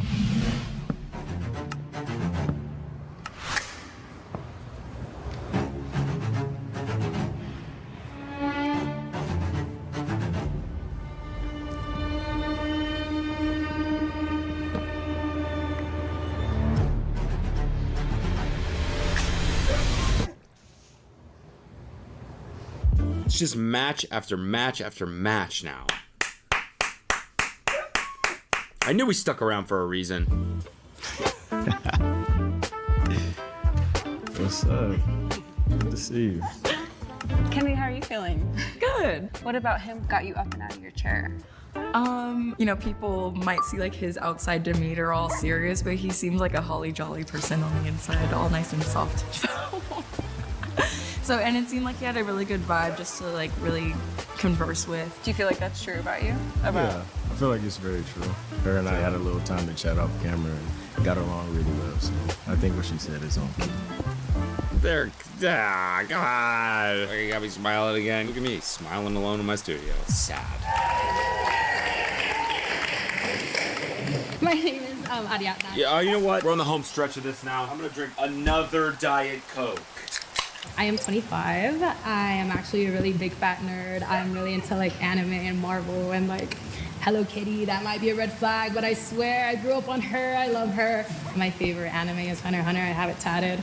I'm just a really big nerd. I have My Melody and Kuromi tatted as well. I work in a cute like Japanese pop culture shop. So if anyone else is nerdy or just wants to be friends and talk about it, that would be awesome. So, yeah.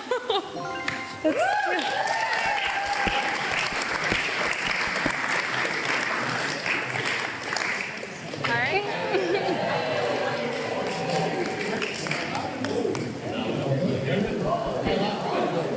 What's up? Whoever gets here first. Whoever's first. Whoever gets here first. Oh my God.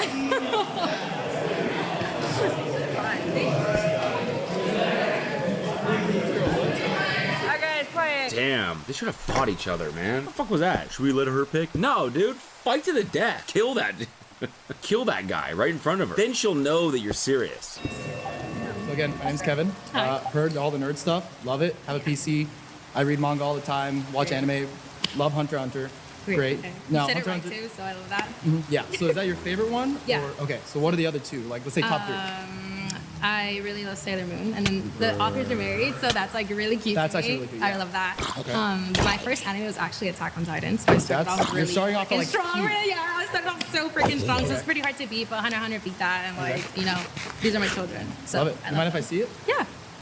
That's great. The words kind of blend into each Yeah, other. but it's like I see it. Should I watch anime? Like, people get fucking obsessed with it. It's like you watch one anime and it just becomes your life. No shade at all. I'm just curious why it's so compelling. It's like the next time you speak out of line, I'll kill you. And There we that's go. kind of how I. Yeah, fair enough. Yeah, I'm a pretty And then bold person. You mentioned you love Sanrio. Yes. Which are your favorite characters? I love Mocha and My Sweet Piano. Okay. So it's more. I only ask because my favorites are Tuxedo Sam and Pochak. I only ask because I wanted to tell you my answer to that. I only ask because I have favorites too. So, and I don't care about yours. So I'm gonna just tell you mine. Outside of your career, anime, Sanrio, what else do you like to do for fun? I cosplay. I go to anime cons. I'm sorry. I'm just like a nerd. Dude. I love it. That's great. I cosplay. Yeah, and I'm like really excited for Halloween because I get to dress up. And Okay, what are you dressing up as? I'm Okarun from Dandadan. I haven't watched it, but I know it's up there. It's so good. I already did it for Anime Expo, and wow. like a lot of people really liked it. But there we go. yeah. I think that went well. Nerdiest date I've ever seen. No, I'm kidding. I wish I knew the characters they were talking about, I guess. The only thing I'm watching right now is Great British Baking Show. Yeah? Okay, go for it.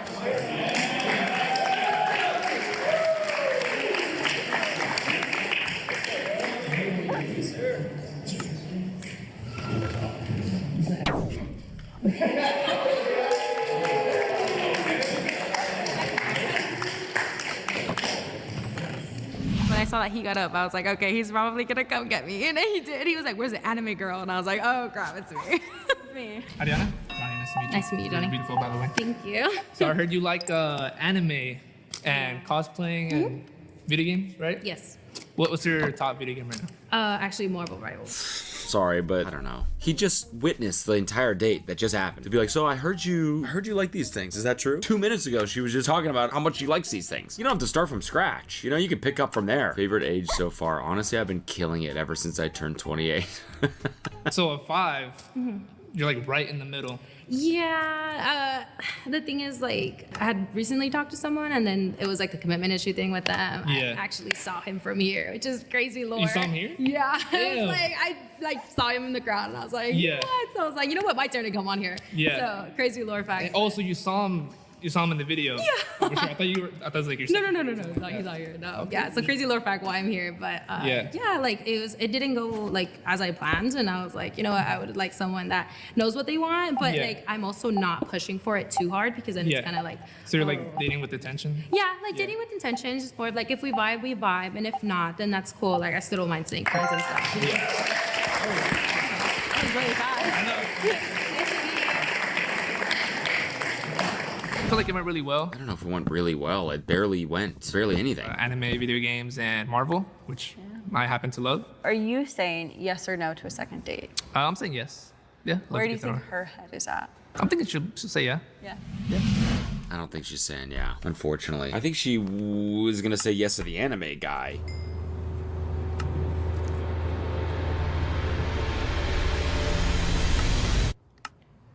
Okay, so she did say no. It's all good. Does that catch you by surprise at all? I feel like we didn't get a chance to talk a lot even after the BTS. So there was that. Okay, so you're saying yes to one of the guys, is that right? And who is that? It was yes to Kevin. Okay, so we're gonna find out if he says yes or no.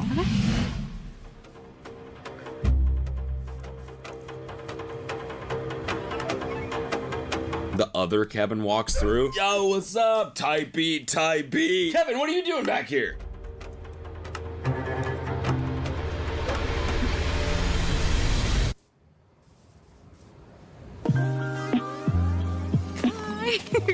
Let's go! Oh, that might have been the final match in this episode. Let's go! Now they can nerd out together.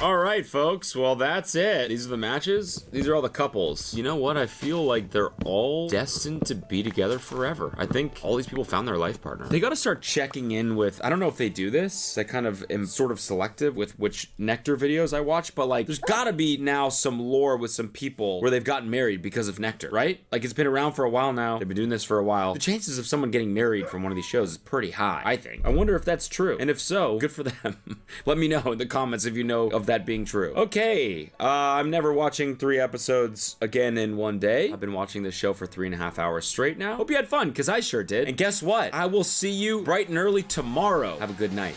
Bye.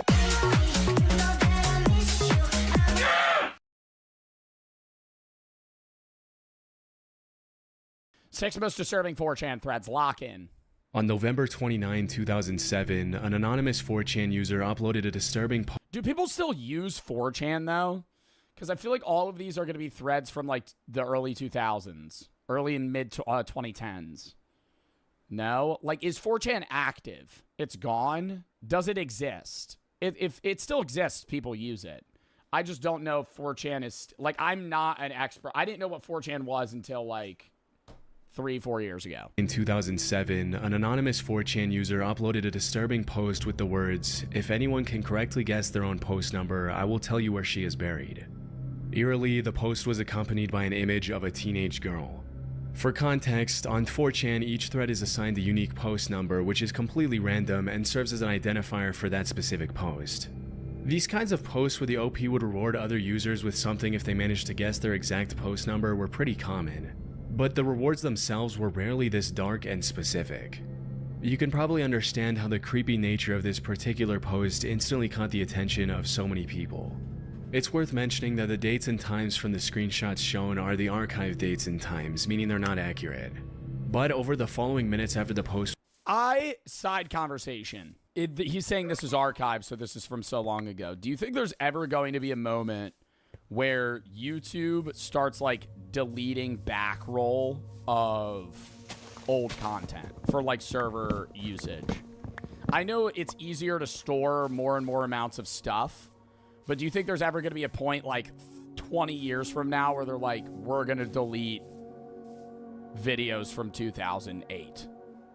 Like, at some point, I feel like there's going to be, it would be so much footage. Isn't it like years worth of footage get uploaded on YouTube every day? How much footage is uploaded to YouTube per day? 720,000 hours of video are uploaded to YouTube every day. Like that, are they able to consistently just keep that on a site? Maybe because it condenses it, but still, dude. Over like 20-30 years from now, there's no shot. This was made, several other users jumped in to guess their post numbers. And just 15 minutes later, a user correctly guessed theirs. After which, the OP made good on their promise and... A lot of that's gotta be AI slop. I think you're wrong. I think you're wrong. I think that, yeah, there is a good portion of bot posting, but a lot of people post on YouTube. Like, very frequently. Not even just because they want to be content creators. Like, did you ever have to post stuff on YouTube for, like, science class? As, like, an unlisted video. And then you send it to your teacher. Like, shit like that. Like, people just use YouTube for work. Dead winner, here you go. And then a set of coordinates. Oh, so you fucking actually sent the coordinates of a dead body to somebody? Strangely, the coordinates pointed to a pretty random patch of trees on the side of a county road about 50 miles east of El Dorado, Kansas. What, and you're gonna go look? Chat, you see this 4chan thread, you fucking guess your own fucking post number out of curiosity on whether or not this guy's serious. He actually sends you coordinates. I'm not going to look for a fucking dead body. Are you insane? I would maybe, like, give it to people, like the police or something of the local county, but, like, goddamn, no. Get a group, and you would go dig it up. But as it was later revealed... now you're just looping yourself into that shit. There was nothing random about the location. The girl in the image in the anonymous user's post was 18-year-old Emily Sander, a Butler Community College student who had gone missing a little less than a week before the disturbing post was... Oh my god, no. Did this person actually bury the fucking body there and post about it? ...made. Shockingly, the police found Sanders' partially clothed body around an hour after the coordinates were revealed at the exact coordinates provided by the user. It's important to...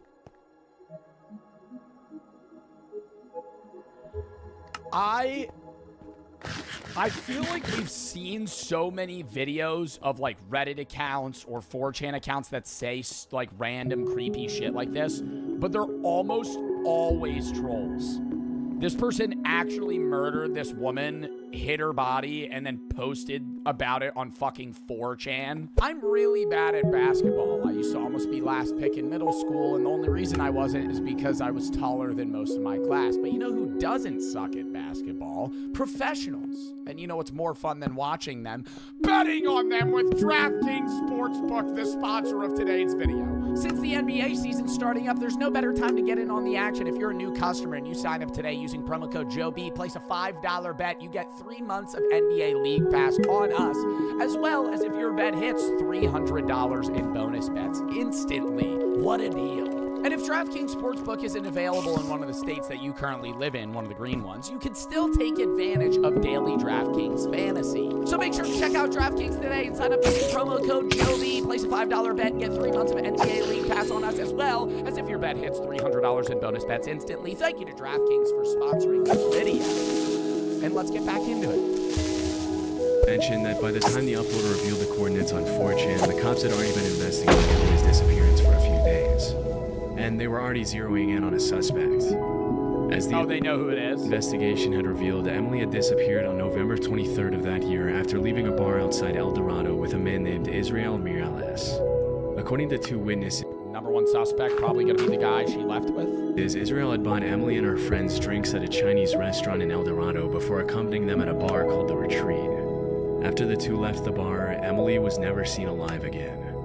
Following the finding of some pretty compelling evidence of Israel's involvement in Emily's disappearance, the authorities put out a warrant for his arrest. But by then, Israel had already fled to Mexico. Fortunately, due to the severity of the crimes, the cops were able to extradite him back to Kansas for interrogation. During his testimony, the suspect claimed that after they had left the bar, he and Emily had gone back to a motel room together. According to his version of the events, Bro, I truly believe that you just should not leave a bar with random people ever. I think the idea, like the hookup culture of getting with somebody that night is so scary that there's only negatives in my mind. Man or woman, mainly for women, right? But the idea of like meeting somebody at a bar basically blackout drunk and then agreeing to like go sleep with them at a motel. Like, I'm not saying there's always going to be like drugs or like weird intent involved, because a lot of the time there's not. But it's like, dude, you're fucking playing Russian roulette with weirdos, you know? Just banking that this guy's not gonna fucking kill you in your sleep. At one point in the night, another man had shown up at the motel room and tried to rob him, after which he allegedly left the motel alone.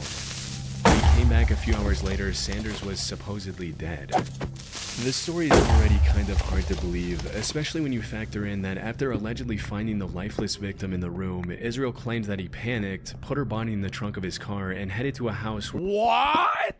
He said somebody tried to break into the motel and he found her body dead and then put her in the car. The motel room and tried to rob him, after which he allegedly left the motel alone. When he came back a few hours later, Sanders was supposedly dead. This story is already kind of hard to Wouldn't you immediately call the cops there? believe, especially when you factor in that after allegedly finding the lifeless victim in the room— Why does your YouTube look like that? I don't know. Is there a YouTube update? I was going to ask that. This interface looks really weird and I don't like it. Is this new? I think this is new.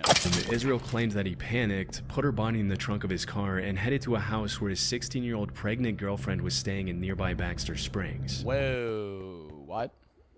Again, So he met a girl at a bar, killed her, or she died, he's saying. Put her in her body, pulled up to his girlfriend's place, who's 16 and pregnant, and then, what, hid the body? this was already a huge stretch, and it didn't exactly help Israel's case that investigators found a large knife and clothing with his DNA in a trash can at his girlfriend's home in Baxter Springs. When it was more than obvious that Israel was responsible for the crime, a judge sentenced him to life in prison without parole.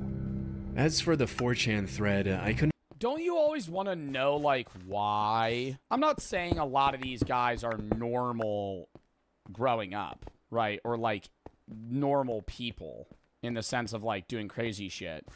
But, like, it's not, it doesn't make it better. But I'm always like, what motivated you to that night pick out this woman, bring her home, and kill her? Like, find any official confirmation some weird fantasy, like a fucking, like they're obsessive with like the idea of killing people for like pleasure. that the post was uploaded by Israel. And it's worth mentioning that because the coordinates were revealed a little under an hour before the cops officially announced where they had found Emily, the thread could have been opened by someone on the police force who knew about the location before the public. That's also just fucking weird as shit.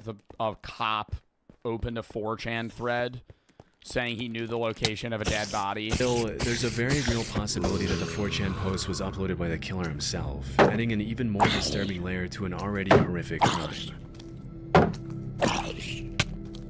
On August 25, 2009, a 4chan user opened a thread with the title, "Look What I Found." The caption read, "So I was looting through some..." Like, that's what you got to do with a dead body. Once you do it once, your tolerance is high, so you got to do it more. I don't know, man. I think you're relating, like, murderous psychopath serial killers to all people that commit murder. Like, I don't think the average... Well, the average person isn't killing somebody.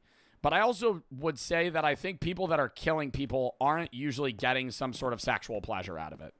Usually it's like an anger or malicious intent, not like deriving from a non-sexual emotion. Stuff my dad left when he died, and I found this. Have you killed somebody? No, Mike, I've never killed someone. And I hope I never do. I don't think I would ever be able to, like, physically do that. In self-defense, maybe, but that's like... I don't think I would ever be able to, like, fucking kill somebody and then not think about it every day for the rest of my life. Like, I don't know, man, especially if, like, you're, okay, I think it's different if you're, like, in the military and you're killing for the sake of your country and trying to do something for, like, a common goal. It's still killing people. But, like, that versus murdering someone, stuffing them in a bag and dumping their body in the ocean, like, so do you think you could stomach that? You think you would be able to hold that for the rest of your life? What about self-defense? Even then, I think, yeah, in self-defense, it's different. I'm saying more so, I mean, you're still going to think about that all the time. If you're ever in a situation where you have to kill somebody in self-defense, yes, you're not going to be as guilty, but, like, conscious-wise, but you're still going to think about it all the time. But I'm saying, like, the idea of, like, killing somebody, Dexter can do it. Dexter is a fictional serial killer and a serial killer, okay? That's different. And a live grenade. It seems kind of old, but looks okay to me. What would the random... When I do watch horror films, I will think a lot of the time... I'm not saying... I don't want to ask this question because I feel like this is going to breed weirdos in my chat. But it's like... When you watch horror films that involve somebody trying to hide a dead body, a lot of the time, I don't want to say it's obvious that they're doing something stupid, but, like, don't you think that when people kill somebody and they're just like, I'm going to go bury them in the woods, it's probably not a great play, you know? Like, if you're trying to have a body not be found, I feel like you got to be doing some Breaking Bad type shit. Like, burning their body with acid. You're a pro at it? No. I'm not saying I'm a pro at this. I've never done this. I'm saying from watching this shit where it's like, yeah, they just stuff them in a bag and bury them in the woods a mile from their house. I'm like, dude, I feel like you gotta fucking chop up the body, fucking put it in a bone grinder, like, fucking, I don't know. Like, you can't just bury it. 4chan user opened a thread with the title, "Look What I Found." The caption read, "So I was looting through some stuff my dad left when he died, and I found this." The old bastard had a live grenade. It seems kinda old, but looks okay to me. What would the random boy... His grandfather just had a fucking... Or his dad just had a live grenade in the house? ...or do with it. Next to the caption was an image of the OP's hand holding what appeared to be a live grenade. For the next 15 minutes, the thread was flooded with all kinds of comments from users all around the world. Dude, and aren't really old explosives also potentially dangerous to just blow up if you, like, drop it? You don't even need to pull the pin. It's just, like, if it's a really old explosive, it could just blow up. Yeah, no. I had a teacher in middle school that was in the military and talked about how they had to do grenade training. and they would pull the pin, and they would be told, they would count out loud, like 1, 2, throw it. I could never do that. If you ever gave me a grenade, I don't care if it's a 30-second fucking fuse. The idea of pulling a pin of something and knowing, hey, this is a live grenade, I'm immediately throwing it. Like, I'm talking pull the pin, chuck instantly. Even in, like, video games, I do that. I'm too scared in a video game to hold fucking RT for more than half a second. Let alone, in real life, cook a grenade fucking 4 seconds next to the chest to just chuck it into a fucking hole. No. With some claiming that the grenade was fake and asking the uploader for proof that it was made out of real metal and wasn't just a plastic imitation. Let me see the... They could just chuck it back? Yes, but I don't think any human's instinct seeing a grenade on the floor is let me run at that. Maybe in a battle scenario, people are trained, but I really don't believe the average person is doing a return to sender. I think they're seeing a grenade and going, that's going to blow up right now. Jump behind a building or cover. Versus, let me run at it and pick it up. Bottom of it. Bottom. It's plastic, lol. No plastic, dimwit. It's all metal. With this comment, the OP included an image of himself holding up a lighter to a grenade, which is obviously a horrific idea. Still, it was nothing compared to what was coming. Disturbingly, some of the other commenters encouraged the poster to throw the grenade in the toilet, saying things like, toss in toilet, don't flush, wait for epic fountain. You would think that the OP would be able to interpret the comment as a joke, but sure enough, a few minutes later he posted another image, this time showing his hand holding the live grenade over the toilet along with the caption, "What are people fucking doing, dude? Oh my god." I remember when, dude, my friend used to show me fucking live leak videos all the time, and they would fucking traumatize the shit out of me, because he would be like, oh, let's watch this. I'd be like, what is it? And it would just be some dude dying. And it used to be, there would be videos of guys actually playing Russian roulette for fun. What are you doing? You're not getting anything out of this. You're just like, yeah, I'm just going to throw a live round into a fucking revolver. Yeah, the same mentality here. Yeah, let me just juggle a live grenade from 30 fucking years ago. Oh, why don't I drop it in the toilet? Should I? This is where the story gets pretty disturbing. After posting this image, the OP suddenly went silent. Over the following minutes, other commenters jumped in to ask him what he ended. It's the same as smoking. You gotta be rage baiting. You gotta be rage baiting. You gotta be rage baiting. You're telling me I'm falling. Hey, bravo. I'm falling for it 100%. I'm not going to defend smoking cigarettes, but if you are ever given an option of smoking a Marlboro Red or playing Russian roulette, smoke the cigarette. What the fuck are you talking about? Yes, both have a potential to kill you. One's definitely gonna kill you quicker. One's definitely probably got a way higher chance of killing you. And that's probably the bullet in the fucking gun. Or holding a live fucking grenade and dropping it into a toilet. But there was no response from the OP. Shortly after, a commenter uploaded a screenshot of an article that had been published by a news station in Guatemala that same day.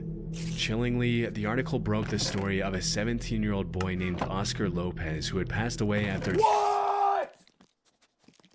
Chillingly, the article broke the story of a 17-year-old boy named Oscar Lopez who had passed away after detonating a live grenade in the bathroom of his house.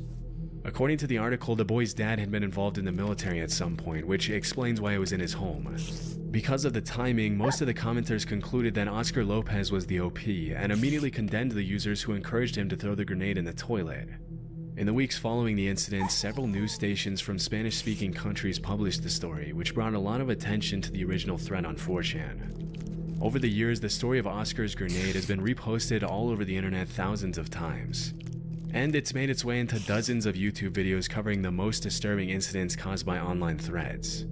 However... Bro, most disturbing incidents of online threads, there are people that actively, post on social media and try to get people to hurt themselves. There are people that go on, self-harm Reddit threads and, actively advocate for people to, hurt themselves. Or do so... whoa, man. I'm not trying to relate that to like another crime or another type of person, but like you're insane. Like if you're I understand it's online, but like, bro, that guy probably acts so casual every day just to go like doom scroll at night on threads and be like, yeah, you should do this. Through my research, I wasn't able to find the original article or anything that would indicate that the story was real. Even after spending hours searching through online archives, I found absolutely no trace of the original article, which suggests that the article could have been faked. The only articles I did find were the ones that were published after the incident and cited only the original, non-existent article as their source. It's also pretty suspicious that the article was allegedly published pretty much within an hour of the OP's last comment, which further supports the idea that the whole thing was faked. It's possible that the OP himself could have posted the photoshopped article screenshot from another account yeah, to get attention. Or that he could have made the original post and then went quiet to get a reaction from the crowd, after which another user could have jumped in to keep the story going with a fake news article. Although, it's still very possible this is real, and the original article has just since been lost to time. Because the incident is over 15 years old at this point, we'll likely never know the whole truth. Oh, but it's all anonymous? You're not able to like, you can't look at like people's profiles? Back in 2009, like he didn't keep posting ever again after that? Dozens of 4chan users started to bring attention to a pretty strange phenomenon that was taking place all over the internet, in which some mysterious comments about key lime pie were cropping up on countless websites, blogs, and forums everywhere online. Although the original 4chan threads in which these discussions took place have since been deleted, I was able to find some more recent Reddit threads covering the same key lime pie phenomenon. Wait, so there was a thread that people were just posting about key lime pie a bunch? In 2016, Reddit user KeyLimeWTF uploaded a long post about his or her investigation into the whole thing, and it read, "So, I'm just gonna throw this one out there since I haven't found anyone who's investigated or discussed this super weird, almost nonsensical mystery. To begin, I was reading a story in my local college newspaper. In fact, it was the most read article on the site. There were 3 comments on the story itself, and one of them seemed utterly strange. There's an absurd amount of references to pop culture names as well as some political names. But the subject of every line relates back to, more often than not, these things. Mrs. Anita Pelaez, Captain Coochie Pelaez, Key Lime Pie, some Coochie's restaurant, North Carolina near the Biltmore Estate, Key West, Florida. And not every post is exactly the same, but some are.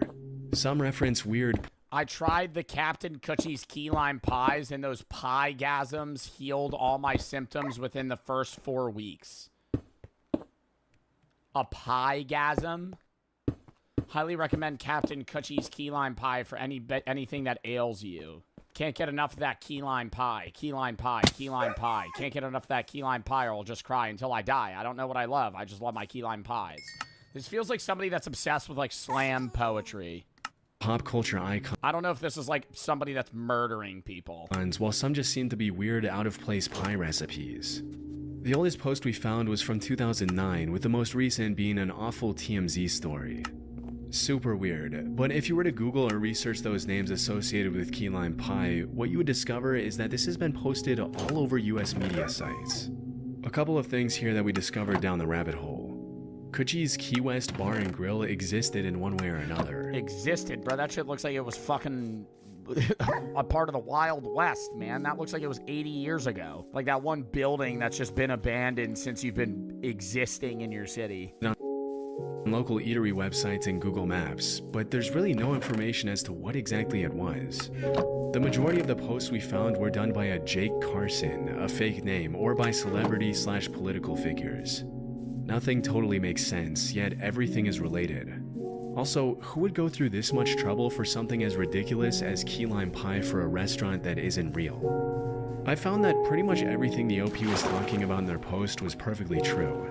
There are indeed thousands upon thousands of strange comments and reviews about Captain Coochie's key lime pies on countless random websites.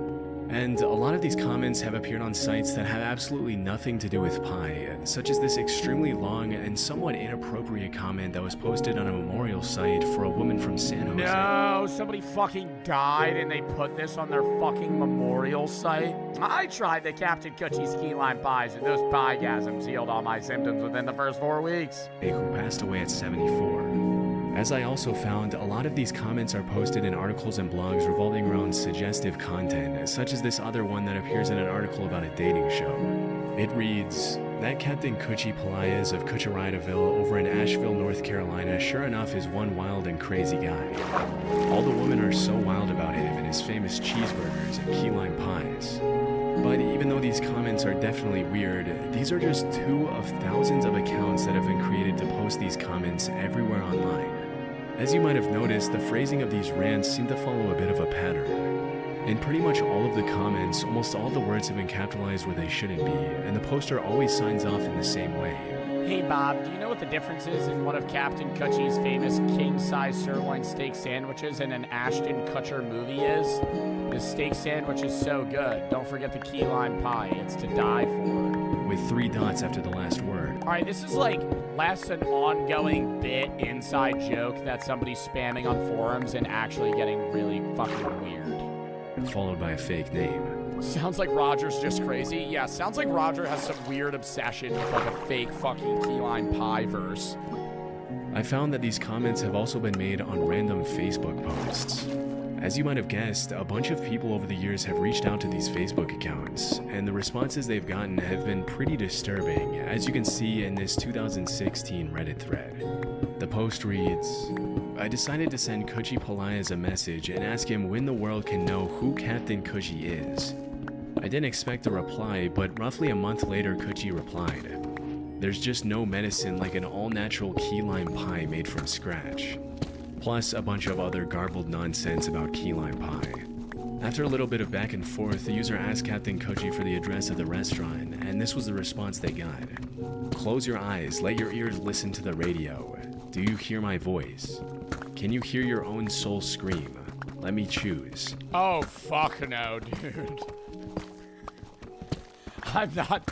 Why are people interacting with this account? I feel like this is a block and let it fucking leave type of thing. My God. I'm like, hey, do you know where I can try this Captain Coochie's key lime pie? Do you know you have a soul? I can sense it from here. Do you know what it's like to scream? My voice that predicts the future or your tormented reach. Have you ever had your fingernails pulled off of your fucking body? What do you block? Choose. You can choose. Your life, your future. As smart as you are, you may have already found out that the radio drama from 75 years ago was the truth. They are on our planet, and they watch and see everything. Oh, no, this guy's actually insane. I feel like he's like perma-tripping. They're on our planet, and they watch and see everything. Yeah, that makes me think he's in like some sense of like religious psychosis. Or he's just in a perma-trip. 5 years ago was the truth. They are on our planet, and they watch and see everything. Don't trust anyone. Don't trust the police. They are already controlled by them. And Salvia? What is he doing? Salvia every day and having the same trip every time? There's no shot, dude. He's been posting about fucking piegasms for 5 years. Lines of paranoid ranting. Strangely, the original message was sent in Swedish, which is the Reddit user's native language. What makes this disturbing is that there was nothing on the user's profile indicating that their first language was Swedish, which indicates that Captain Coochie could have stalked the user. And eerily, this wasn't the only time this happened. Whenever people reached out to these accounts to ask for information about the key lime pie phenomenon, they would often receive strange responses with very specific information about their lives that the key lime pie people had no reason to know. Oh my God, stop. The rabbit hole in this mystery goes pretty deep, but some things have been confirmed to be true. For example, as mentioned in the Key Lime WTF's Reddit, would y'all, if y'all saw this guy commenting on like a random forum, would you reply to him? Post, Coochie's Key West Bar and Grill was a real place in Asheville, North Carolina. You would ask him where the pie is? According to... Is it truly gonna give you, does the piegasm truly solve all ailments? I have a really big wart on the back of my... of Reddit users, the original owners were Oswald C. Pelaez, Just wondering, does this piegasm truly solve all ailments? aka Coochie, and his wife Anita Pelaez. But interestingly, even though the random comments I have an ass pimple. Those are the worst. Oh. and reviews are almost all about Butt pimple? A pimple? pie, the restaurant was actually known for its burgers. Still, despite this information, it's hard to understand where the connection is between the restaurant and the 15-year-long campaign to flood the internet with strange reviews about their key lime pies. Over the years, this has led thousands of people all over the internet to come up with all kinds of theories to explain the phenomenon. The first theory is that all of the comments and reviews are coming from a single poster. Technically, this is a possibility. I mean, it's not uncommon for people with extreme obsessive personalities to become fixated on something as random as key lime pie and dedicate years to spreading bizarre content across Yeah, the but it's the same fucking thing over and over again. internet. However, the sheer volume of posts, accounts, and languages involved makes this kind of hard to believe. If you think about it, this would require the poster to individually open and verify thousands and thousands of sub-accounts, which would require a ton of different email addresses and more time than we can imagine. This is why a lot of people have suggested that all of these comments could be coming from a bot. The fact that all the comments are written in a similar style makes this a possibility, but there's one major caveat here. Over the past couple of decades, Google has really cracked down on bot accounts, making it increasingly difficult for random bots to open accounts and post comments on random blogs and sites. And sure, this could be a pretty advanced bot that's been updated over the years to be Google's security measures, but there's really very little motive for anyone to take the time to design. Yeah, to spend that much time to try and bypass Google security for fucking bot spam so you could talk about fucking piegasms from Coochie's restaurant. Something like this. Oh my god, do you think it's supposed to be like Coochie? Bro, I feel like this is just some like perv. That's the vibe this is giving. Like Captain, like vagina. Ah, I hate saying that word. Like Captain Coochie's key lime pie gave me a piegasm. So, in the absence of a solid explanation, Like he's saying Coochie. I don't think it's Coochie. some slightly more disturbing theories have been proposed by the online community. According to one of the most popular ones, these comments could be a coded method of communication for some sort of cult or underground organization with nefarious purposes. This could explain the endless, seemingly random pop culture references and indecipherable strings of garbled text with random capitalization. I also found some Reddit comments where the users alleged that Coochie's Key West Bar and Grill was being used as a cover-up for something more sinister. For example, in 2017, a user posted a comment saying, I grew up— Yo, you ever pass a business? You ever pass a business in your area that's most definitely money laundering? Dude, there are multiple places that I pass on a given basis. They get no business. None. No cars ever there. Dot-ass restaurant. Been open for fucking 8 years. Right? You pass them by, I'm like, damn, I haven't seen this restaurant in 4 years. They're still running. No one's there. No one's there. Yo, you're taking drug money. You gotta be. What else is your fucking place doing to stay in business? Outside of money laundering. Like, how are you fucking running? Dude, there's so many businesses that are just surely in the red. Surely in the red. in Arden and drove by it nearly— Like random corner stores. Like a Family Mart. Bro, you ever seen that shit? Even in like, bro, like big city, like New York City type shit. There's so many unsuccessful businesses that get no foot traffic. Like you're for sure fucking laundering money. That or you're just in debt. every day of my life and never once saw more than one car there. When I reached my 20s, I assumed it was a money laundering operation or something simple. Claire's? No, Boscov's. You ever see a fucking Boscov's? Money laundering. Money laundering. Claire's, I would say, is money laundering for some shit. Forever 21. Yeah, a lot of mall stores. A lot of mall stores. Lids. Don't get me on Lids again. I truly believe Lids is a money laundering business. Okay. Knock on wood. You know, I hope they're not. But, bro, you're not selling that many fucking flat brim hats in 2025. Okay? You're not. I know you're not. I know you're not selling that many fucking flat brim hats.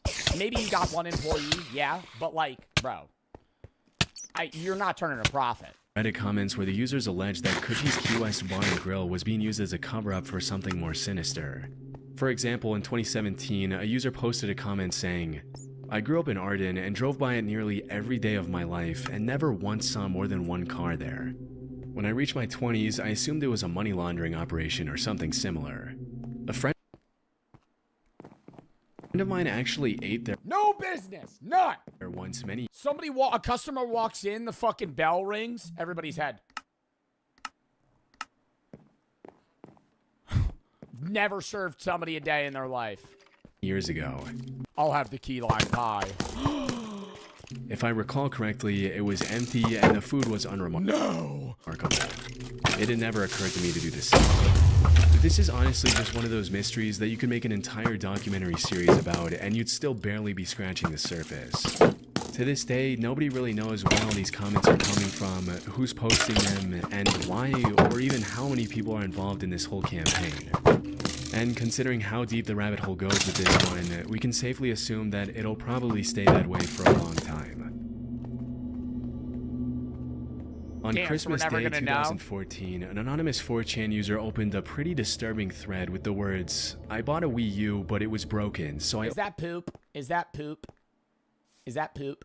Opened the Wii U, and this thing was inside. What is this? Next to the captions, the user uploaded a couple of images of some sort of brown oval-shaped object inside the console. At first glance, the OP thought it Yeah, we're getting real fucking... Let's get a 4K image of this. This just looks like feces or a dead bird. was probably something an animal had left in there. But a few minutes Animal, I'm going poop. later, he followed up with some images that looked like something straight out of a nightmare. Apparently, the brown object was some sort of spider nest, and as soon as the OP cracked it open, it looked like this. A few minutes later, the poster commented, I would have a heart attack. Then and there. I don't have arachnophobia, but that would be... Oh my god. I have always been so scared that if you ever kill... Like, have you ever killed a spider in, like, your room? And you see videos where it's like, you kill the spider and then all the babies hatch out and it's like 100 of them just run everywhere? I don't know what I would do. Like, what do you do in that scenario? At least fucking fumigate the room. Oh. The spiders are already dead. Whatever happened, it's an egg opened too soon or an egg that never managed to open. The spiders must have devoured each other to stay alive and eventually grew to max capacity and truly died. Wow. The size shows they're adults, but the color shows they literally have no plating or skin. 3 minutes later, the OP gave a chilling update saying, this one was still alive. And this is where the thread starts to get a little disturbing. Just a few seconds later, another user commented on the post saying, okay, I googled it for you, OP. That's a dirt dauber nest. The spiders are paralyzed inside of it. If they're not dead by now and they're actually fresh catches, they're gonna be waking up soon. Oh my god, he sends another picture. They're all gone. Stop. And responding to the image of the live spider the OP posted, the user warned, this spider kind of looks like a brown recluse. If you let it sting you, your arm is gonna start rotting while Oh, they're poisonous. That's wonderful. Oh, they're fucking deadly spiders in his fucking Wii. while you're alive. Responding to the original picture of the spiders, another user commented, by the looks of it, the last one just woke up, and the dirt dauber might not even have started laying its larvae yet. If that's the case, these might all just be paralyzed. Also, I'm afraid for OP's life, since the spider that did wake up looks like a brown recluse, and if that's actually the case, the OP has a dirt dauber nest full of brown recluses. He's in for one hell of a ride. Holy fuck, Over the next several minutes, dozens of other users jumped in the chat to warn the OP not to provoke the spiders under any circumstances. Fortunately, shortly after, the OP posted a Provoke final... the spiders! What do you do? What do you do? What do you do? Do you call fucking bug guy? What do you do? How do you fucking get rid of them? They gotta fucking gas your whole house now. Update to the thread saying, OP here, they weren't dead and they started to move. I ran out of my house and called the exterminator. I'm posting from my cell phone. It's pretty disturbing to think that a nest of poisonous spiders could be growing inside of one of your consoles without you knowing it. And Do you think he's gonna get money from Nintendo? according to another commenter, it's actually pretty common for They gave me Mario Party on the house. dirt daubers to do Made it all better. this. Thankfully, it looks like the OP was okay. Oh my god, now that's gonna be, oh my god, March- that's actually disgusting. If I opened that shit and I saw a bunch of spiders crawl out. 2020, an anonymous 4chan user posted an image of a missing girl named Lisa Irwin, along with a set of coordinates that point to a random location in the middle of the trees somewhere in Lakeside Village, Kansas. For context, Lisa had gone missing in October 2011 when she was just a 10-month-old baby. That day, Jeremy Irwin, Lisa's dad, came back from work at 4 a.m. and immediately called the cops when he saw his daughter was missing from the crib. Disturbingly, he mentioned to his wife Deborah that the front door was unlocked and that 3 cell phones were missing. During the investigation, a bunch of really strange things started happening, and it was hard for the cops to make sense of anything. Even though some witnesses had reported seeing a strange man carrying a baby wearing a diaper near the area where Lisa had gone missing, they didn't have enough evidence to arrest a particular suspect. Surveillance video from the area showed a man dressed in white leaving a wooded area near the Irwin's house at 2:30 a.m. But the suspect the cops brought in as a result of the footage... Oh my god, I feel so bad, bro. Being a parent, you get a newborn child and it gets fucking taken from you. ...had rock-solid alibis. Chillingly, when the cops searched the Irwin's house that same year, dogs picked up the scent of a dead body in Deborah's bedroom. When the authorities confronted her about it, she claimed she didn't initially look for her daughter because she was afraid of what she might find. This was just the first in a Wait, what? So their kid was just dead in their house? Series of strange claims and contradictions that Lisa's mom would find herself in. Later, she would allege that the last time she had seen her baby, it had been around 10:30 p.m. But after, she confessed that she had been drinking with a friend and didn't remember when the last time she saw her daughter was. Investigators also accused Deborah of failing a lie detector test, and even her own best friend told the police that Deborah had a dark side and that she believed she could have been responsible for the disappearance of her own daughter. Strangely, Well, that's a fucking thing. Well, I mean, not 10 months out, but isn't that a thing for a while where it's like some moms or even dads feel like a weird urge to like kill their child? Postpartum something where it's like because that's a felony. Well, yeah, killing the kid would be, but having postpartum depression isn't. That's horrible. Oh yeah, I know. But it's like something they can't control. Out of nowhere, they're getting weird urges to like kill their kid. 3 cell phones that were taken from the house and made a 50-second call late on the night Lisa It's a mental disorder, yeah. went missing. They get help? Oh, well, most of them do. But both Deborah and Jeremy denied making the call. When the cops investigated the call, they found that it had been made to a Kansas City woman named Megan Wright. Interestingly, Megan had once been in a relationship with a suspect in the case, a drifter who lived in a halfway house close to the Irwins. Still, she denied being the one who had picked up the phone on the night of Lisa's disappearance. To this day, the cops are convinced that whoever made that call is responsible for whatever happened to Lisa, but in the absence of new evidence, the case went cold for a very long time. The image you see in the 4chan thread is actually an age Yeah, that right image is AI. progressed picture released by the authorities to help the public identify the victim, and it shows what Lisa would have looked like at 7 years old. They're able to do that with, I know they're able to do that with like kids and adults, but they're able to do that with a newborn infant. I feel like all newborn infants look exactly the same. Genuinely. Like they all just look like they're just babies. They posted the coordinates. Some of the commenters started suspecting that the OP was the perpetrator, and that the coordinates pointed to the Because they haven't grown into any features. location in the middle of the woods where Lisa's body was located. One user commented, "I just emailed this thread to 2 local NBC affiliates in Kansas that cover the Thompsonville and Oskaloosa area. Hopefully this is legit and we can finally do some good and bring peace to a family." But even though a lot of people got in touch with the police over the leaked coordinates, frustratingly, nothing really came of them. And it's unclear if the cops just didn't investigate the coordinates, or if they did but they didn't find anything there. To this day, Lisa's disappearance has created more questions than answers. Was it the guy who was seen in the surveillance footage? Was it the parents? Or the 4chan user? We'll likely never know.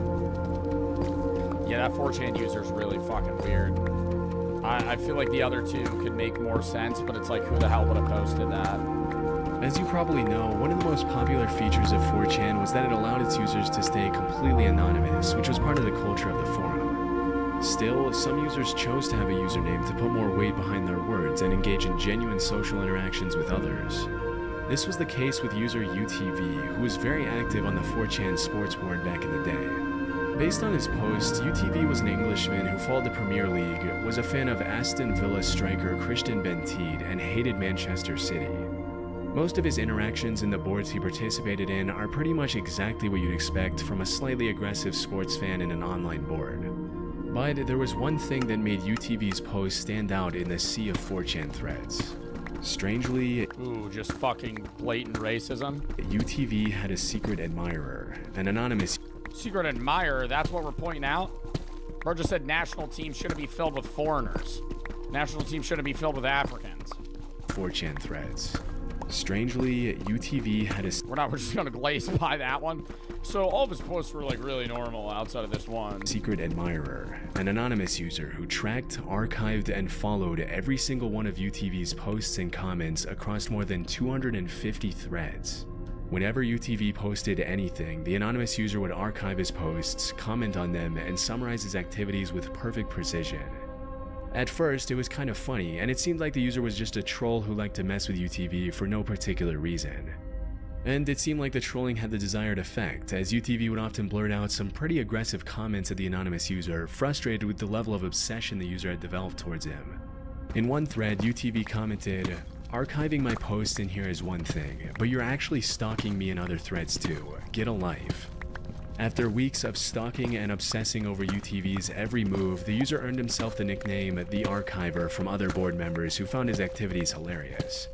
Unfortunately for UTV, the more he engaged with the Archiver, the more the Archiver would obsess over logging, categorizing, summarizing, praising, and decorating his posts.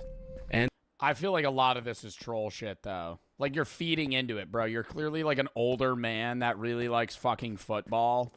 And you're obsessed with your team, and so one guy just finds your channel, rage baits you one time, you full fucking faceplant fall for it, and then he just feeds into it. But after a few weeks, the That's you? Yeah, I do fall for rage bait quite often. plot took a pretty creepy turn. In July 2013, the Archiver was no longer satisfied with simply logging the posts, so he started composing songs and poems based on UTV's interests and personality, including a limerick that read, "There was once a young Phil from Kent who loved to call Frodo an ent. He bet against Villa in a 3-1 thriller. They lost and his money was sent."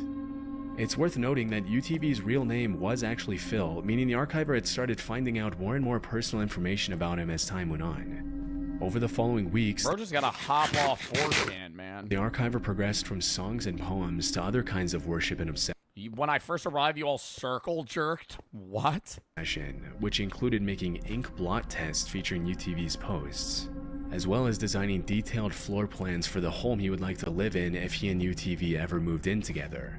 He even made preparations for UTV's funeral with detailed instructions for his family to follow on the Okay, never mind. This is no longer funny. This is just creepy.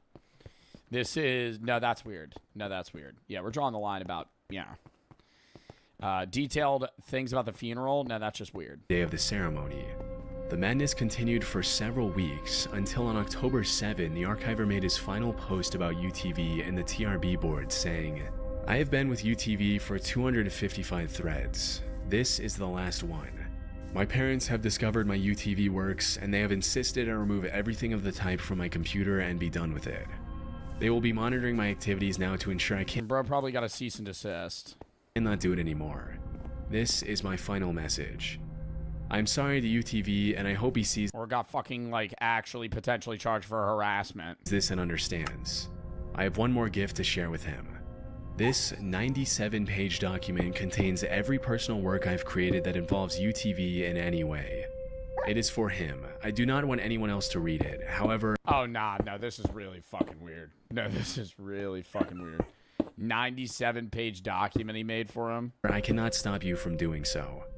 As the entire internet soon found out, the Archiver wasn't lying about the document. He literally compiled an almost 100-page PDF featuring everything he had written and designed over almost 5 months of insane obsession over a random dude on 4chan. The Phil Marillion, as the Archiver titled the document, contained detailed information about Phil's posts, his interests, and his interactions with the Archiver. Nah, this is so weird. I feel like this started as like rage bait and somewhat of like a social experiment where you're like, let me just pick a random guy on a thread and just fucking document what he does. And then actually just full on turned into like obsessive stalking. On the front page, an explanation for the document reads, Why am I doing this? Because UTV is my passion, my hobby, and my social life. I love him, and I love archiving his posts. Archiving his posts isn't enough. They are my bread and butter, but this is the salt and pepper on the sandwich that spices it up. The rest of the 97-page document is about as crazy as you'd expect from a guy who spent all his waking hours stalking another guy on 4chan.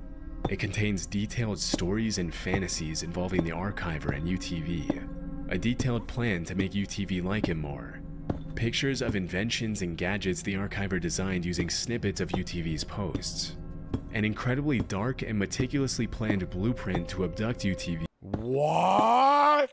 and hold him hostage. A ransom note? We have your son require $40 million to give him back to you, light on cash. Hostage for £40 million. And so much We're gonna send you a piece of him for every week that we don't get 40 million. more stuff that you can't even imagine. When the Archiver shared his masterwork, Phil responded only with a question mark and then vanished forever from 4chan. To this day, the internet... What a response. 97-page document, question mark. That's it. It still doesn't know what to make of the Archiver or his motivations behind obsessing over a stranger to such an insane degree. Some allege mental illness, others think the Archiver just genuinely loved Phil. But whatever the case, the PDF served as a wake-up call to be careful. Loved Phil, bro. I feel like that's not love, man. Love's like a caring thing, not creepy. People who you talk to or give information about yourself online, because you never really know what they're doing with it. Wow, bro, that was fucking so weird. I feel like that hard pivoted from rage bait to just insanity. Dude drops a 100-page monologue just to get hit with a question mark. What? What? That's it. Oh my gosh. Well, that was an interesting video. All right.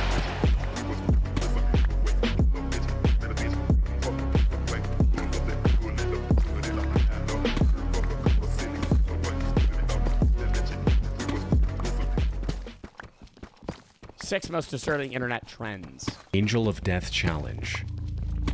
On June 3rd, 2022, an 18-year-old teen tragically passed away after falling.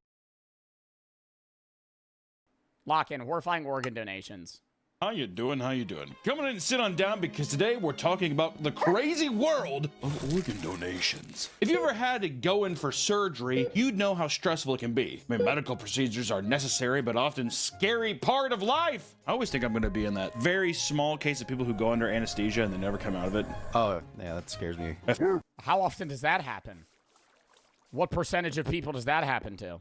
The death rate of anesthesia is 1 in 250,000. You could just die. I mean, that's low. But you could just die from being under anesthesia. Beats me up, man. Apparently it doesn't happen a lot, but Oh, that one says 100,000 patients. I'd be a statistic. I'm worried about my dogs never waking up. There are numerous procedures that one can undergo, but one of the most vital is organ donations. This operation has saved millions of lives since its inception and has people waiting for literal decades for a chance at getting an organ. However, not everything is as perfect as it seems. Hospitals are typically seen as a safe place, but sometimes they can be someone's worst nightmare. Today we're gonna... Oh, I thought he was gonna get into, like, black market organ donations. Where, like, somebody fucking just hits you in the back of the head and then you wake up in a bathtub covered in ice missing a fucking kidney. Okay, chat, what's your plan of action if that happens to you? Right? You're just walking down the road. You may be walking back from a friend's house late at night. And you just hear somebody running up behind you and it's just boom. And then the next time you're up, you're just, like, covered in ice. And you're fucking, like, really roughly stitched up. Just cry. I would freak out. I would be like, please tell me that they didn't take something that's vital. And explore the world of organ donation to see how bizarre it can really be. First up on our docket is animal organs. Typically, most organ transplants are human to human, but because there's a limited supply of human organs, doctors have resorted to animals instead. Yeah, aren't pigs most common because our anatomy is similar in terms of, like, internal organs? Like, aren't they trying to get, like, pig hearts to be usable for humans? Or xenotransplantation. Xenotransplantation. Xenotransplantation. Xenotransplantation. You get animal stuff and you put it in a human. I feel like I was born with a pig heart or a quail heart. I feel like my heart is too small for my large frame. A little Grinch heart? I do have a little Grinch heart, and I have to be so evil to make it big. That's how I survive every day. It's just science. But xenotransplantation is the practice of taking an organ from one species and placing it in another. Which, if that's the case, then too, could I be like, I just have enough money, I'm gonna just put a human heart in my cat? I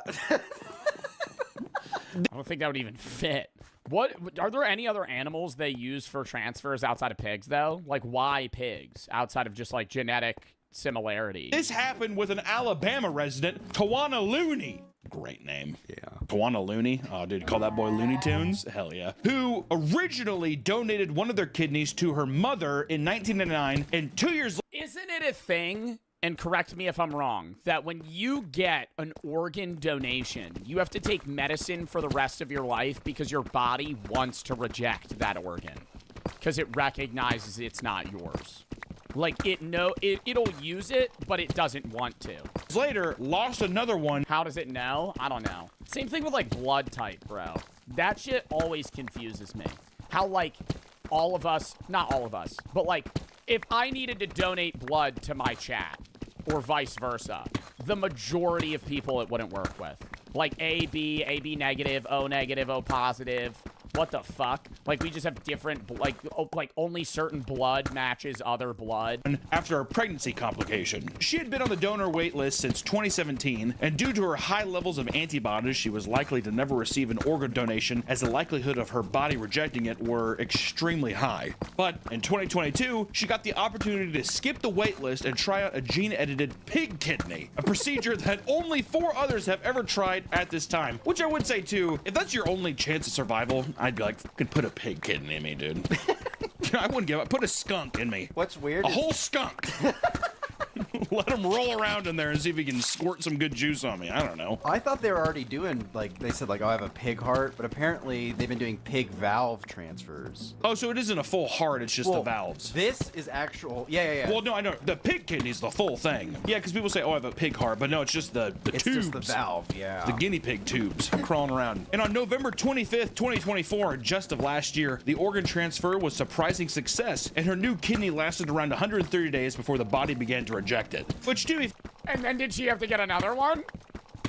What do you mean it began to reject it? Like she started taking medicine? Like she got like 3-4 months in and then she had to get a fucking another kidney? Fair, almost a whole year. Whereas before I feel like it was instantaneous. So I would still consider that a success. I'm guessing because of that, do you think it's just gonna be like you just have to come in and keep replacing it? I mean, imagine. But that's like you have to get invasive surgery every 4 months. Doing open, like, God, I feel like it would just fuck you up. I don't know. Can you keep brutal. I can't imagine being a surgeon and doing open like brain surgery. You ever think about that and how they got to be awake and you talk to them? You ever think about that? If you're getting open brain surgery, you're awake for it. They don't knock you out because they need to make sure that you're not fucking dying and you need to be like talking and moving and stuff because they'll make sure they're not like touching stuff that don't work. Like they just go and then they start going in your brain. Yeah, you're awake for open brain surgery. Other surgery though, yeah, they might knock you out, but still you're just like cutting somebody open. In the same spot over and over again. Well, I mean, would you have to continuously do new spots? You'd have to. Brutal, bro. This is a record-breaking achievement. You think it tickles? I think you feel it. They probably put you under anesthesia. Do you feel open brain surgery? Awake brain surgery is possible when there are no pain receptors, because there's no pain receptors in the brain itself. Your scalp is anesthetized, so you don't feel anything. But you wouldn't feel anything in your brain anyway, because you don't have nerve endings in your brain.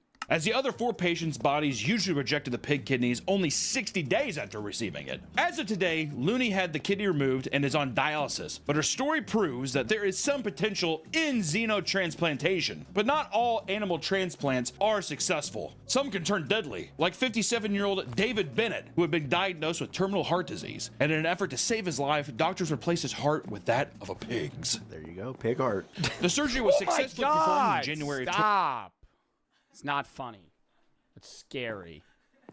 2022, but only 2 months later, he suddenly passed. Unbeknownst to David, the organ he received had a virus called porcine cytomegalovirus, which is usually only contractable in pigs, which is fucking crazy because there's no way doctors are looking for a pig disease inside of a human. Following his death, his family questioned how such a tragedy could occur. Doctors responded that the heart came from a lab-grown pig and admitted— Wait, but he didn't die because the heart was bad. He died because the virus within the heart? that they were unsure how the infection slipped through, which I would say too. You couldn't get me on a grass-fed pig. You gotta be a test tube piggy? That's man. Neither the hospital nor the doctors who performed the surgery faced any legal problems because of the FDA's compassionate use rule, which allows for experimental treatments for conditions with no other options. Which, to be fair, it's like, we're gonna sue him for trying to help you out? I mean, what the Yeah, I mean, like, if he's not gonna get another heart, he's on the wait. Thank you. He's not on he's on the wait list, and it's like he's gonna die. You need to try something. Like, at that point, you're just gonna be open to like, okay, well, I'm gonna die without anything. Might as well just get the fucking pig heart.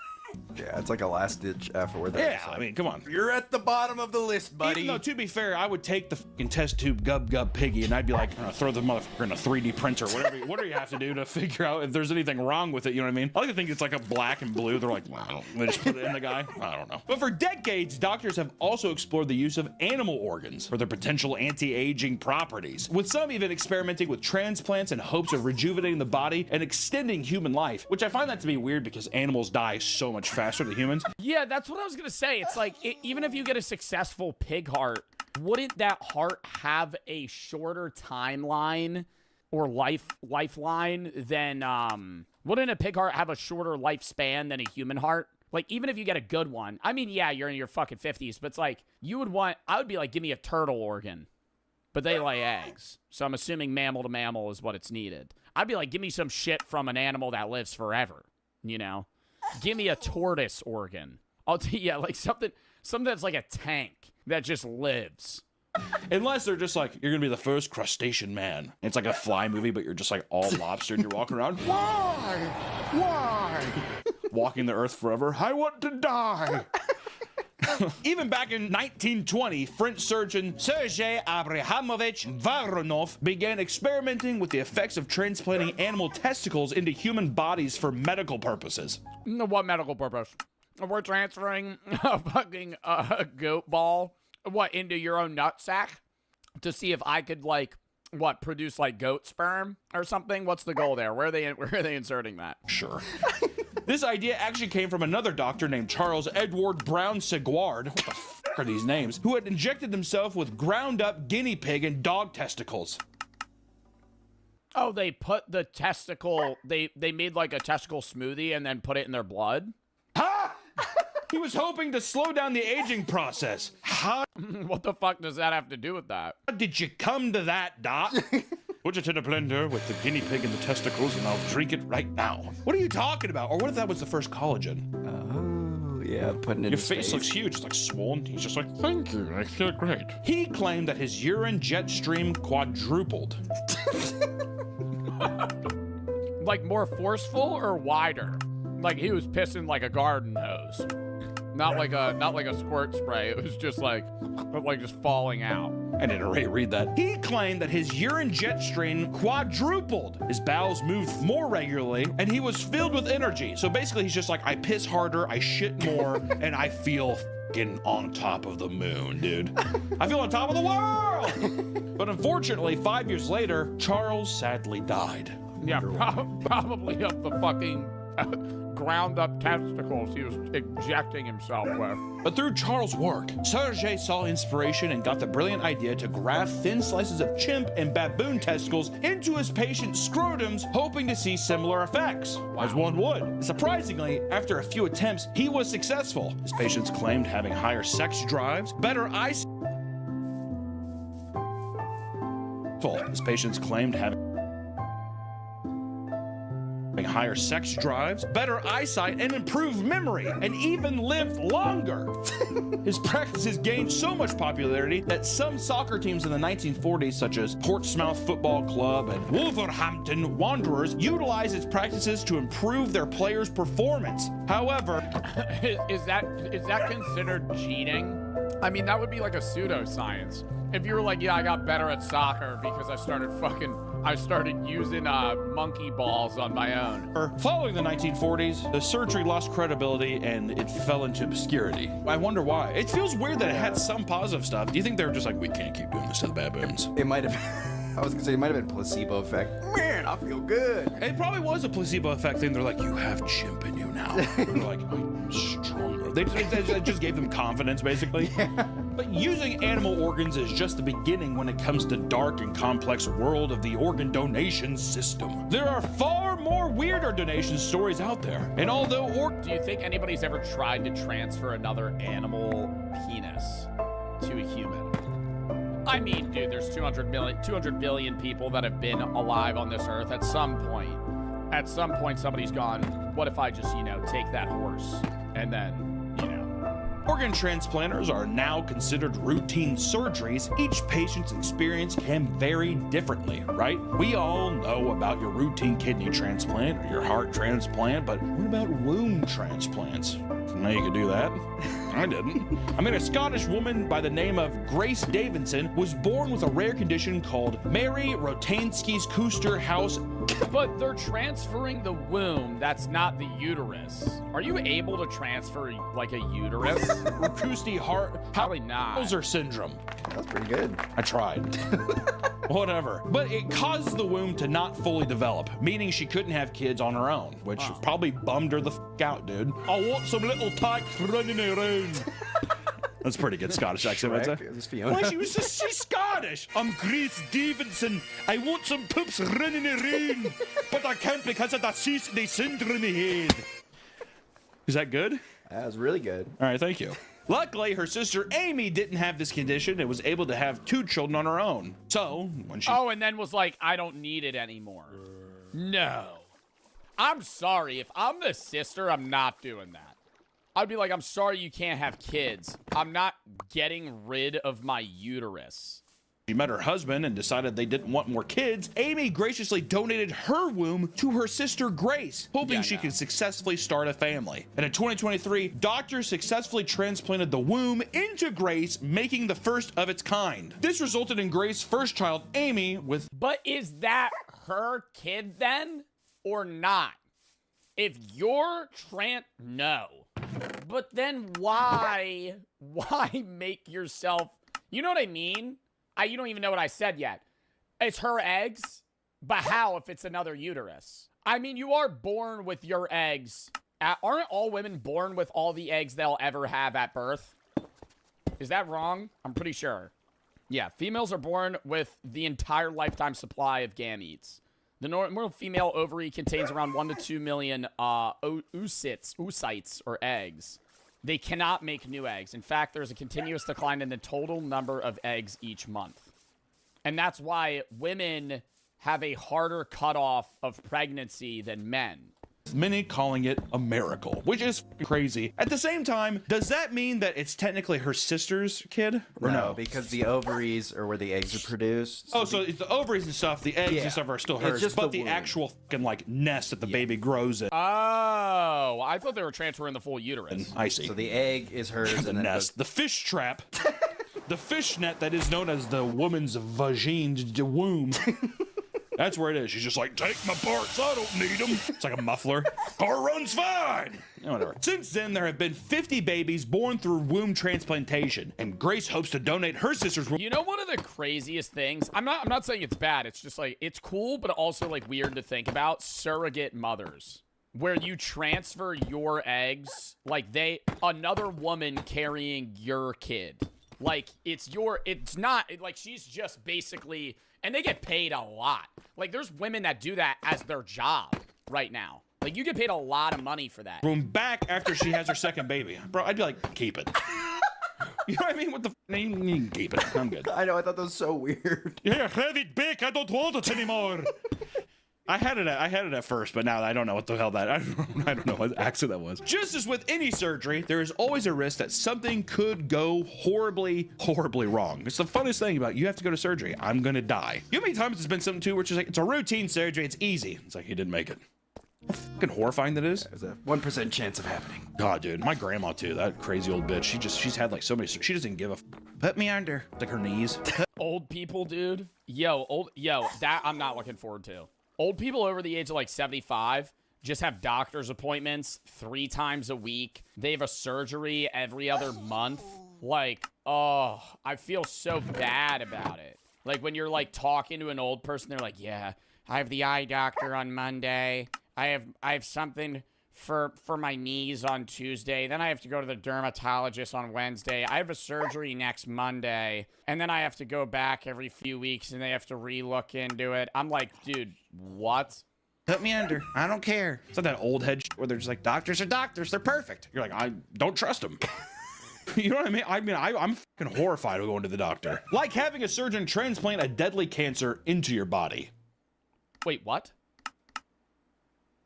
In 2019, a 69-year-old Arizona man went to Maya Clinic to get a liver transplant after suffering from severe liver cirrhosis, excessive drinking. My future, it's gonna be fun. And he also had liver cancer. Initially, the surgery went fine, and the organ was successfully transplanted. However, 4 months later, doctors noticed that there were 2 large masses in the new organ that they transplanted. After closer investigation, it was discovered that the donor had more advanced and aggressive forms of lung cancer that spread to his liver before the donation. This fact was never caught before the liver was put into the— Dude, I feel like you could sue the shit out of a hospital for that. If they implant a cancerous organ into your body. The 69-year-old patient. And unfortunately, because the cancer had spread throughout the patient's body, he was unable to get another liver transplant and died just a few months later. So you had cancer before, we thought we removed it, but we gave you worse cancer. We goofed. But I mean, that's just the tip of the iceberg when it comes to doctors fumbling the bag. In the UK, a doctor caused multiple patients to become ill and another to die because of his medical malpractice during an organ transplant. This event took place in 2015. Well, did you ever see the shit where I always find it fascinating that surgeons have to mark where they're doing surgery on limbs and also double check that they don't leave sponges and utensils in your body. Like when you get surgery, if you have leg surgery, the doctor will come in and talk to you and be like, so which leg is it? And then they'll sign the leg that they're doing. Because historically, there's been multiple instances where they cut off the wrong leg or do surgery on the wrong leg or arm. Because they mix up right and left, and it's like the way they're looking at it, they don't know, so they have to sign it so they don't fucking mess up where they're coming in. When a surgeon was removing organs from a deceased donor and accidentally nicked the stomach, causing its contents to spill all over the rest of its internal organs, which I want to say doesn't sound like a little nick. Sounds like he was like, and Chipotle and everything just started spewing. He's like, ah, like curry and everything. No! He like had to start scooping it out of the stomach. And instead of following standard procedures, the surgeon didn't report the error and allowed the now slop-covered organs to be transplanted into the other patients. So imagine— Oh, they don't wash them off? Oh, God, I'm sounding like an idiot right now. I'm just thinking when you get an organ, you know, they're running that under some, like, cold water.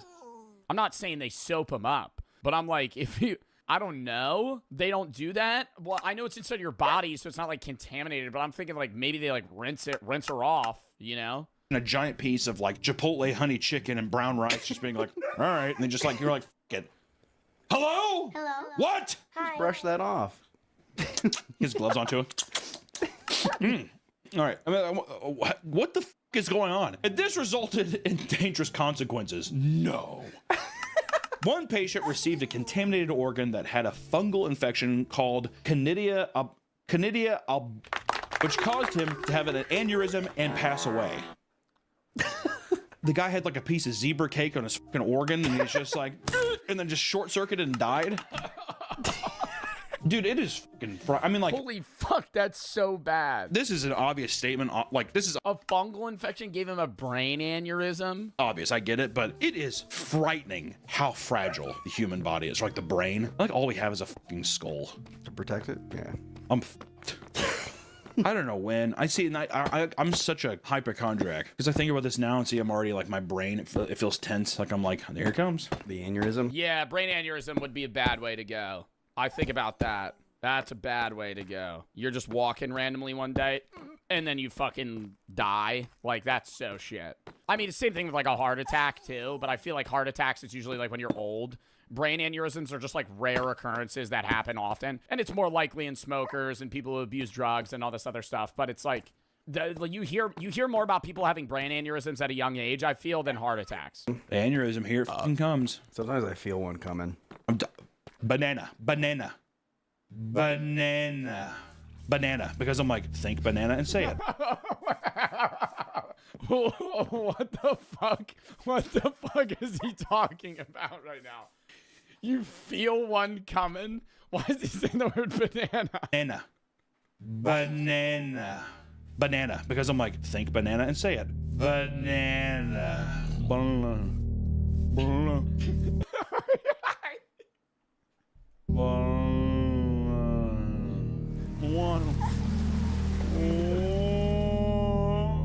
Dude, I'm not even fucking around. You remember the stream like last week where I just kept stuttering like the whole stream? Literally at the last half of the stream, I was like, dude, I'm gonna have a stroke. I was like, I'm gonna die. Like, because it was confusing me, like something was wrong. Like, I just kept stuttering and I couldn't fucking think of any word that I wanted to say. And I was like, what's happening right now?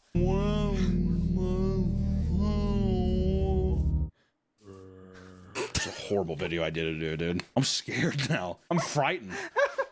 It's not funny. I'm fucking freaked out. Another patient received an infected kidney that put them into a coma.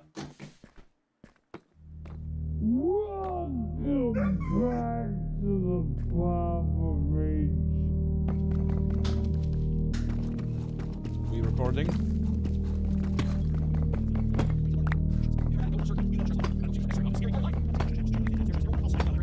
Put them into a coma and forced them to be on dialysis for a year, getting 16 blood transfusions. Oh my God. Oh. This kidney would later be removed due to how infected it was. Oh, did they finally get around to it? You know, it's like stomach's like huge, whatever. Well, I guess we should take out the kidney. It's been about a year. A third patient received the other kidney and experienced similar complications. The doctor who removed the organs was a student at Oxford University and never lost his medical license. All the people in the UK are like, he's still out there? While these tragic cases highlight the devastating consequences of surgeons in like hospitals that do like invasive surgery in general, don't they have crazy insurance to like pay out to patients that die? Because they have to factor that in. Where it's like, hey, when we do these surgeries, we're gonna fuck up or something's gonna go wrong and this person's gonna die and sue the hospital. Negligence and... Sorry. Itchy nose. Jesus Christ. You do. Like anesthesiologists, they mess up a lot with the people that give you the drugs when you're in surgery, because it's so meticulous. What you need and how much you need of it and when you need it and how it's going to affect you. And so like the people that have to pump you with that stuff, like a lot of the time, like if that's off, you're dead. Bump? No. While these tragic cases highlight the devastating consequences of the negligence in organ transplantation, the world of organ donation can also take unexpected and deeply personal turns. Imagine giving your kidney to the love of your life, just for her to leave you and take your kidney with her. Nah, I'd put that, that'd have to be like in the divorce papers. I'd be like, you need to give that back. You donate your kidney a month later, they leave, I'd go, that's mine. That was a momentary, that was under contract. All right? That would me. That'd be the time where I'm like, give it back. Give it back. I'm taking it back. You get half of everything, chop the fucking kidney in half and give half of it back to me. That's what I'd say. One doctor lived this exact tale and fought to recover his kidney. Good man. Dr. Richard Batista gave his kidney to his wife in 2001 after her kidneys began to fail. Once he found out he was a match, he gave her one without question. But 4 years later, he found out that his wife was cheating on him and filed for a divorce. I save your life, and this is what you do. Okay, well, I should say this.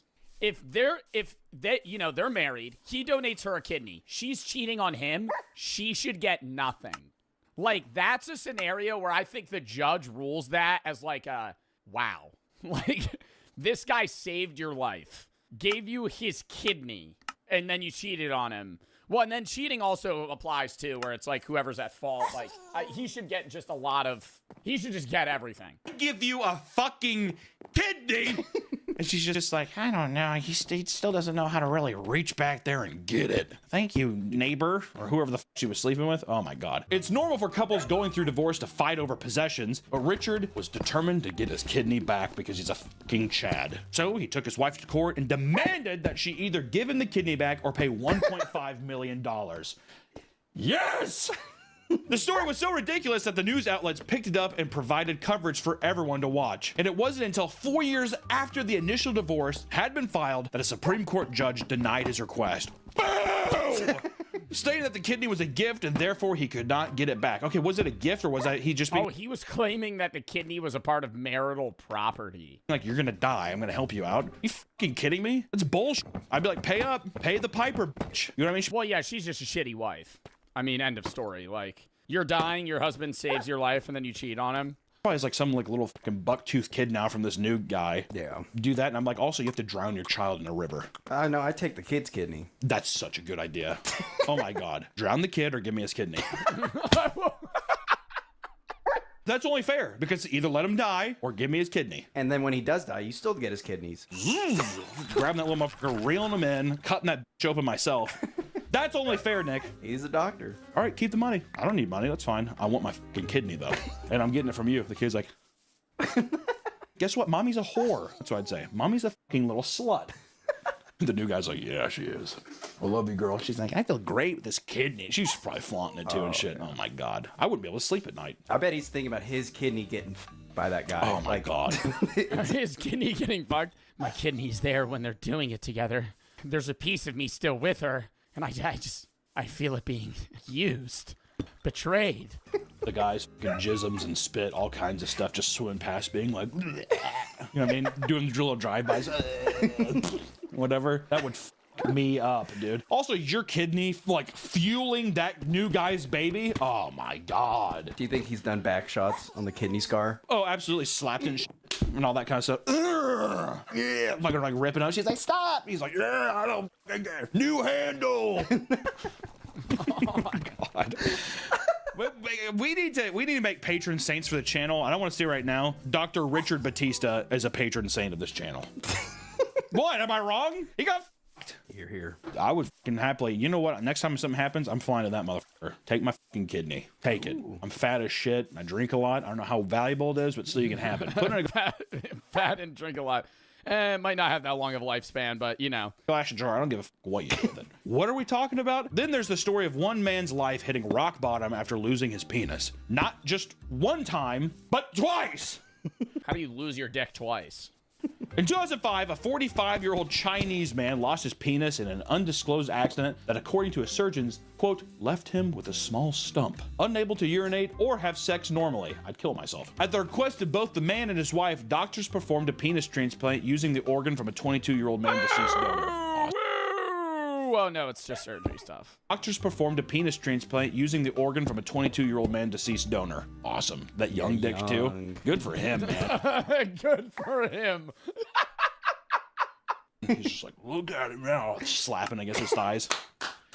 Yeah, between his legs. He's like, take me down to Coco. The surgery was a huge success. See? Huge. It was a diagram. It wasn't real. Now I'm scanning the rest of the video, though. Huge success. As it was the first ever transplanted. 2005 was the first ever translated penis. Man, I was learning a lot. I was like, that's I thought we already insane. did this. Wow, you would think that they've been doing that forever. All right. Doctors reported that there was no signs of rejection and that everything functioned normally. However, after the man returned home, his wife began to psychologically reject the new organ and insisted it be removed. Wait, what? Psychologically reject it? What, like, oh, it's not your dick. It's not your dick. No, it's another man's dick. I mean, that would kind of feel weird, though, right? Like, with your organs, it's a little different, but if you had, like, the genitalia of another man, I feel like that would just be like, this guy's dead and I have his penis. They reject the new organ and insisted it be removed. Do you think it was too big, a different shade of color, or weird looking? I don't care. I don't think it was I don't think any of those were the reason. I think it was literally like a psychological thing of like, this is another person. How often are you actually like mean mugging that motherfucker, like looking at it? Lights usually off, you're underneath the cover. I mean, how would you psychologically reject? Do you think it winked at her? I'm gonna have to get this Chinese guy. We might have two patron saints back to back. Yeah, she probably was looking at it. She's like, no. And like a yokai or something was like, I don't know how she got that, whatever. But she insisted that it be removed. Not long after the transplant, he underwent another surgery to have it removed to make his wife happy. Women, man. Why would they let you do that, though? You know what I mean? Why would they let you do that? Get it removed? Like, you could have just go to the doctor and be like, yeah, I know I just got this surgery a week ago, but reverse it. And women. What in the And do you think he got to choose what penis he wanted? Or no? Do you think it was like first come, first serve? Because there's probably got to be a lot of guys dying that are organ donors that, and like most of the time, you're not like needing the penis. So he just got one. It's just like, oh, whatever, you know, whichever it is. Is going on, Nick? Am I fucking going insane? Hello? Are these the two greatest men on earth? There's a magazine with a catalog, and he's just flipping through it. No. Too thick, too thin. Mushroom top. No. Uncircumcised. No go. Okay. You know, this one looks all right. Because how many times would other guys would be like, I'm not doing it. Yeah. We're done then. Are these the nicest men to ever live? Hello? Well, what's crazy is like this is the first time it's ever happened. It's like, well, what if it doesn't work? You're the first case in recorded history. Yep, well, your penis works fine. You can get an erection normally. And he's like, this is a miracle. I don't like it. Take it off. I'd be like, how about you put a fucking gun in your mouth? Is that too much to say? No. That's appropriate, yeah. That is... Yeah, I mean, it's a hard reaction, but at the same time, like, how bad of a wife you have to be when your husband literally gets his dick separated from his body in an accident, and then he finally gets one back on him so he's able to pee and function normally, and you get angry at him and tell him to get it removed. I can tell he's just like, he's distraught. This has made me, I'm sad. Like, I'm scared, I'm sad. This is too many, there are many different ways and reasons why people undergo organ transplants, but not everyone consents to having their organs removed. And in many places around the world, some people profit from harvesting organs by working in organ trafficking rings, which I know there's... Wait, how much was that thing worth $1 million? What's worth $1 million? What is that, your heart? Is that pointing at your heart? $1.3 million? $1.3 million for your heart? Which I know there's the meme of like, oh, I went down to Tijuana, I woke up in a bathtub filled with ice and my kidney was gone. Whatever. I know that's like kind of a meme. I feel like it was a meme. You don't see it as much now, but that was a thing. In the 90s, yeah. Yeah. Around the world, thousands of people either go missing or are found dead due to being trafficked for their organs, often referred to as the red market. Human organ trafficking rings are international groups that target children, tourists, and the weak for their precious organs that sell for hundreds of thousands of dollars. Pancreas, $347,000. Do you need a pancreas? Kidney, $415. You got 2 of them. Liver, $813. Lungs, for a single lung is $862K. Are you able to survive with 1 lung? A pop. I mean, it's fucking crazy. Like in Pakistan, when a 14-year-old boy went missing and was later found alive on an operating table. Oh my I God. feel like I've seen this in like 24 or something. Something like that. Well, I feel like a lot of these stories, these are real stories, and then just like shows steal them for premises. You know? Yeah. Pakistani police raided an underground lab suspecting an operating organ trafficking ring and found a boy who had been missing alive without his fucking kidney. And according to reports, this ring would lure in young children with this prospect of a good paying job, only to drug them and take them to an underground lab to take their organs. They were selling these organs for around 900,000 rupees, or approximately $4,000 a piece. $4,000? You're gonna fucking drug somebody, cut them open, and steal their kidney. And following the raid, 6 men were arrested, and police believe some doctors who worked for the ring are still at large today. How fucking sad is that too? 14-year-old kid, for a good paying job, he's like, I just want to work. Gets lured in. Like, I'm not saying you should never do this, but I'd get somebody doing it one time for like, you know, $700,000. And this fucking kidney gets taken. Where it's like, okay, that's like, I invest that and retire in fucking 10 years. Fuck. At that young of an age, to be that like forward going and like, oh, I want a good paying job, whatever. It's just, ugh. Also, $4,000, that's all you're selling them for? No fucking wonder, dude. People are buying those up like crazy. What the fuck? Some other people were selling it for hundreds